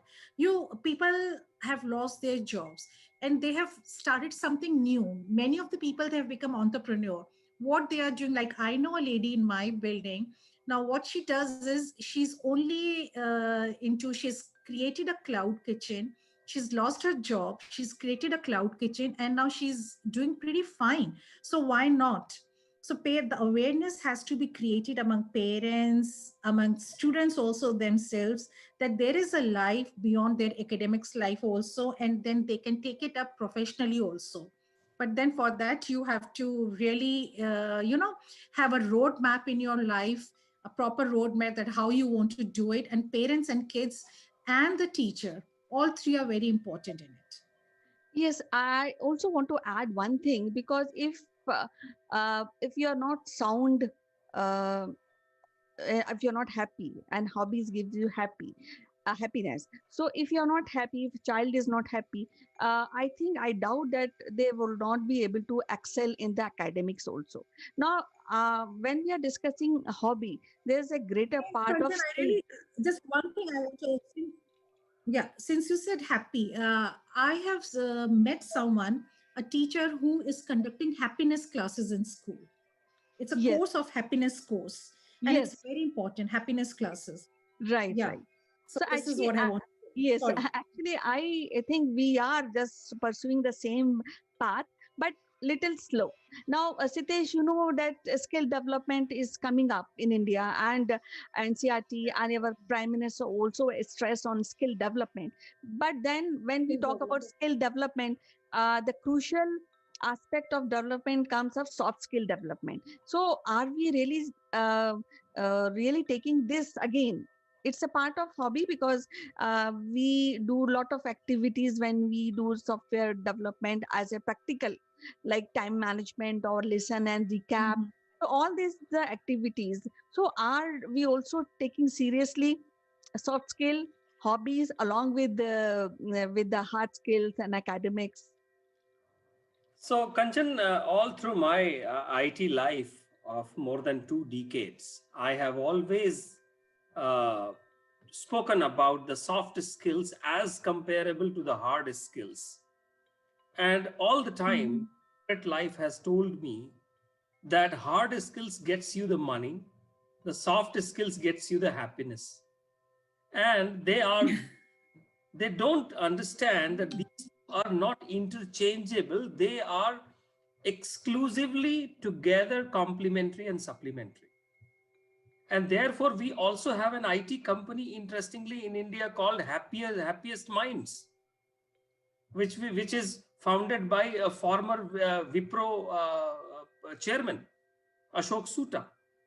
And uh, it is important for to corporates to understand that a person who joins Yeah. the company after the college from the campus, his longevity into the company is not only dependent on the hard skills, but also on the platform of the soft skills that is given by the company to the employee. We all know Google gives 20% of its time to its engineers to pursue their own projects. And some of the greatest tools have come from those projects. In India, HCL had got this name of asking, finding out great managers amongst themselves and make them intrapreneurs. And that was a great thing to find out some great companies coming out of the HCL fold. So I think this is very important, not only in the school level, but also in the college level and in the corporate. But I think in today's, especially in the IT world where I work, I see that there's a lot of such things are happening because we invariably get to know what is happening in California. Right. But probably in other industries, it may come a little late. But in the middle age, when the students are in college life after the 12th, and those 4 or 5 years, those 4 and 5 years, I have realized, I see that they all are trying to get into those CAT and GMAT and SAT and TOEFL and GRE and those IITs and IIMs. Whereas the same student in other part of the world, which is the developed world, is trying to pursue something else. And this side, the student says, why I have to pursue all that, what someone else is telling me? So there has to be a lot of balance around it. I think what we need to tell ourselves as well as our youngsters, when I say youngsters, I do not only mean our children, I also mean our college going students, that today internet is something which has given us a medium to create something. So television was called an idiot box because it was just one way. But internet is not one way, it's two way. So we should enjoy internet by entertaining ourselves into all those OTT platforms and binge watching. But how much are we creating on that? Are we creating something out of that? If we are not creating, there is a way to find out some knowledge. Let us say calligraphy. Many people don't know what calligraphy could be until unless they visit a textile museum in Ahmedabad. So I think it is important for all of us to, when we go to hiring in the colleges, I ask this question: what is your hobby? That's a very important piece of my judgment of picking up someone, because the person who comes with a hobby, he Right. knows the Right. love of the work that he does. And Right. as we all know, if you love the work, you will never get tired. You will never need a holiday. Right. Yes, so I will summarize like Ritu has mentioned that she loves cooking and you mentioned writing. So all these hobbies should be having a department in the school, maybe very early. Like somebody who wants to really know about astronomy or something, somebody wants to know, become a diver, so he must have a knowledge of how deep he can go, the knowledge of sea, which Sitesh, we know only very limited, maybe 10% of our own seas and But oceans. what is your hobby, Kanchan? We never asked this question. Okay, my hobby is talking, and that's what I'm doing actually. Okay, jokes apart, I like painting, and I have excelled in painting because I do different type of paintings, like acrylic. I also do Tanjavur and some folk painting. So I've developed it over the period of time. So I enjoy it, and I really appreciate somebody who is into these kind of painting, because that is a very good painting and a very good hobby. I mean, and it gives you it de-stress you, and lovely actually. You, so, So so you can make a caricature of my face. yes, I can. I Great. am, yes. So as usual, it's lovely to talk to you, both of you, Ritu and Sitesh. And I was summarizing that schools and parents should understand, because it's high time that they should collaborate academics and hobbies and soft skills, because that will result into overall development of a child. So what I really foresee, or I recommend, that every school has should have all these hobby departments, and where children can pick, choose, and develop their hobbies along with the academics. It was so lovely talk to you, Ritu, and it was so lovely talk to you, Sitesh. We'll meet again Thank you. in a different interesting topic. Till then, bye bye. Yeah, yeah. I will now go and listen to that Bye song, bye. "Man Ke Sache." Yes. Thank you. Okay, bye bye.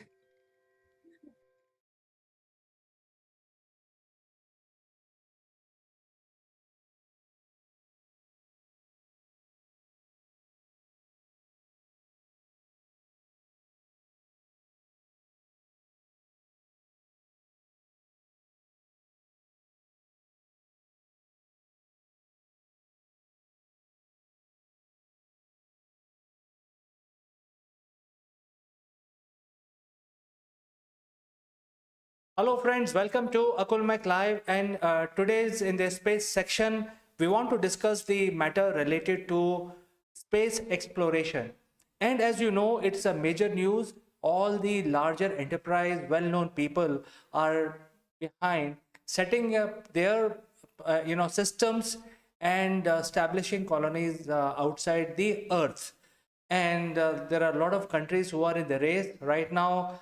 There is US, there is China, there is India, there are a few others.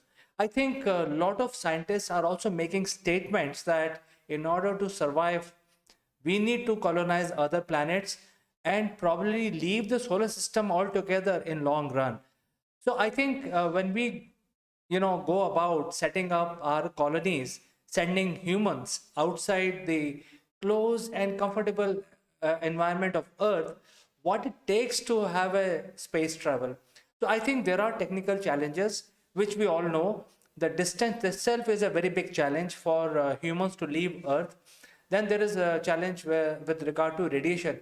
But today, I think I would like to talk about the social element which is also involved in planning our trip outside the Earth. And if you take the closest star, that takes about 4 light years away. I mean, that is, even if the light travels, it will take 4 years to reach the next neighborhood. which is in the close proximity as far as the universe is concerned.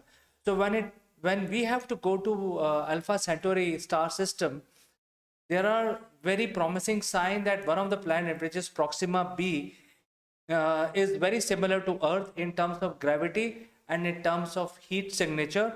It may have liquid water on the surface, and it will also have a surface.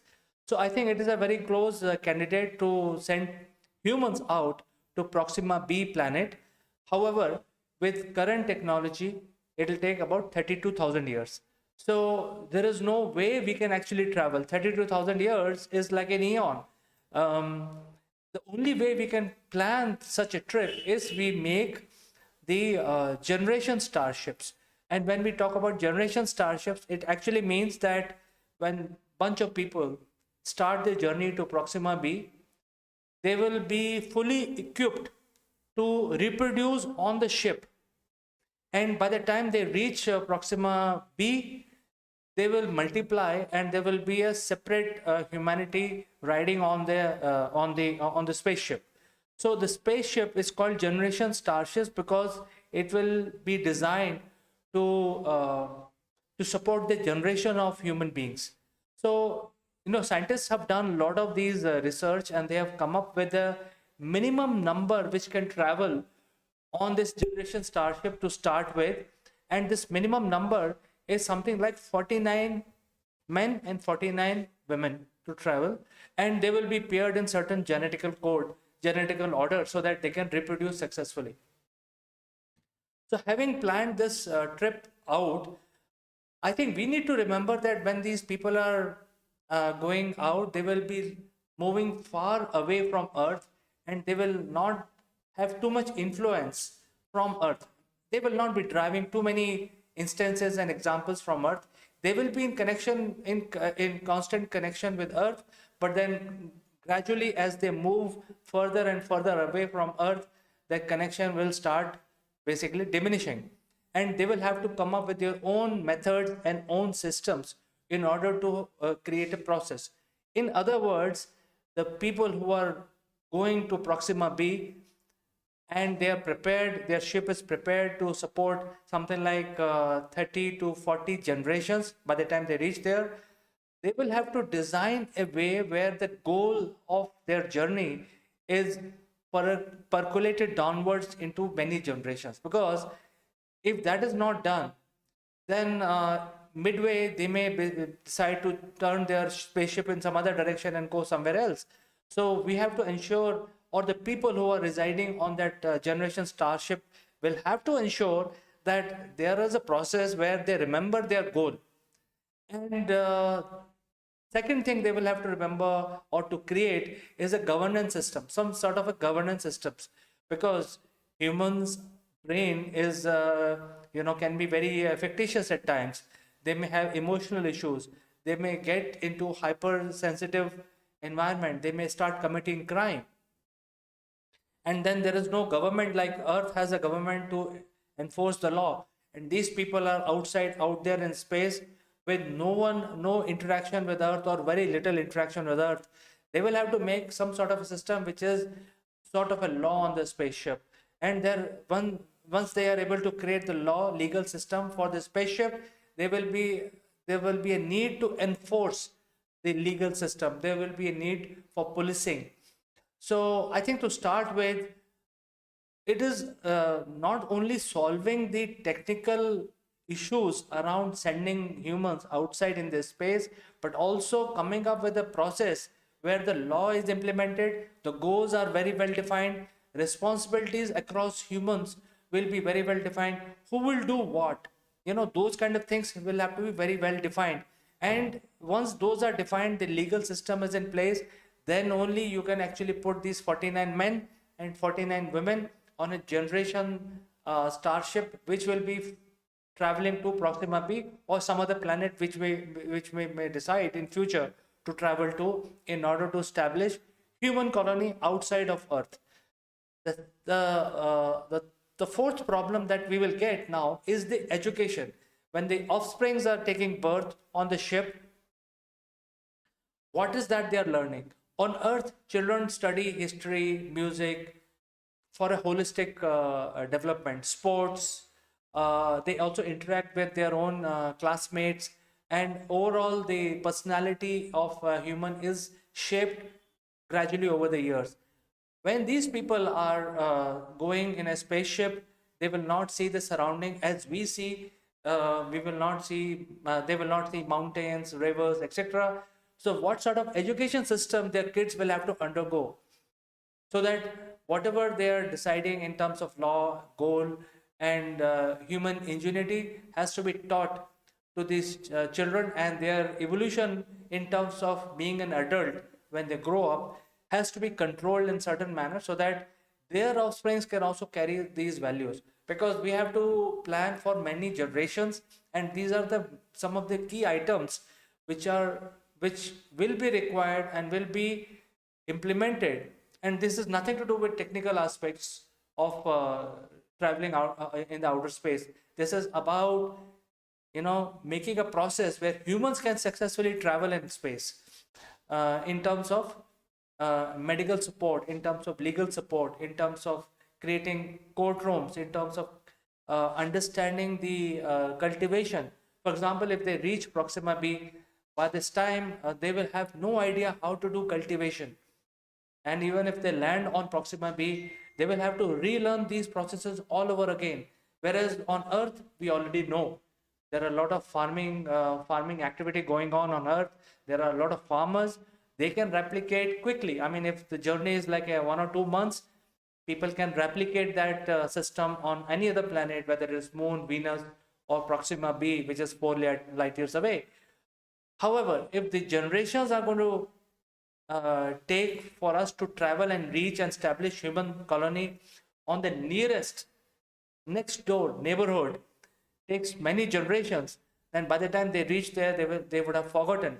So there has to be process where this art, culture, and processes can be kept alive, because if we don't do that, then the humans will not be able to survive after landing on Proxima B. And friends, I think 49 or 50 people have to be onboarded on the Generation Starship. It's because at least 50% of these people will reach. I mean, the offsprings of 50% of these people will reach, and the chance of getting perished in the journey is diminished by 50%. That means if 50 men and 50 women start after multiple generations, at least 50% of the people, eventual number, will be able to establish their colony on Proxima B, provided they are able to get their act together during the journey and make a process, make a goal, and percolate this goal downwards into generations. It should not happen that they actually have a mutiny in between and they kill each other, because then the whole objective of sending humans to set up the next neighborhood colony is futile. Now that will be futile. So I think that is something that is very thought-provoking. And I thought, instead of discussing technical aspects of sending humans, I thought in this episode I will discuss the emotional and social aspects of sending people on a long journey in space. Friends, do send in your messages and I will respond, and I'll catch you in the next one.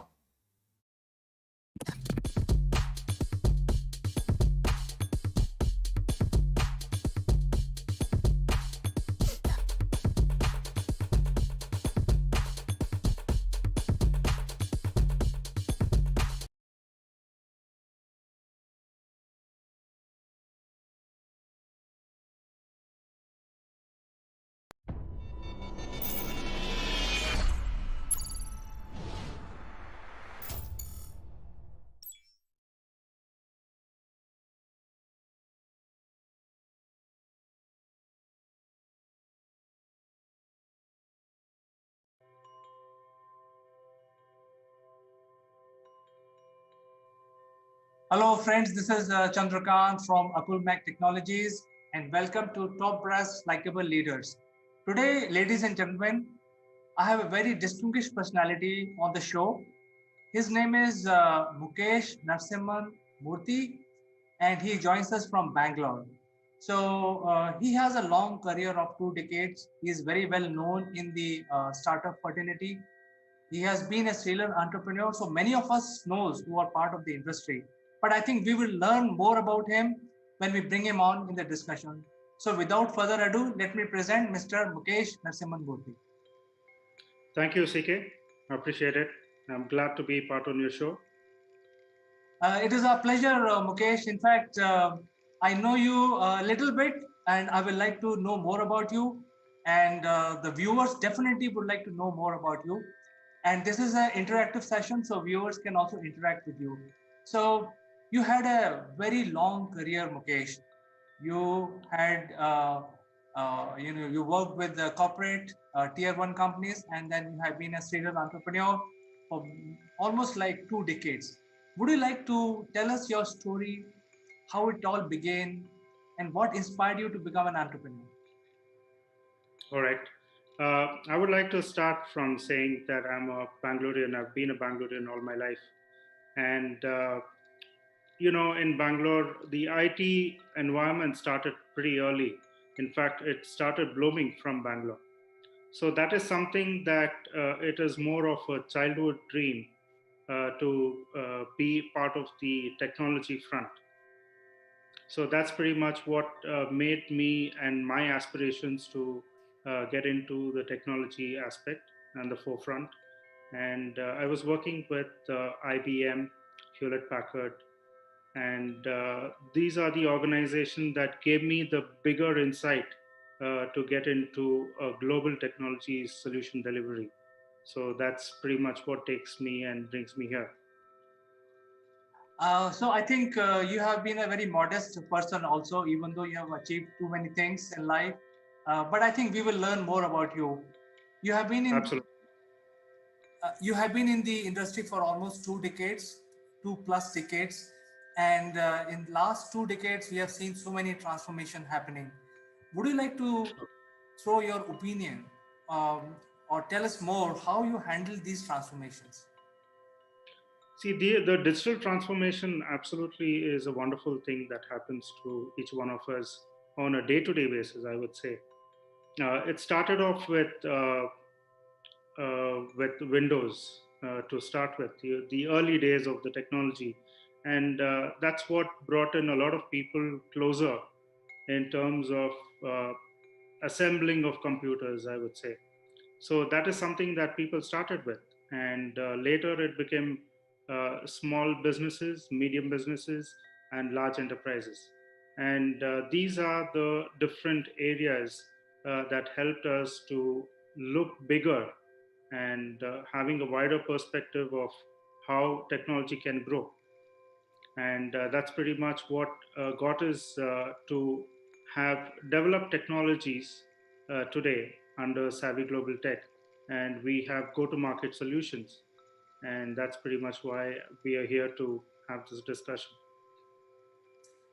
Mukesh, I think before we talk about your current organization, which is Savvy Global Tech, we would like to know more about your transformation as a leader, because you've gone through various, different businesses in life so far. So how your story as a leader transformed, we would like to learn from it and we'd like to know more about it. Absolutely, CK. It started off with me being into training, which is a part of learning and development in IBM.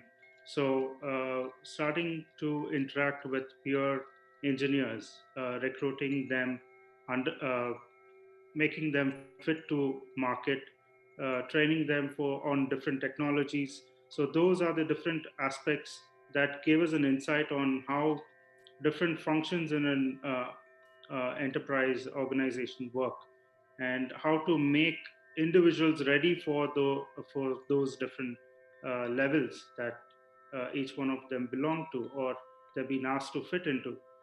So gives us a very wide perspective of what is the market need. And today it is very important that we will have to give what the market specifically want. So those are the areas where we need to really focus on to make sure we're able to fit the technology to what the market specifically asks. All right, Mukesh. Sorry. So coming from there, it became larger to having more responsibilities on the shoulders, and I was part of a larger enterprise called as Swish Home Theater and Automation. So that pretty much gave a bigger perspective in terms of handling larger audiences or clients, I would rather say, to fulfill their requirements. So from there on, for 15 plus years, giving audio, video, and technology automation solutions, uh, I learned in the as the organization grew, and how to handle international clients, how to handle technology solutions, how to integrate them, how to forfeit for their requirement, and then thereon got into technology aspects of solutions on artificial intelligence and blockchain and augmented reality. So these are the areas which blew into the market in the last recent years. So that's pretty much what gave me a thought in bringing all of these technologies together under one umbrella to put together Savvy Global Tech.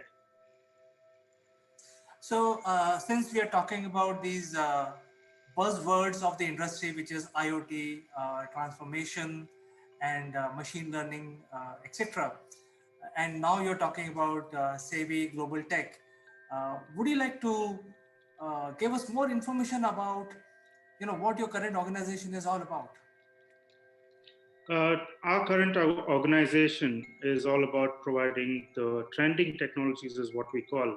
We have different verticals, and this pretty much brings in uh, my experience in the last 2 decades that I have collected to put it under one single umbrella to make sure that we are a one-stop technology solution for our clients, so they don't have to really look into the market for different solutions and different people.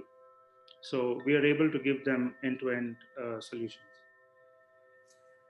Fantastic, Mukesh.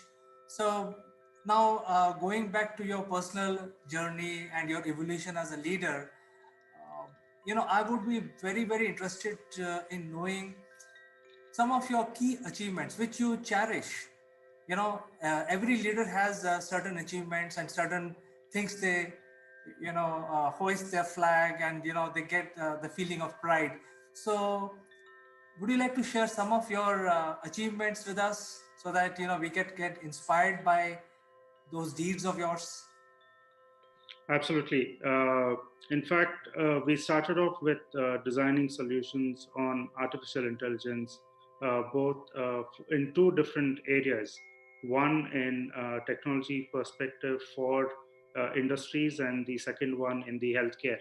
And these are the two different aspects or the areas that the market is focusing on, especially considering the pandemic situation. We're glad to mention about one of the technologies, which is called as Artix, which is a solution, in fact, based on artificial intelligence on medical healthcare solution for COVID. So this pretty much is an AI-based solution that our team has developed in making sure that we are able to take an X-ray of a patient, and through which we can detect through the lungs signatures uh, whether the individual patient has COVID or not.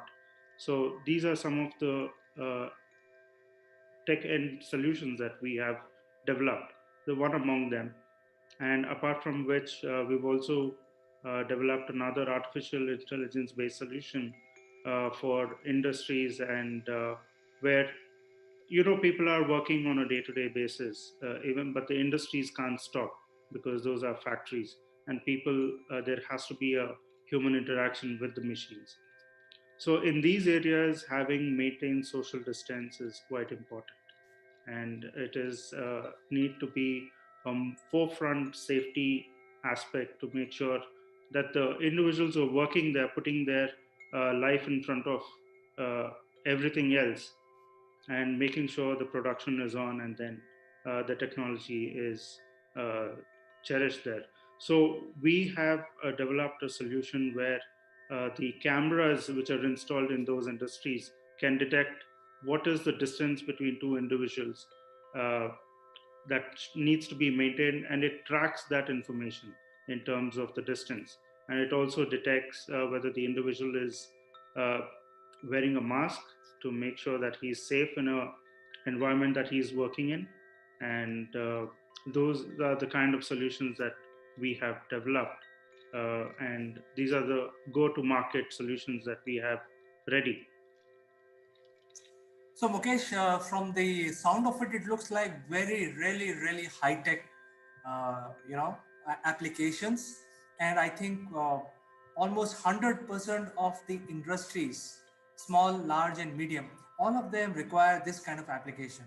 So I think with this, we wish you good luck, and we will cover the application sometime again in future. But for today, I will come back to your leadership qualities, and as the time is limited, we would like to know more about what could be your message to the budding entrepreneurs in order to become a great leader. Good question, CK. This is one of the very frequently asked questions, I would say, and it is one of the most important questions. This would help a lot of entrepreneurs to have a steady and strong foundation. And what really builds that foundation is a few things that I would like to mention here. One, uh, having a leadership in today's world is one of the very key things. So, here, what I would mean by saying that is the personal connect with the technology that we are trying to build. The personal connect is completely missing out. So, the forefront thing that we would need is to make sure that we maintain the same kind of personal relationship with individuals to build the network. And the network actually is the foundation for building any organization or a company. So it is important that along with the right foundation, the right connects that we get into in the market, and the right networking, and the personal trust that we have with each individual, and build that networking into a larger avenue to make sure that we are able to reach out to global leaders.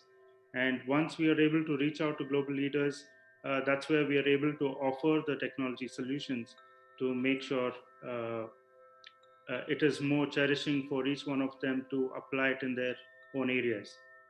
So the very simple thing here is the personal connect is what I would say, which is completely missing out in the digital world.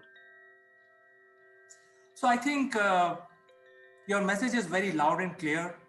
What you're saying or asking entrepreneurs to do is basically lead from the front, build your network, get known in the market, and not depend on your juniors. So basically, you're trying to say that, hey, you have to do what you're doing and make sure that you become a role model for your company. So I think it's a great learning for all of us. Um, so my next question would be to take your inputs about the changes in the industry. Mukesh, in last 2 decades, we have seen so many changes, at least 3 to 4 times drastic changes we have seen in the industry. From your point of view, right now we are riding the wave of IoT and machine learning. Um, from your point of view, after 5 years or 3 years in future, where do you see our industry going and how it is changing? The future of today's technology is going to be part of healthcare. We've already started to see that. The kind of change that healthcare has brought into in terms of technology to people, it's giving out uh, heat and cold waves to everybody. And it's pretty much difficult for anybody to absorb such a change. And that is the reason why, even under the current scare or the pandemic situation, that we all are having a tough time to address the constant change that has been happening to us on a day-to-day basis. So in the coming years, as you rightly said, there is going to be a tremendous change in terms of there could be more scare to the market, and there could also be more solutions that can come to curb this different challenges that we would probably face. And technology is one thing that is going to help all of this to be taken care of. People are automating solutions. So these are some of the challenges that we will be facing in the near future, but we need to make sure that with the right technology and the right solution, we should be able to handle it very well.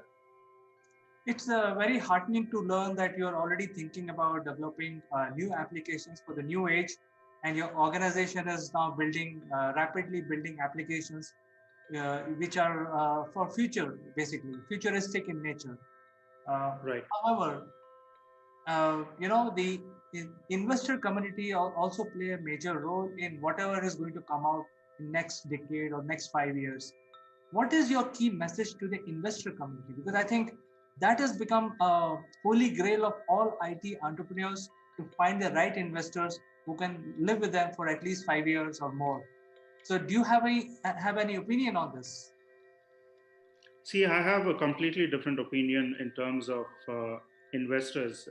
Investors, there are two ways of how investors come into organizations, and they either grow or they fail. So these are the two different ends that we see.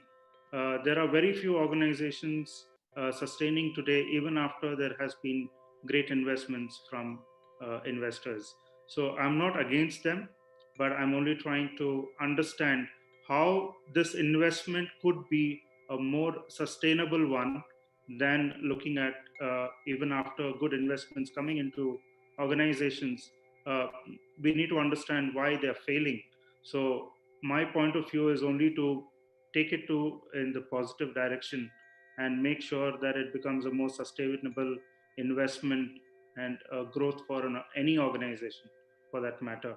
So that makes it more easy for more and more investors to come in and invest in new startup organizations. So I think you also say, or rather concur when I say that investor community plays a major role, because if the healthcare has to uh, develop more high-tech applications need to be deployed in the healthcare segment, then obviously investor community has to understand that future roadmap and back the IT technologists like yourself and your colleagues in the industry. Um, Mukesh, I think we had a wonderful conversation today. However, we had limited time. It is not sufficient to understand your, the entire leadership journey. But I think we will find another opportunity to discuss with you. It was a pleasure knowing you and also bringing some of these facts in front of our viewers. Thank you, CK. It was wonderful talking with you and being a part of your show. Have a nice day, Mukesh, and catch you next time. Bye-bye. Thank you. Thank you, AK. Have a wonderful day.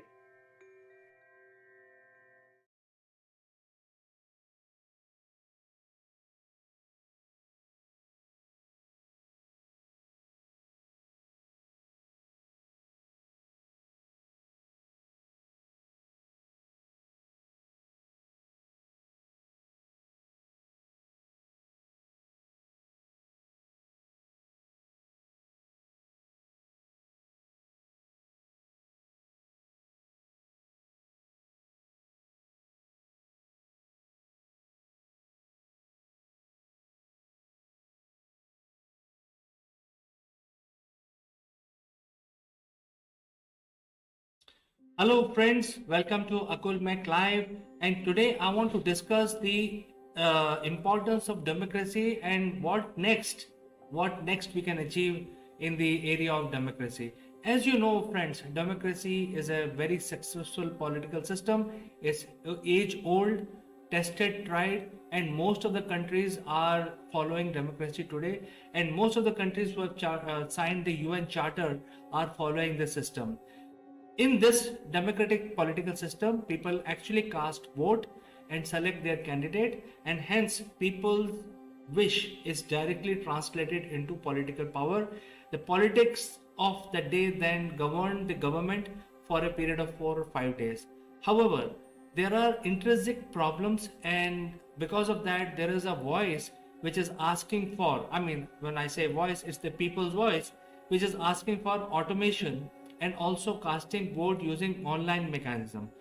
Why they are asking this? And one of the biggest reason is, let me give you an example.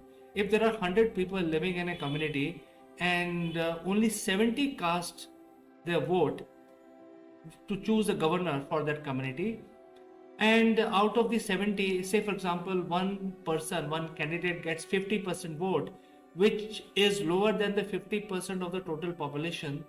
So without 100% people casting vote, a minority candidate becomes a majority winner of a political election. And this is why most people want that there has to be mechanism where latest technology can be deployed and latest so that people can actually cast their vote sitting from at home using their mobile devices, so that the number of people who are casting vote can be increased, so more people participation in electoral process. However, even the advanced countries like US and India have not been able to implement the online voting mechanism. Only a small country called Latvia has implemented the system, and there are a lot of question marks. And we will discuss what are these things which is preventing election systems to move online. I think there are two reasons. One is the secrecy about the voter, which is the most paramount, because any vote has to be kept secret. People should not know who has voted for me and who is not. And second thing is security, that means identity of the voter. So because of these two reasons, none of the technology which is available until now ensured that these things are fulfilled, so that the election can be transmitted completely from a manual system to a completely online system. However, this is going to change. The technology which was needed is around the corner, and that is called blockchain.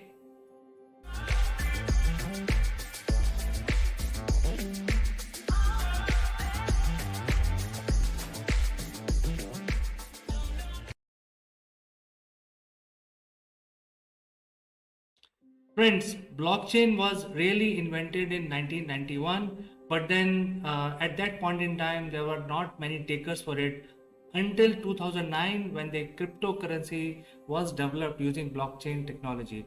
Blockchain is, as the name suggests, is a very intuitive technology which secures each and every information in chunks of blocks, and each of these blocks are encrypted, which makes it virtually impossible for anybody to hack it. In fact, because of this intrinsic quality of blockchain technology, most of the financial institutions love this, and they want their core systems to run using blockchain.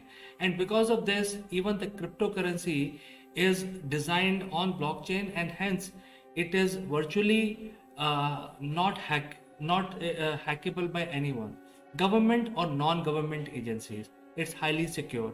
So moving on, how it is going to help election process? Well, now because of the power of blockchain and the ethical hacking or unethical hacking is being so prevalent today, the threat of taking your identity being stolen on the internet is far greater than it was ever. So there is a new version of web which is going to come, and it is now dubbed as Web 3.0, completely based on blockchain. And since the blockchain technology is so advanced, it will not allow your identity to be taken, to be stolen, or to be misused. It is virtually impossible to do that.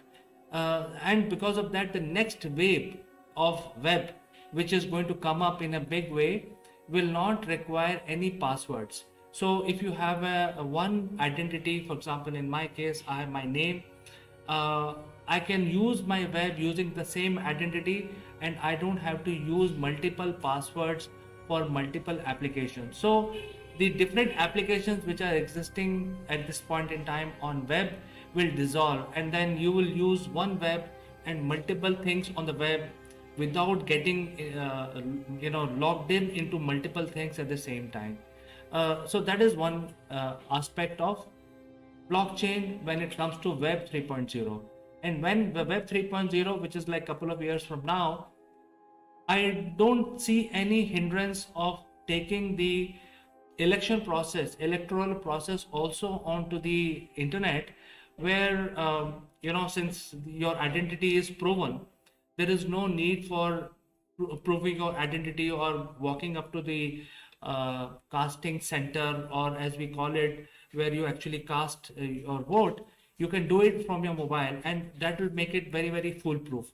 And because of that, blockchain is going to allow these politicians and political party to start thinking, or the government of different countries to start thinking, how can we take this election process onto the internet so that more and more people can read my manifesto, engage with me online, and also cast their vote online without the risk of anybody stealing their mandate which they have casted for a particular candidate or a particular party.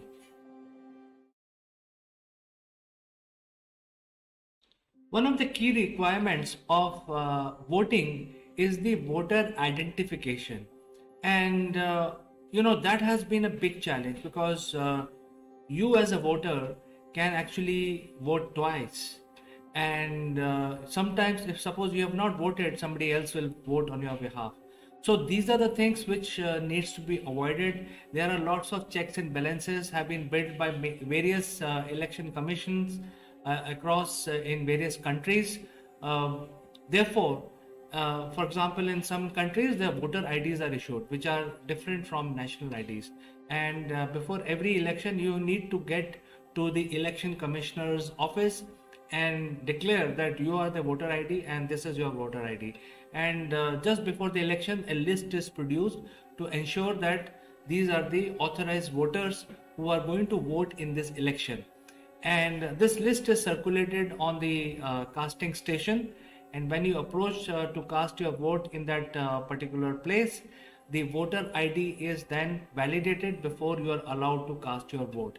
There is another issue which primarily will be resolved with the blockchain being coming up, and that is regarding how your voter ID, after you have casted the vote, is not transmitted back to the political party. The political party should not know who has voted for me and who has voted for me. In both the cases, it should be kept secret. So while you have to ensure that the right voter is following the right practice, at the same time, you don't want to share that information with the political systems. So the political commissions in different countries will have these challenges. Primarily, the blockchain will resolve the identification part of it, and also there will be a new requirement. That means a new system will be required, which will knock off the ID before taking the voter choice into the database of the voters. So I think there is a requirement to bring in that security and secrecy into the system using the blockchain technology, so that the identification of the voter is foolproof. At the same time, the voter identification should not be made public. And that is what is the challenge, the biggest challenge we have in transmitting or converting our manual system, which is currently paper-based or electronic machine-based, into a completely online system. The key requirement of democratic political system is people actually assemble in thousands. They want to listen to the candidate whom they have selected, or they want to listen to multiple candidates at the same time about what are their policies going to be, what they will do for us. And because of that, the huge rallies are organized. These rallies are where a lot of people come. Millions of people actually listen over the television and radio sets, and also through the internet, and they want to know exactly what is this candidate or this party what are their plans are, how they're going to execute and govern my community, my country, my state, etc. And that is why the political rallies become a very, very important part of a democratic system, because if there is no communication from one to many, how the confidence building will happen among the people, among the masses, so that they will go and cast their vote for their candidate of choice. So it is very important that the online system must provide provision, the new online system, so that the candidates will be able to interact online with the people. So the new system, which eventually will migrate, will not only provide the identification verification, but also provide mechanism to candidates where they can actually conduct or hold online rallies or online debates, so that masses can hear and understand what is their strategy going to be in order to govern their area, their country, their state, etc.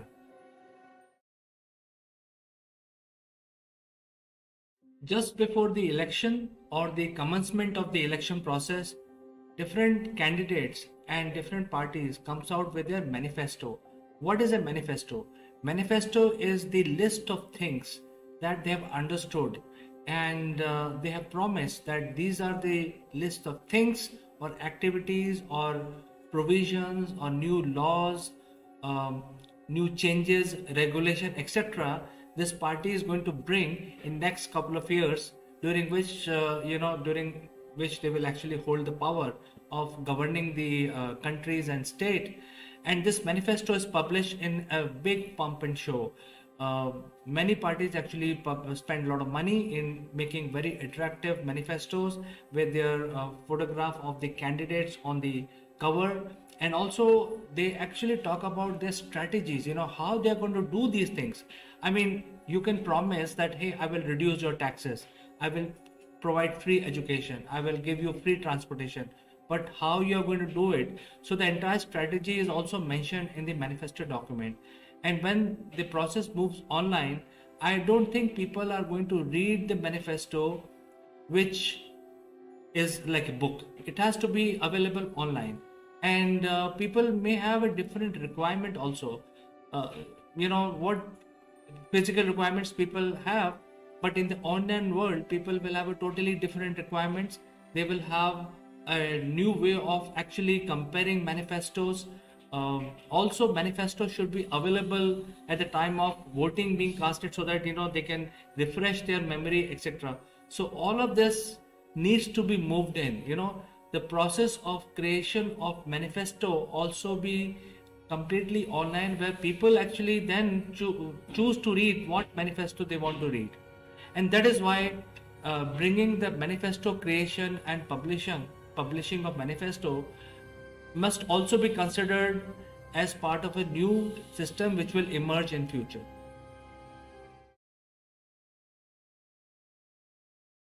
In the current system, many countries mandate that the background of the candidate of the party who is standing in the election must be transparently conveyed to the people. And there is a process around it, so that people can know what is the kind of candidate or what is the kind of person they are choosing to lead their next 4 years or 5 years. So this is a very important process, and there are lot of legal implications around it. So when the system moves online using future technology, the choice of candidate must also be given to the people right there. So whenever they choose a candidate, they can actually not only go to his background, they should be able to know more about the candidate. Who is the person? What he has done in his life? What are his achievements? Does he have an education qualification? Is he experienced enough to take that portfolio? Those kind of things, they have to be very, very clearly mentioned. So far in the manual system, none of these things are very, very clearly defined. But when the system moves online, I don't think the candidates will be able to hide from this reality. And hence, the new election system, which is based on blockchain, will allow propagation of this ability of the candidate to tell about themselves to the people. And hence, it will become also a very important part of the future election process. Creating this system of online manifesto, online ID, voter ID verification, online verification of candidates, and also casting votes is all fine. But then all this process has to follow certain objective, and the objectives are basically based on what people want. And the politicians actually promote this kind of dialogue with the voters. They usually conduct open forums where people can engage with the politician openly and voice what they need, voice what their concerns are, and so on. And thus the politician form sort of a data center within his party office, where they actually collect the feedback from the people, and then based on that they actually form their strategy. And then they talk about the manifesto. They will say that since people 80% of the people want this, for instance education, then we will actually provide this, we will provide relief on tax, we will provide more jobs. All this is based on certain feedback which they get directly from people. Now when we move online, physical meetings will also have to move online, and therefore the new system must provide a dialogue, a direct interaction between voters or the people or the citizens, and also between the candidates. So there has to be a mechanism where there will be a database collection process where, without revealing identity of the voters, they can actually tell the politicians in the form of surveys or in the form of direct interaction with the candidates about their wishes, about their requirements, about the gaps in the systems that they have, etc. Whatever that people needs. So the needs then becomes translated into the actions for the politicians. When we are equipped to conduct our political elections completely online, that means we are able to transfer all the current systems onto the online mechanism, provide security, secrecy, etc. Still, the voting process is such a complicated process. It actually gives out a lot of data points. It actually conducts a big survey. It does not only provide information about who is going to be the winning candidate and who is going to be the president of the country, who is going to be the prime minister or chief minister of a state. Actually, it gives a lot of other information. It also gives information about how many people voted for a particular candidate based on particular ideology. It also gives information about how many different types of people speaking different languages and how they have voted. So basically, lot of data patterns emerge out of a voting process, and it is happening even today. How the people are voting will determine how the voting process will evolve in next 10 years.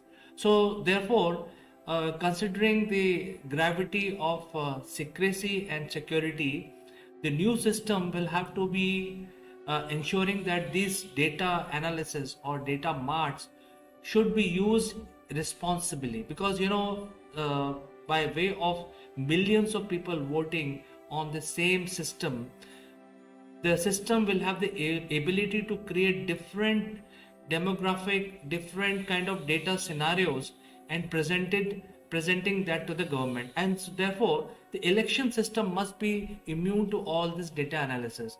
There could be some other data processing, there could be some census based data processing, but I think that we have to think.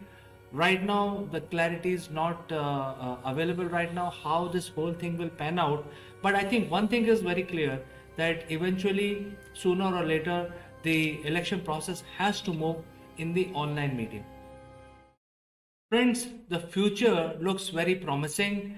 Blockchain is very promising technology. I think we must accelerate our efforts. All the governments across the world must accelerate and bring out Web 3.0, which is based on blockchain technology. It will actually create a lot of good infrastructure for us. It will also increase a lot of secrecy. It will also protect our identity, and we also be able to launch our election system completely on Web 3.0, and this will also increase the participation of number of people voting, because currently it is less than the number of voters which are available, because many people don't go to vote. And because of this quality, you will be able to launch out applications for voting with security and secrecy on the mobile devices of the people, and then you will be able to make the election process mandatory. That means if the citizen is in the country, you have to vote either for this party, this candidate, or somebody else. You have to vote. It must be made compulsory. Or you can say that, hey, I don't like any one of them, and you can abstain. But voting has to be compulsory. So once that blockchain based Web 3.0 comes, I think we are going to enter a new type of political system. It's going to be very exciting. Let me know what you think about this, and I'm eagerly waiting for your comments. As you know, I respond to each and every comment.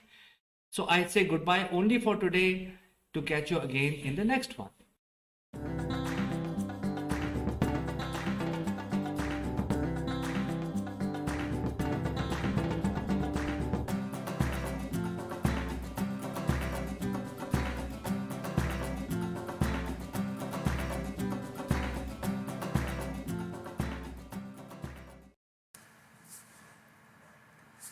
Hello friends,